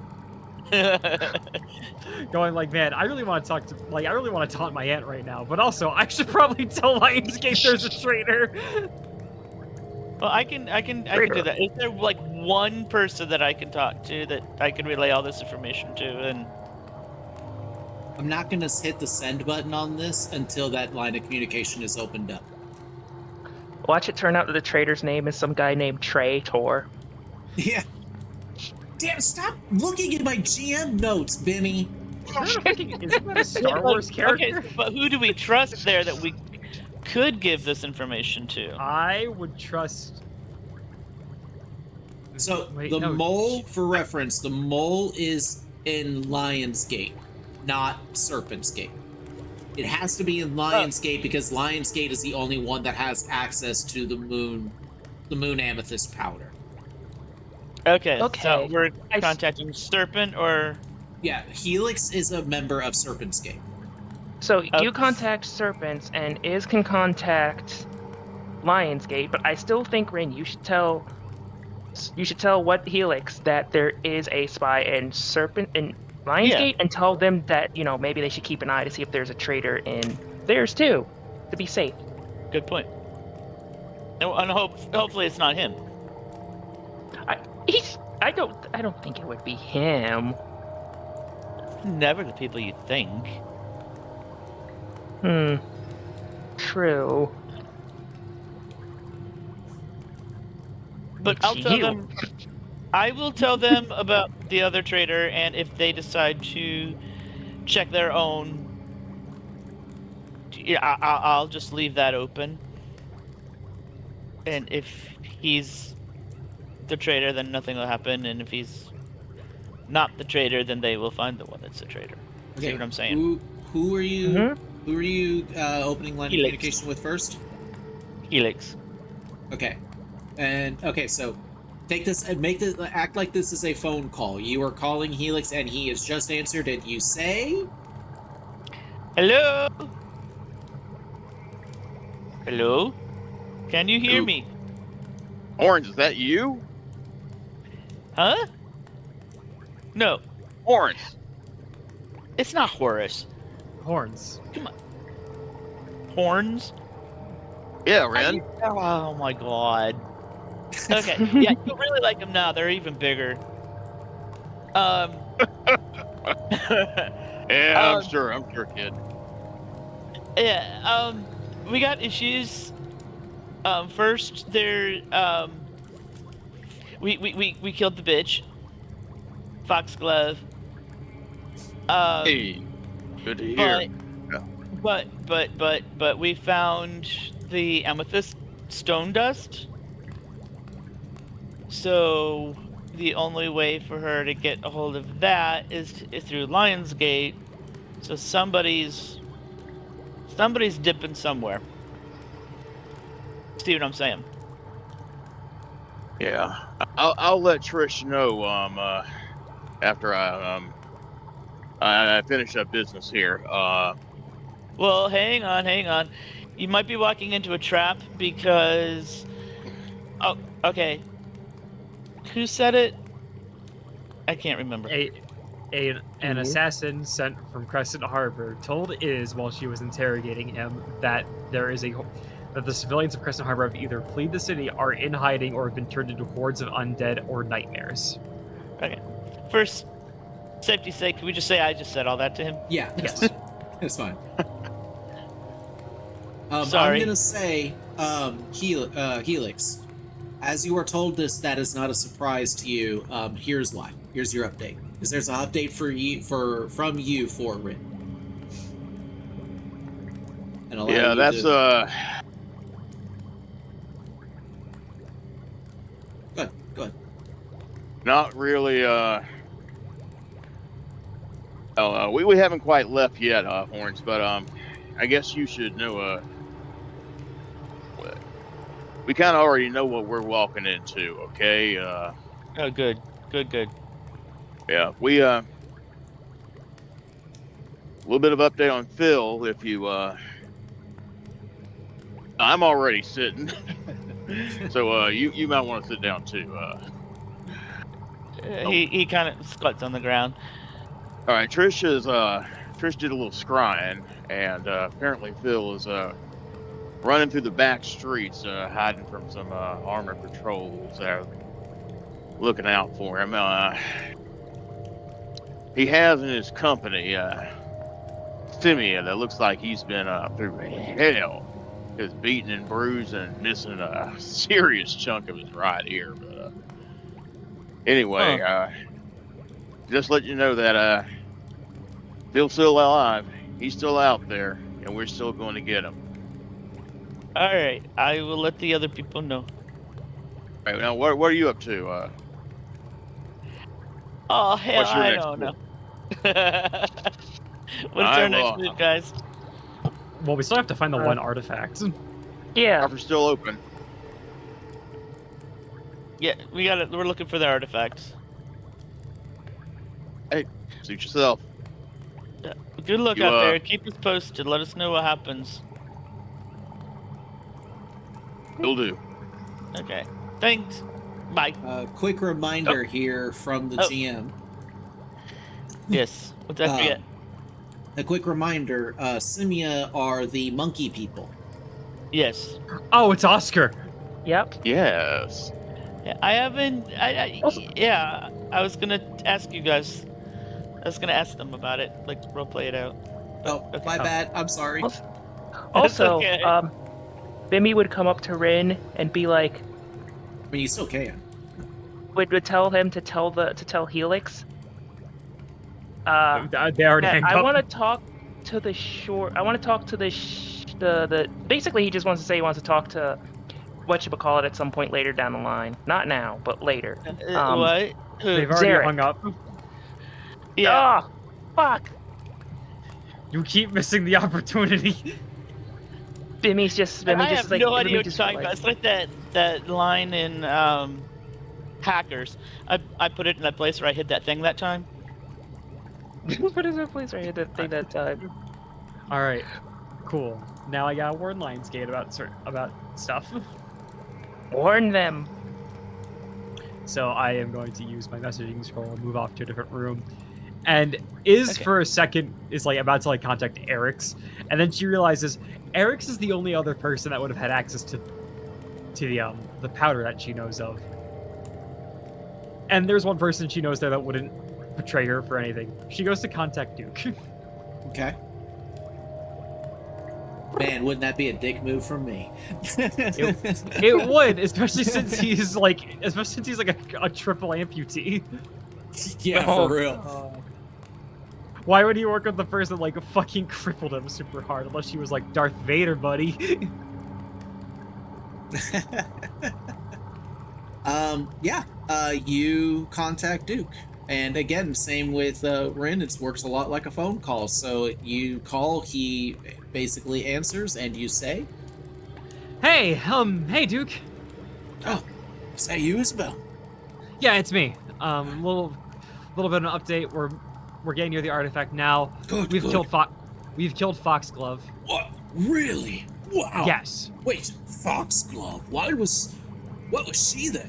I mean, you're down in the ruins of Primordia, right? Yeah. Why was she there? I think she's also investigating these little star artifacts. Really? The reason we think that is because we found some of the moon dust powder on a research table. Really? Wait.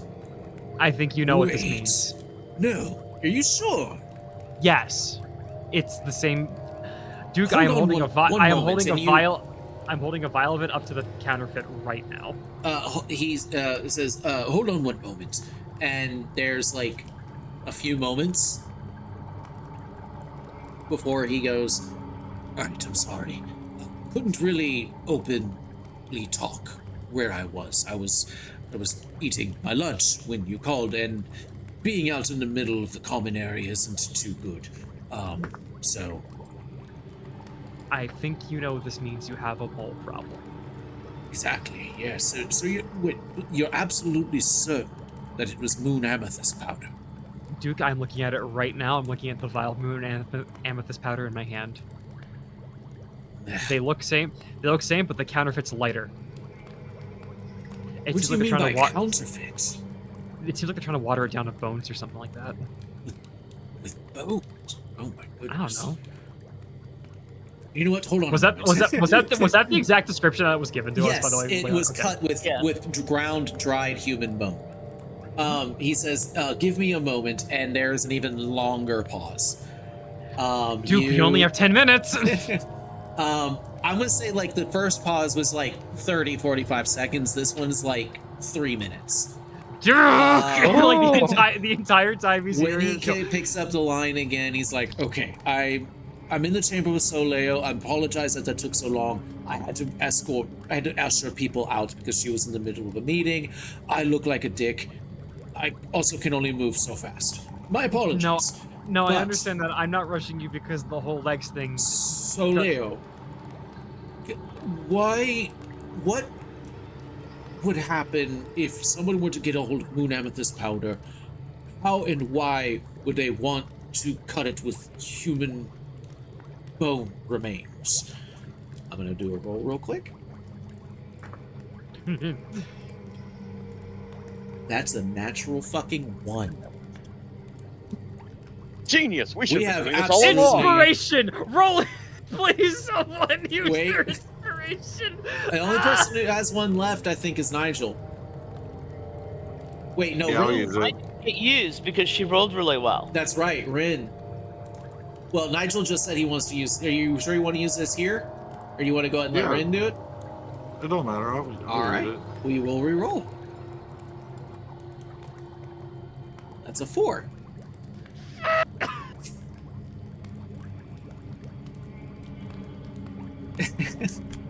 Do you want to use yours, Rin? Yes, please. It's a little bit better, Okay. but still not great. Uh, Can I add my rally dice to it? How many do you have? So I haven't 2. used it. I haven't used any of them. All right. You want to use 1? Yeah. I'll roll it.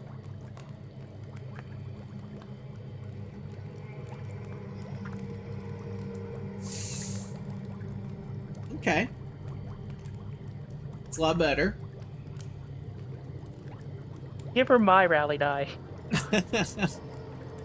I will give up both of them for this. Okay. Okay.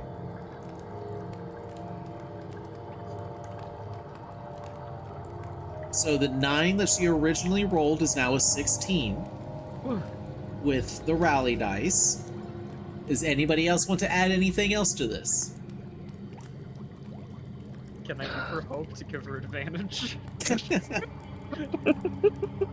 Advantage doesn't necessarily work for NPCs the way it works for PCs. Son of a bitch! It would be a straight reroll of the die, and she actually rolled like with the 9 on the D20. Like, you have a pretty sizable good chance that you would roll worse. Son of a bitch. Okay. I'm just gonna say this. This is a divinity that needs this much help. She went Yeah. from a 1 to a 4 to a 9, and then the first rally die roll was a 3, and the second one was also a 3. Why do the dice not want her to know things that she should know? I'm gonna say I don't know. I don't know nothing. another minute of your time does go by. If this is if this is the final result of the roll, it's gonna eat another minute of your time. That's fine. We have 6 minutes left. The Oh, response yeah. that you get back is, we can't be 100% positive. Excuse me.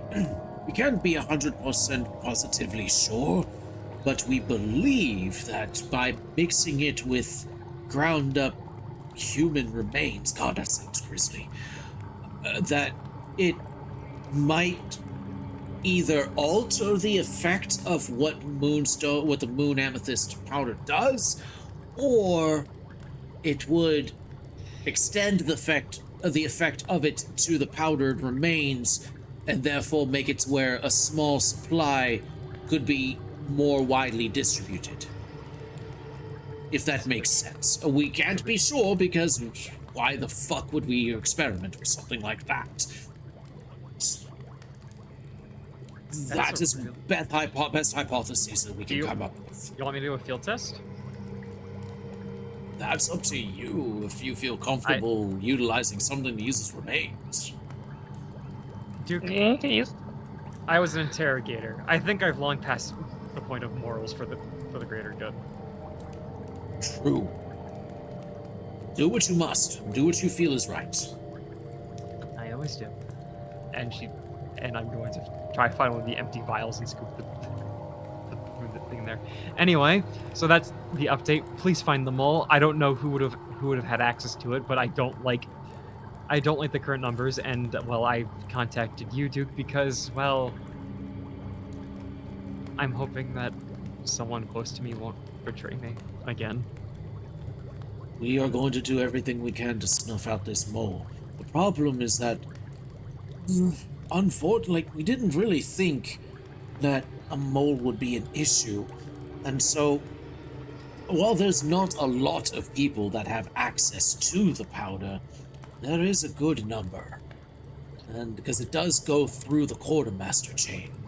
And so there are a few people that at least have access to where it's stored. So that could be where we begin our investigation. But I will assure you that I do not think it's anybody that's close to you.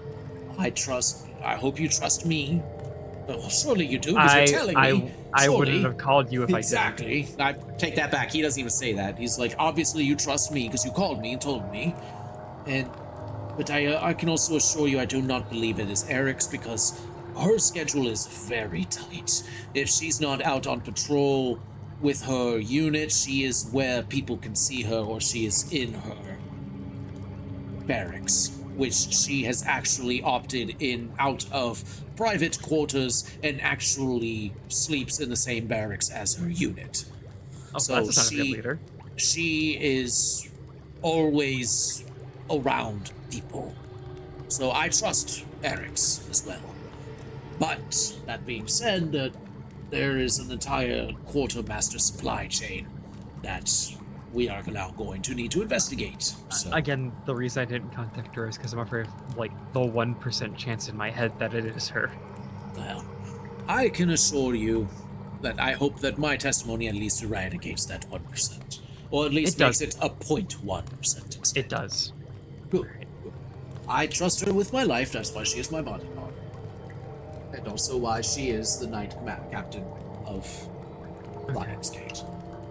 Also because she's a very mighty lion. I just feel like it's very good promoting and stats when the spell ends. Is when he's about to go on a roll about how he feels that like having a Qatari that looks so lion-esque is good marketing for Lionsgate. And that's when the spell ends. and I am going to scoop the remains of the counterfeit powder into a vial. Okay. Yeah, go ahead and add a vial of, we'll call it moonbone powder. Moonbone powder. What does it do? I guess we'll find out. Yes, I honestly feel like I will never again be able to find a map that the small, finer details I have been able to use to such an umph degree. But again, I will ask the group though, is there anything else that anybody would like to do in Foxglove's lair before you leave? You know what? I'm gonna look at the weapons table. What's on there? Weapons table? What do you mean? It's like swords and shields on the weapon near where I was looking before.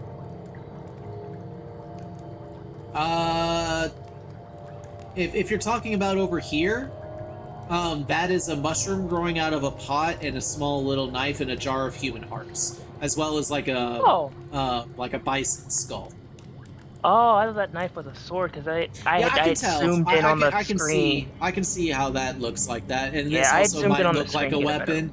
but I can kind of tell because of the grooves and such that this is like a cow skull seen from above.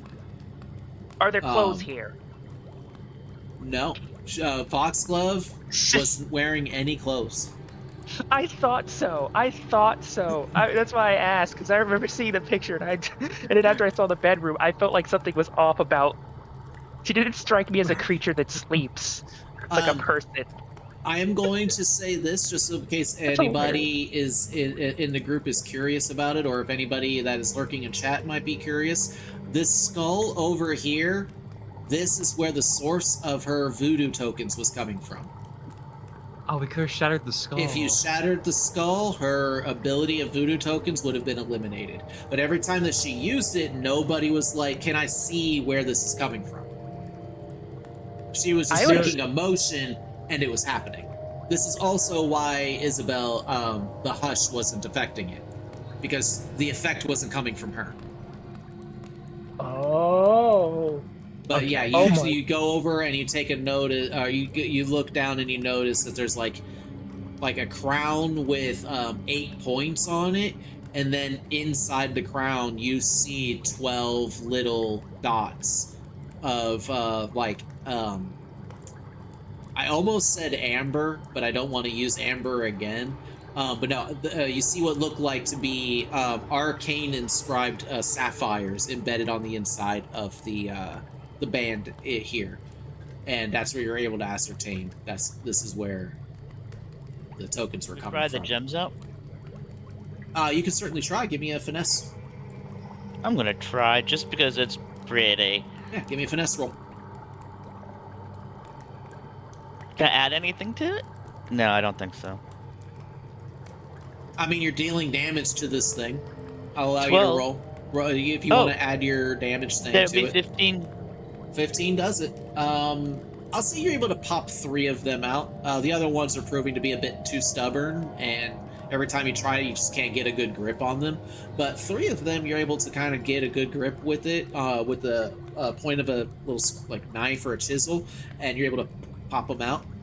So yeah, you got 3 sapphires. You ascertain each one be about a handful of gold. So just go ahead and write down 3 sapphires in the inventory so you can sell those later. Nice. Anything else?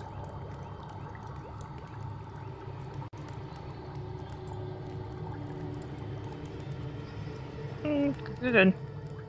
Okay. So you all gonna go ahead and take your leave? Yes. Yeah. Wait, which direction are we? Wait, yeah. That's right. It just So says it's right we're back going out. You said that out. before. Yeah. Yeah, there's like a shadowy gate. that Oh you wait, can we should step probably through. take the map with us. Nigel has it. Nigel has it. Nigel has the map. Okay. Okay, that's good. I was about, just Yeah, leave okay. the one Can you thing we need. fucking imagine? All right, so you all go ahead and take your leave, stepping through the shadow gate. The sounds and horrible smells of the hag swamp completely fade behind you. As you step through the gateway, there's like a momentary point where like you lose all sense deprivation. You can't see anything, you can't smell anything, you can't hear anything, but you do eventually step through the gate and make your way back to the cursed land, the cursed venom lands of Primordia. Ah, the blight town of Primordia. Shut up. It's an original idea. Fuck you. Miyazaki, is that you in the level designer credits? You know what? All of you are beginning to build poison. Oh No. God, no! No, please no. You know what? No, Oh, fuck that. Toxic. Oh God! I love how only I'm 2 of my out of players understand this reference. Anyway, I told you all before, Nigel, you have a sense of direction that you're able to gain with the map. So give me a moment. Actually, I forgot. I need to check.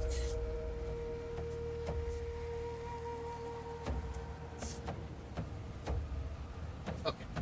Also, I forgot to go ahead and post the ambiance for y'all in the channel, so apologies, chat. Give me just one moment. Nigel, what's going through your character's mind during this moment as this epitomal foe of yours has been fell? A sense of relief, but also curiosity, because I don't know what's going on back home. Like, is my mom back to being happy again? Is what's going on with my dad? Is he okay? Yeah. Yeah, it's very understandable for these worries and these thoughts to be going through Nigel's head right now. Unfortunately, as of right now, you don't have any means of communication to reach out to your mom to see if everything's okay. So hopefully that's something that you'll be able to get resolved soon. And these thoughts are going through your head as you're leading the group to the next area. This is going to be, we're going to do a group check, but we're going to do this. Who's going to be leading the charge on this? For this next bit of travel. It's going to be an instinct roll. My instinct's pretty good. Don't everybody speak all up at once. Who wants to lead this? What am I rolling for exactly? Well, this is going to be a group check type thing. So first we designate who's going to be the leader, and then everybody else is going to be doing instinct reaction rolls. And for every success, it's going to add a circumstantial +1 to the leader's roll. No, I only have instinct +1. I'll take it if isn't you here. don't mind. Okay, Misty. All right. Yeah, Iz lost internet. Oh shit. We lost internet. Isabel. Is. That's okay. I didn't realize my headphones were- I can roll for Isabel. Hopefully they'll be able to come back soon. If not, we're kind of getting towards an ending point anyway, and they can catch up on the VOD later. I can make rolls for Isabel until then. So everybody except for nope, they're back. All right, cool. Welcome back. Don't worry, you missed nothing. I was about to fill in for you in case if I'm that back. need be. I'm back. Yay, you're back. Yes, you are. No one died. No one died while you were gone. Wait, who was going to fill in? I was gonna make rolls for you because if need be, but I was like, hopefully she'll be back soon. But if not, I can do whatever rolls we need to do for Isabel for now. But okay, so everybody except for Misty, go ahead and give me an instinct reaction roll. No heal per fear from this. It's just the number. 9. Say it again, Nigel. 9. Okay, that's one fail. 16. That is another fail. Oh, 19. That is a success.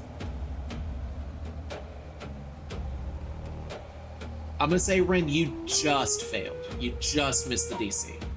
So if you want to use a hope and take one from the hope pool, you can turn that into a success. Can I just use one of my hope?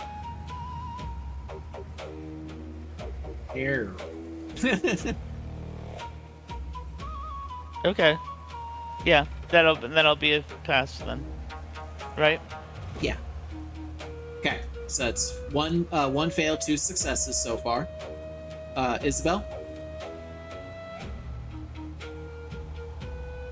Uh-oh. Did we lose Izzy again?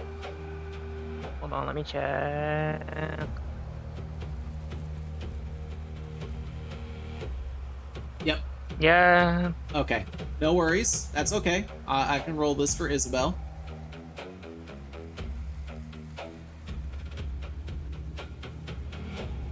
A 20. Nice. So that's 3 successes. So Misty, you're gonna be getting a +2 from the other successes from your team. You're gonna be getting a +2 to this roll. So go ahead and give me an instinct roll to navigate through these lands and towards the direction that you need to get to.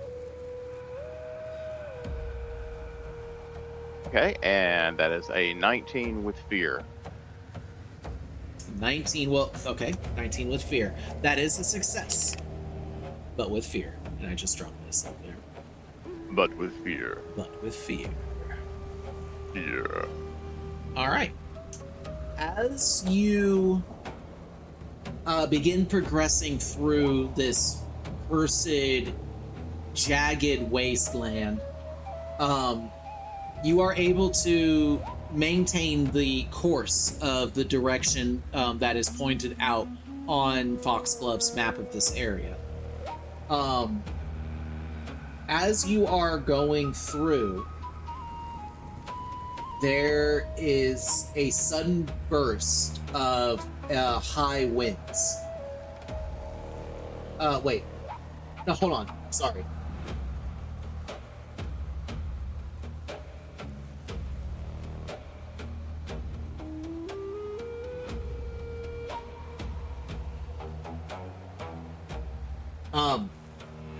Yeah, okay. As you are progressing towards the next area, you are able to maintain the course. However, you get into an area where the ground, unbeknownst to you, because you're paying more attention to maintaining the straight line, because this area is really twisty and funky, and like, you know, it's hot and like there's sand blasting everywhere. You're not paying that much attention, and the ground underneath all of you begins to crack and crumble, and you all plummet as a giant fissure opens up underneath the party, and you all fall into a cavern down below. I'm gonna need everybody to go ahead and give me finesse reaction rolls. This is to help prevent falling damage. I will go ahead and roll for Isabel. 15. 11. Okay, that's 2 failures. 24. Isabel succeeded. That's a success for you. Rin? Misty? That's a failure. You can fly, Graphy, so yeah, you will not take damage from this. What about my rally dice? Can I add that? Misty, what did you get? Oh, it was an 11. I know it's, well, it's an 11 Yeah, with hope, but I know it's a failure. That's a failure. Yeah, and it's a reaction. But Nigel, what did you roll? 15. You're 2 off. I need to roll a d8. Yeah, you have 1 left, right? Yeah, you have 1 left. I rolled a 3. So 18. Yep, you're good. Wait, I haven't rolled Graphy, rally I will dice. say you can use your wings because normally, even if you succeed, you'd still take half damage from this. So if you did not succeed, 17 points of physical damage as you come crashing down as you fall a good long ways. Isabel's success, she's able to flutter out her wings and lands without any issue. Nigel, you're gonna take half of that. What did I say was 16? So you're gonna take 8 instead. And Rin as well. You are also only gonna take 8. Everybody else except for Isabel. So Bimmy and Misty, you both are gonna take the full 16. Was that 16 or 60? 16. 17. 16. Okay. 16 or 17? 16. And it's 8 on the half. All right. Or 8 on a success, 16 on a fail. Okay, thanks. My minor damage to major damage threshold is 17. I thought you said 17 at first, so. Nope, you're good. 16's right there for you. Okay. You all find yourselves in a darkened tunnel that is collapsed on one end, like back where you are. Welcome back, Izzy. Sorry about that. You are perfectly fine. Apparently, their internet provider has been having power outages. It is perfectly fine. I'm just glad you're able to be here, and I was also able to listen in that little bit. Yeah. You all have landed in a small darkened tunnel. You and Misty can both see, because dark, you can see that the tunnel behind you has collapsed inward, so you're not able to access what's behind you. But forward, you see a tunnel that leads forward. There's a couple of sconces on either side of the wall where some torches are being hung up, but they both are unlit. And at the end of this small hallway-like chamber, you see a gateway with a door in it that has those iron bar like strips across the bars to kind of help reinforce it, as well as like a latch. And she's gone again. That's okay, don't worry, we're getting kind of close to the ending here as well. So what are y'all doing here in this moment? The wave of my hand, I'm going to druidcraft some flame and light the torches along the walls so my companions can see. Okay. Easy enough to do. Those torches get lit up. And I'm gonna say where you all fell in has kind of collapsed in as well, meaning you're not gonna be able to climb back out from where you were. Oh shit. Oh, this really is Blighttown. I just remembered I can do this with my phone, so sorry, my audio quality might be bad. Oh, you are fine. And we can hear you, it's not too bad. Yeah, I can hear you. It's just a drastic, like, downward quality. Yeah, but that's We'll fine. fix it in post. But what would y'all like to do as you see the now this hallway is lit up and you can clearly see the door at the end as well? Okay. Show door. It seems I think the the only way goodness out is is no through. dice through.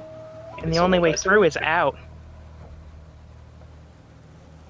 And the only way out is through that door. And the only way through that door is by opening it. And the only way by opening is by getting to it. And the only way to get to it is to walk up through it. I'm gonna start rolling psychic damage here in a moment. Welcome to the door and open it since I'm the tank. If anything hits us, The I want door it to hit is me locked. first. I take my sword against and smash it against the door. Give me an attack roll. Oh wait, are you gonna fireball it, Wolf? I mean, you're gonna fireball it? Rin? No, because it's close quarters. No. I just wanted to see a fireball today. You did. I did earlier. Another one. I need more fire. Can I roll to look around, see if I can see anything like on the ground or footprints or? I'm gonna say you don't really need to roll. It is a very featureless hallway. You don't see any footprints. You just see a thick layer of sand and dust in this area. You see the debris from where the ground had fallen underneath you and fell into this place. So there's a little bit of debris underneath you all.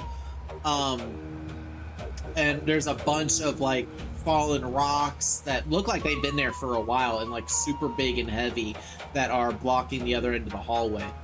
Other than that, you see the sconces of the two torches.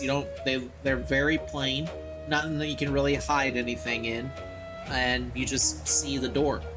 You do see that with the latch there is like a little opening for like an attempt if you want to try and like pick the lock or something. I have a thing for that. Yes, what's that? I believe if you go into my vault, because I can't access it right now with this phone, I can swap out one of my things for pick and pull. If you would be so kind as to swap out, You got Phantom Retreat, Battle Hardened, Hush, Hypnotic Shimmer, and Invisibility. What do you want to swap for it? You know, we are not dealing with spellcasters right now, so I'm going to swap out Hush. Oh, crap. 1 second. Okay, swap for pick and peel. All right. Go I ahead. have never had the opportunity to do this before. So would you like me to go ahead? I'll roll for your. Yeah, this gives you Apparently, my advantage. internet on my computer's back. I don't trust that for a second, but yes, I would like. You have one more hope? Do you want to spend it to add perceptive assassin for this? Wait, what happened? I had 3 hope. Oh, maybe if I refresh it, it'll show me 3 instead. Because it also appears to be 1 on my page, and I'm like, no, I had like 3 or 4 after the fight, and I didn't use any hope afterwards because I kept getting it back. I don't know. Internet issues. This one back to pre-stats before the fight started. All right, advantage. I had 3 hope. I would like to add like one of my things that. Will you take it out? You still have control over your thing? Okay, I don't have to roll this for you then. Well, I think. Hang on, because again, my internet's going in and out. So, what I roll for that? It's gonna be a finesse roll with advantage because of your pick and pull. And can I add anything else to that? If you want to spend a hope, you can add a perceptive assassin. Let's go with that. That's a 14 with fear. 14 with fear. Can I give them my DM inspiration? Because You I have don't not wanna used it go yet. to This waste. is true. Isabel, re-roll. Okay. I'll reroll this. No, that's not what I wanted. I might have just like told it to like roll it again, like because it was like the exact same roll. Hang on, so. Yeah, no, you have to actually like. So what you do when you hit reroll, whenever you click reroll, you have to click on which dice you are wanting to reroll. So if you're wanting to reroll the whole thing, click reroll and then click on the dice and then click it again. I rolled a 17 with hope. I think that clears 17 is exactly the difficulty for this whole Venom Corrupted Lands. Also, hang on. I think my internet's fully back, so I'm gonna go. No, never mind. It's fine. I just saw. We're literally getting towards the end of it here. You pick the lock, are able to open it up, and you swing. Do you swing open the door? She's going to creep it open, like slowly. Okay, yeah, slowly.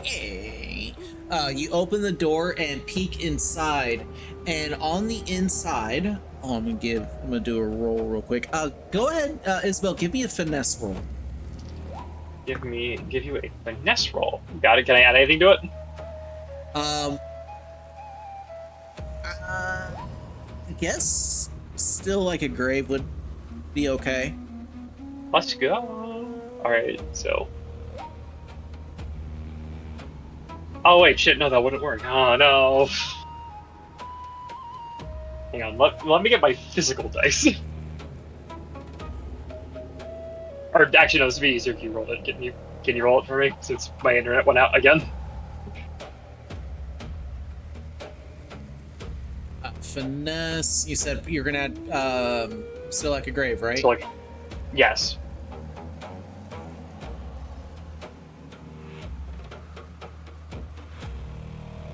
Okay, 16. 16 with hope. Okay, with hope, can I? Do you guys mind if I pull from the hope pool just to make sure it's an 18? Go for it. You gonna Yeah. take both? Go ahead.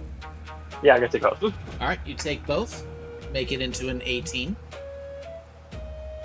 As you creep open the door, you see it opens up into like a shape that's kind of a room that's kind of shaped like a small cross or a plus sign, where it goes out into like there's a small hallway that goes into a small central chamber, and then from there there's 3 branching small hallways. You can't really see what's in the other 2 side hallways, but from what little bit you can see of those little areas, like you can kind of see a little bit of like the corner of those hallways.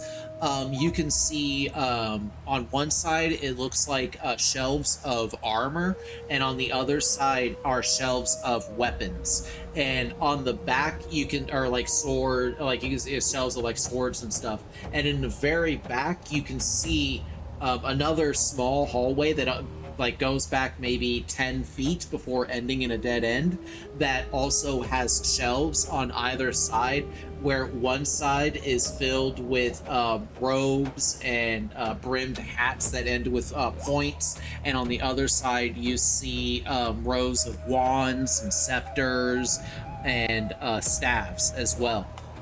In the very center of this chamber,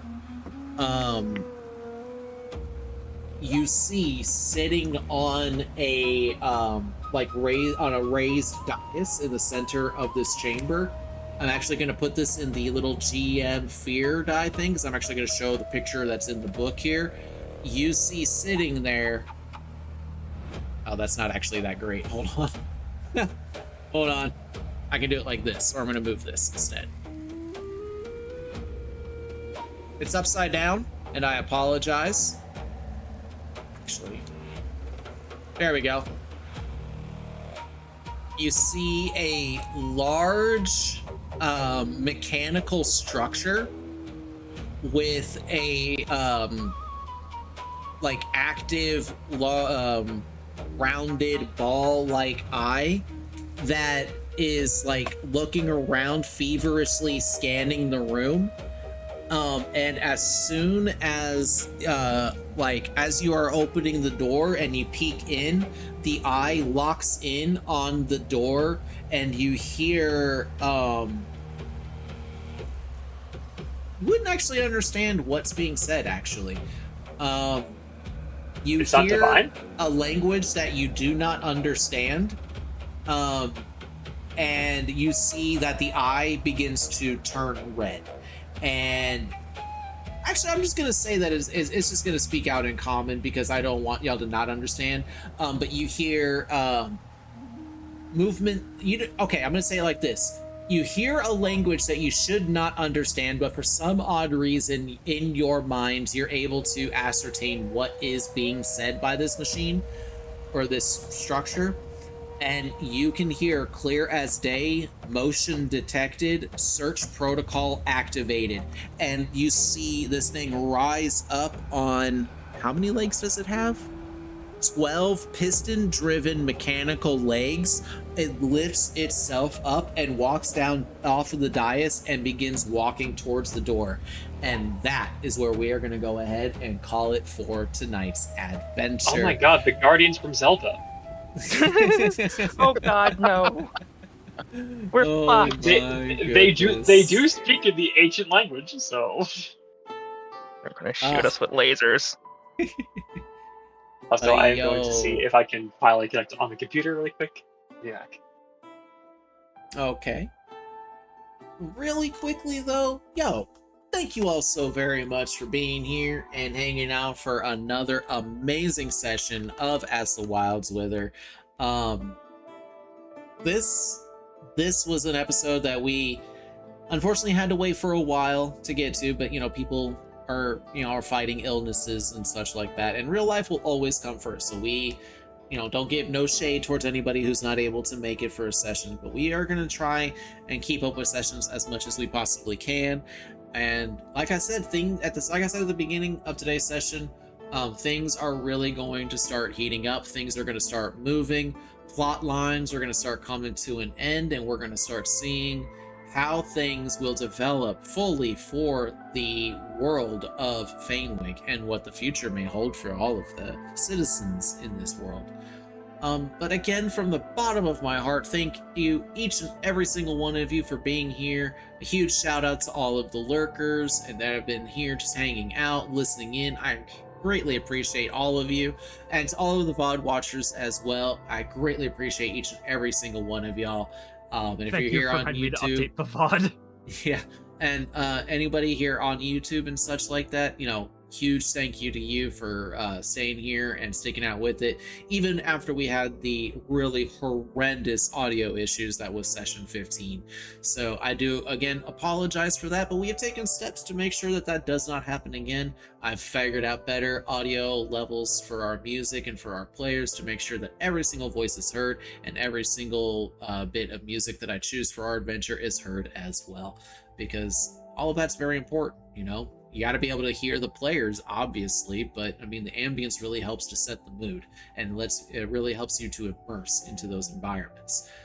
That's why we had the bubbling cauldron and the stinky swamp noises, and the hag battle music that had very odd, disturbing things all throughout it. It was meant to be unnerving in a way, because that's who Foxglove was. And now she dead, and her ashes are trapped in a cube, so she ain't coming back ever, bitch.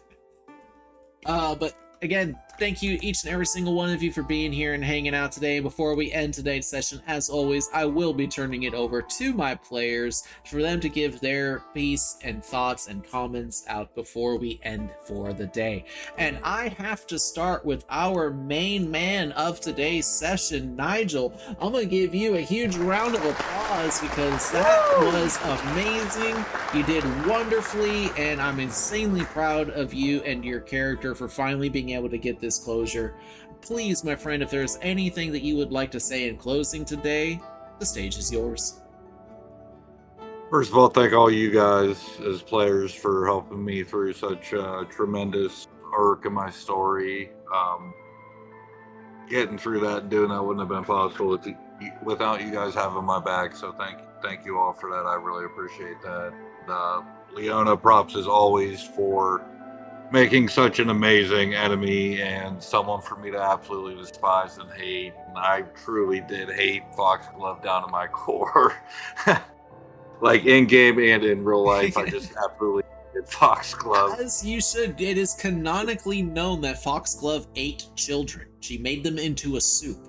So yes, like, yeah, you hate this bitch. You love to hate this bitch. Absolutely. My uncle asked me about getting dinner one Sunday, and I was like, listen, I gotta stab this bitch. You don't understand it. He just looked at me all funny because he had no idea what I was talking about. I gave him no context. And you should. I love it. Absolutely love it. But yeah, but yeah, thank you. The whole role playing part, I was nervous as fuck about, but it was definitely a lot of fun. Definitely enjoyed it. So thank you guys all again. I appreciate you all. Thank you as well. And yeah, I mean, I have to push my own comfort levels myself because like I have a tendency to be too nice. Like I'm a nice person down to my core. I don't like seeing people suffer. I want to see people celebrate victories and such like that. So it's actually really hard for me to come up with like a truly evil villain. Foxglove, I did not have a challenge with that. She was just naturally just an evil bitch. She didn't give two fucks about anything. She deliberately made deals with people to fuck them over in the end. She took everybody's specific wording to heart, but she would never tell anybody, hey, you need to be careful about what you say because what you say is what you're going to get. And that's the type of twisted mentality that just really helps to start create a very twisted individual. Go ahead.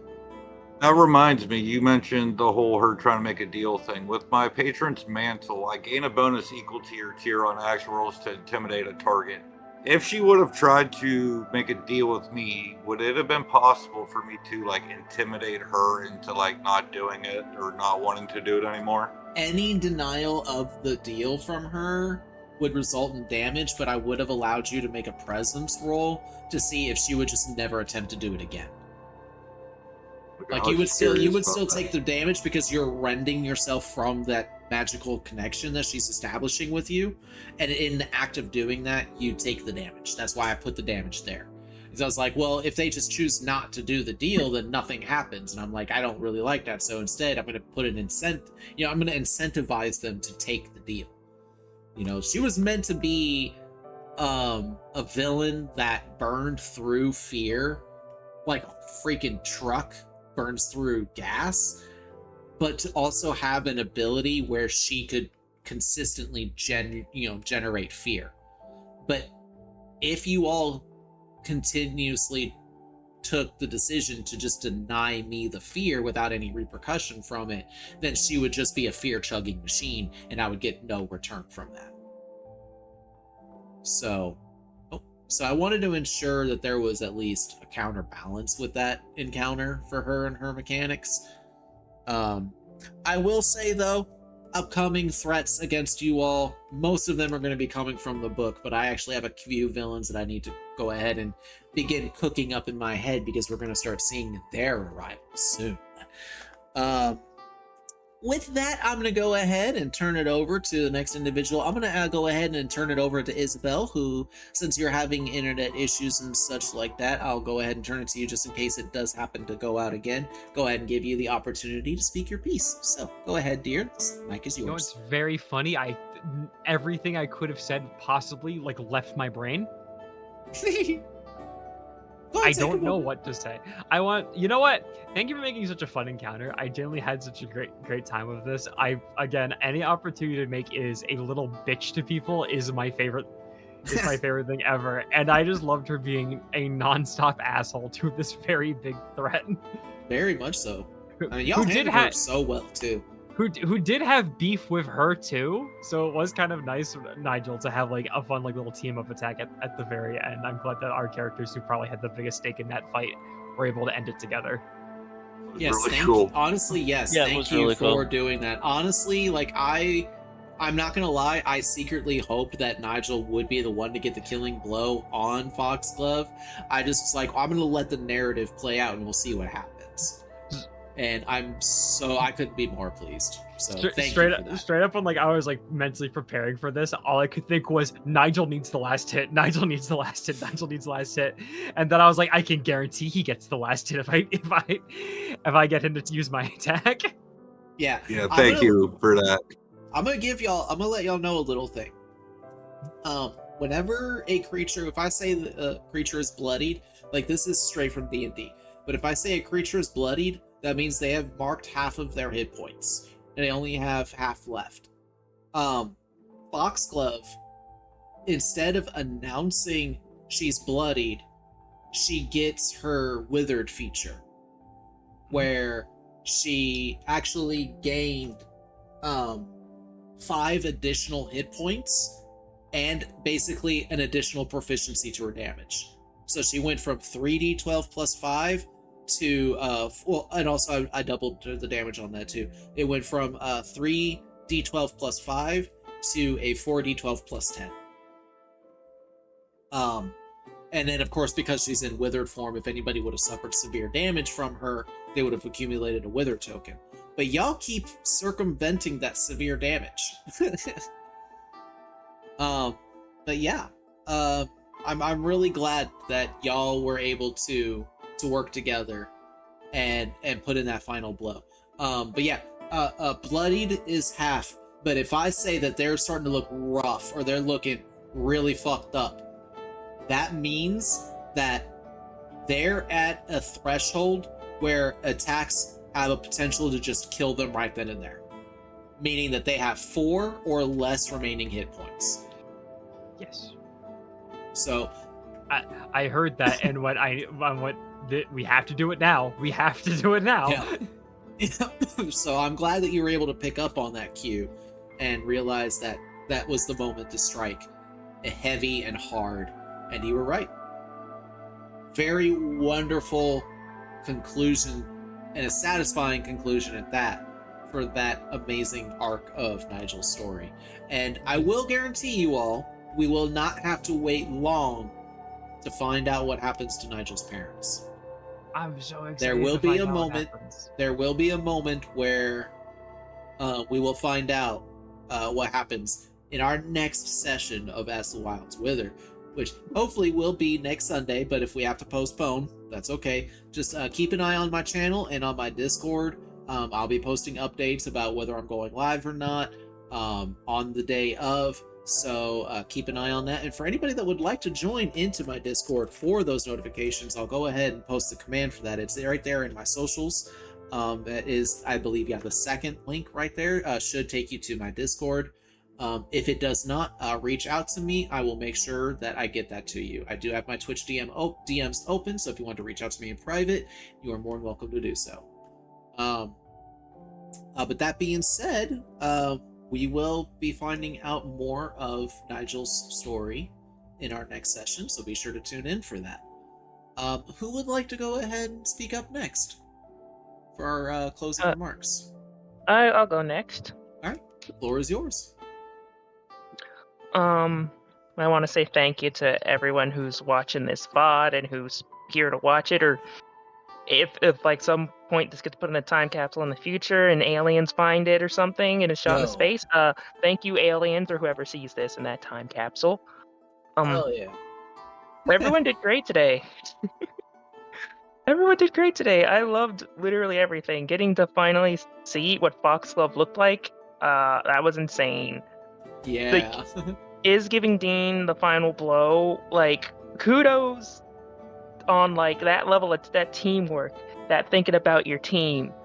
Rin, oh my god, Rin, you were fucking adorable. Like, I'm sorry, but like, I love back and forth with your character so much. Like, actually, pretty much anything that comes out of your character's mouth is just makes me happy. There's also, I re-put up the picture of Foxglove for anybody that may have missed it the first time around. This is the beast that they had worked together to take down today. A completely grotesque, horrible, witch-like monster. And what a Loved bitch it. she was. Truly. Misty? I wish I had how such you a just- good artwork like this as for the others, but Yeah. I could probably see if I can find some good artwork. see, the thing is that some of the main villains that I have, there's just not good artwork. Like, not even a good possibility for artwork for them, for the vision that I have for them in my head. Oh, okay. Well, I'll do my best to narrate their grotesqueness. You know, much like with Mortuary. Like, yeah, I could just put up a picture of an omen from Elden Ring, but that's not really what Mortuary is. Mortuary is a fat, grotesque man, like a human man, that has afflicted with the omen curse. So he has horns that are growing out of his body that curve and grow back into his body. So he is constantly being stabbed by his own horns, and whenever he moves, the wounds that he has endured reopen. That's why he leaves a trail of blood wherever he goes. This is why you don't mess with a Timmy or anyone that cares that Timmy even cares about. Because Yep. this is what happens when you go too far. Yep. He went too far. Misty, I really just like, I don't know. Fucking goddamn it. Everyone just did great. I can't think of, my brain is getting kind of, whatchamacallit. It's been a long day. Right. But I will say this, I loved everything. Everyone did great. Perfect 10 out of 10 witch. Loved it. Hell yeah. Yeah, it genuinely makes me happy that you all were as satisfied with Foxglove's encounter as you were. I put a lot of thought and work into it, made some minor adjustments here and there to make it a little bit more balanced. Before, I made it to where she could just use any number of voodoo tokens, but I made it to where she could only use a maximum of 3, so that way if she ever took like extreme damage, she would be forced to at least mark that 1 hit point. And then I also had the idea of making it to where she could only force 1 target to take all of the points of damage at a time, but I was like, no, because that would be really hard to maintain and control. So I was like, if I make it to where at least, 3 people are afflicted with the curse, then I could spread out the damage more evenly. And so that's kind of like what I went for.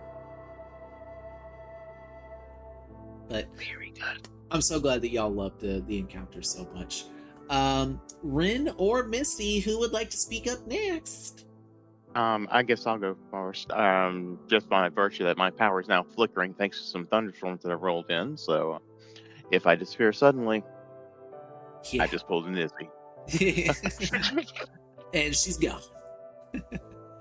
Go right ahead, Misty. Oh yeah, let me just say that this was an absolutely wonderful session. It's great to be back, and hoping that next week we're good and going.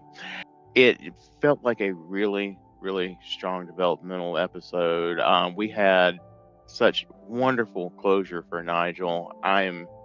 Oh man, my the warmth of feelings in my heart, all fuzzy. I am so happy this is over and done with. And when we get to face Marigrim. Margrim, yeah. Marigrim. Also, apologies. That was my Marigrim. ding for the stream. That was my ding. My PC decided to tell me that I don't have any viruses. Thanks, PC. Hey, that's great. But I do find that amusing that I personally use more spells, abilities, and effects saving the lives of butterflies than against the big bad. Hey, but To be fair, those that butterflies were would- important. I got my honestly, granny Would on not the have chest. had it any other way. like I said, those butterflies were the main reason why I even picked the map that I did. So I'm glad that you were able that you not only saw them but rescued them, and also made sure that they weren't harmed, but also that they were fully restored, so that way they could convey what they were supposed to convey. The healer. I like. Yee. I like the possibility. Like, we haven't really been able to do much for Misty and her past, and so I decided that this was a great time to introduce something to the narrative for good old Misty, because everybody deserves something. Oh, well, a lot of Misty issues with her backstory have been resolved at this point, so it's not a terribly pressing need, but it's, or so I thought, but it's very, very nice to have these little pet pets, both physically and in game. It's very nice. Hallmark trait of good GM. Thank you much. I relinquish my time. Thank you. Thank you. And yeah, that's something that I have always strived to do with, whenever I'm, hosting Dungeons and Dragons or Daggerheart or whatever it may be. I have always been the type of person where the more people you add to the narrative, the better. Like, you don't ever want to have that one player at the table who just feels like they don't get to contribute much to the storyline, that they're just there for battle, they don't do much role playing. Like, the game is boring if you're only there for combat. That's not what these games are about. And being able to share a narrative with somebody and include their character with something and make them feel excited about something that they had no idea was coming, I live for that. I love those moments. And so I'm really glad to be able to spread all of that out. That's also why I'm kind of trying to force that on Rin by making it to where Rin's character was from Crescent Harbor. So that way we can see a little bit of possibility of a narrative for Rin. Because right now we don't know anything about Rin, where he came from, how his household was like. Why is he half halfling and half fawn? I forget what they're. Yeah.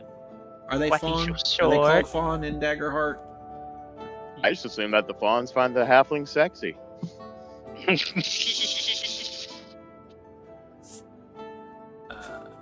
Hold on. Yes, they are fawn. Okay. Yes. Yeah, I fawn. said yes. I'm sorry, I didn't hear it.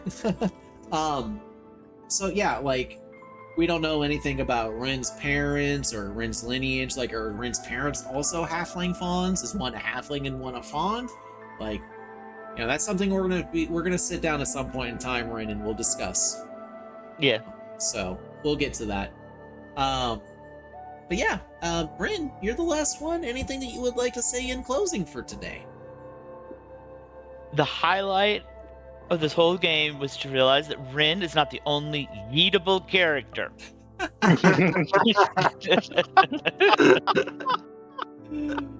That was epic. Love But yeah, that. good job, everybody. Good job, and thank you, everybody, for being awesome. Yes, that is the perfect word for today. Today was awesome. Also, a really quick shout out. We have a couple of birthdays that are coming up. Me and Misty are actually going to be celebrating on the same day. We have the same birthday, and apparently this is something that I knew many years back ago, and my dumbass brain completely forgot it because I have a bad memory. So 3 years from now, I won't remember it again. But yeah, our birthday is coming up August 3rd of next month. We also have an update. I have received an email from Critical Role that my Hope and Fear Deluxe Edition is going to be shipped out soon. They are trying to make it to where... Oh, no worries at all. You go right ahead. Have a wonderful day, Misty. Thank you so much for being here. But they gave an update, and they said they're trying to make it to where when these packages are shipped out, that they will be delivered on the day of release. So hopefully, fingers crossed, August 24th, there's going to be a special live stream where I'm going to be using my little camera right here, and I'm going to be doing a live opening of my Hope and Fear Deluxe Edition. It's the first time I've ever done a live opening of anything, because this is the first time in my life that I have ever gotten something for myself that would warrant such a thing. So I really hope that you all decide to jump in on that day. Not sure exactly what time it's going to be. It'll be whenever the package shows up, or maybe I'll do an early morning stream, or I might stream some games or something while we wait for the package to be delivered. And then once it's delivered, we'll switch over to a live broadcast. I'm not sure exactly how I'm going to go about doing it. Be sure to stay tuned for all of that. Other than that, I'm going to try and get back into the streaming schedule. I'm going to be starting off again with the Mortal Shell 2 demo to finish that off. So streams are going to be kicking back up again tomorrow. Thank you all again so very much for being here. We'll see you all again here for Daggerheart next Sunday at 2 p.m. Eastern Standard Time for session number 18 of As the Wilds Wither. Thank you all so very much for being here. We'll see you again very, very soon. Goodbye, everybody. Bye. Bye. Horses.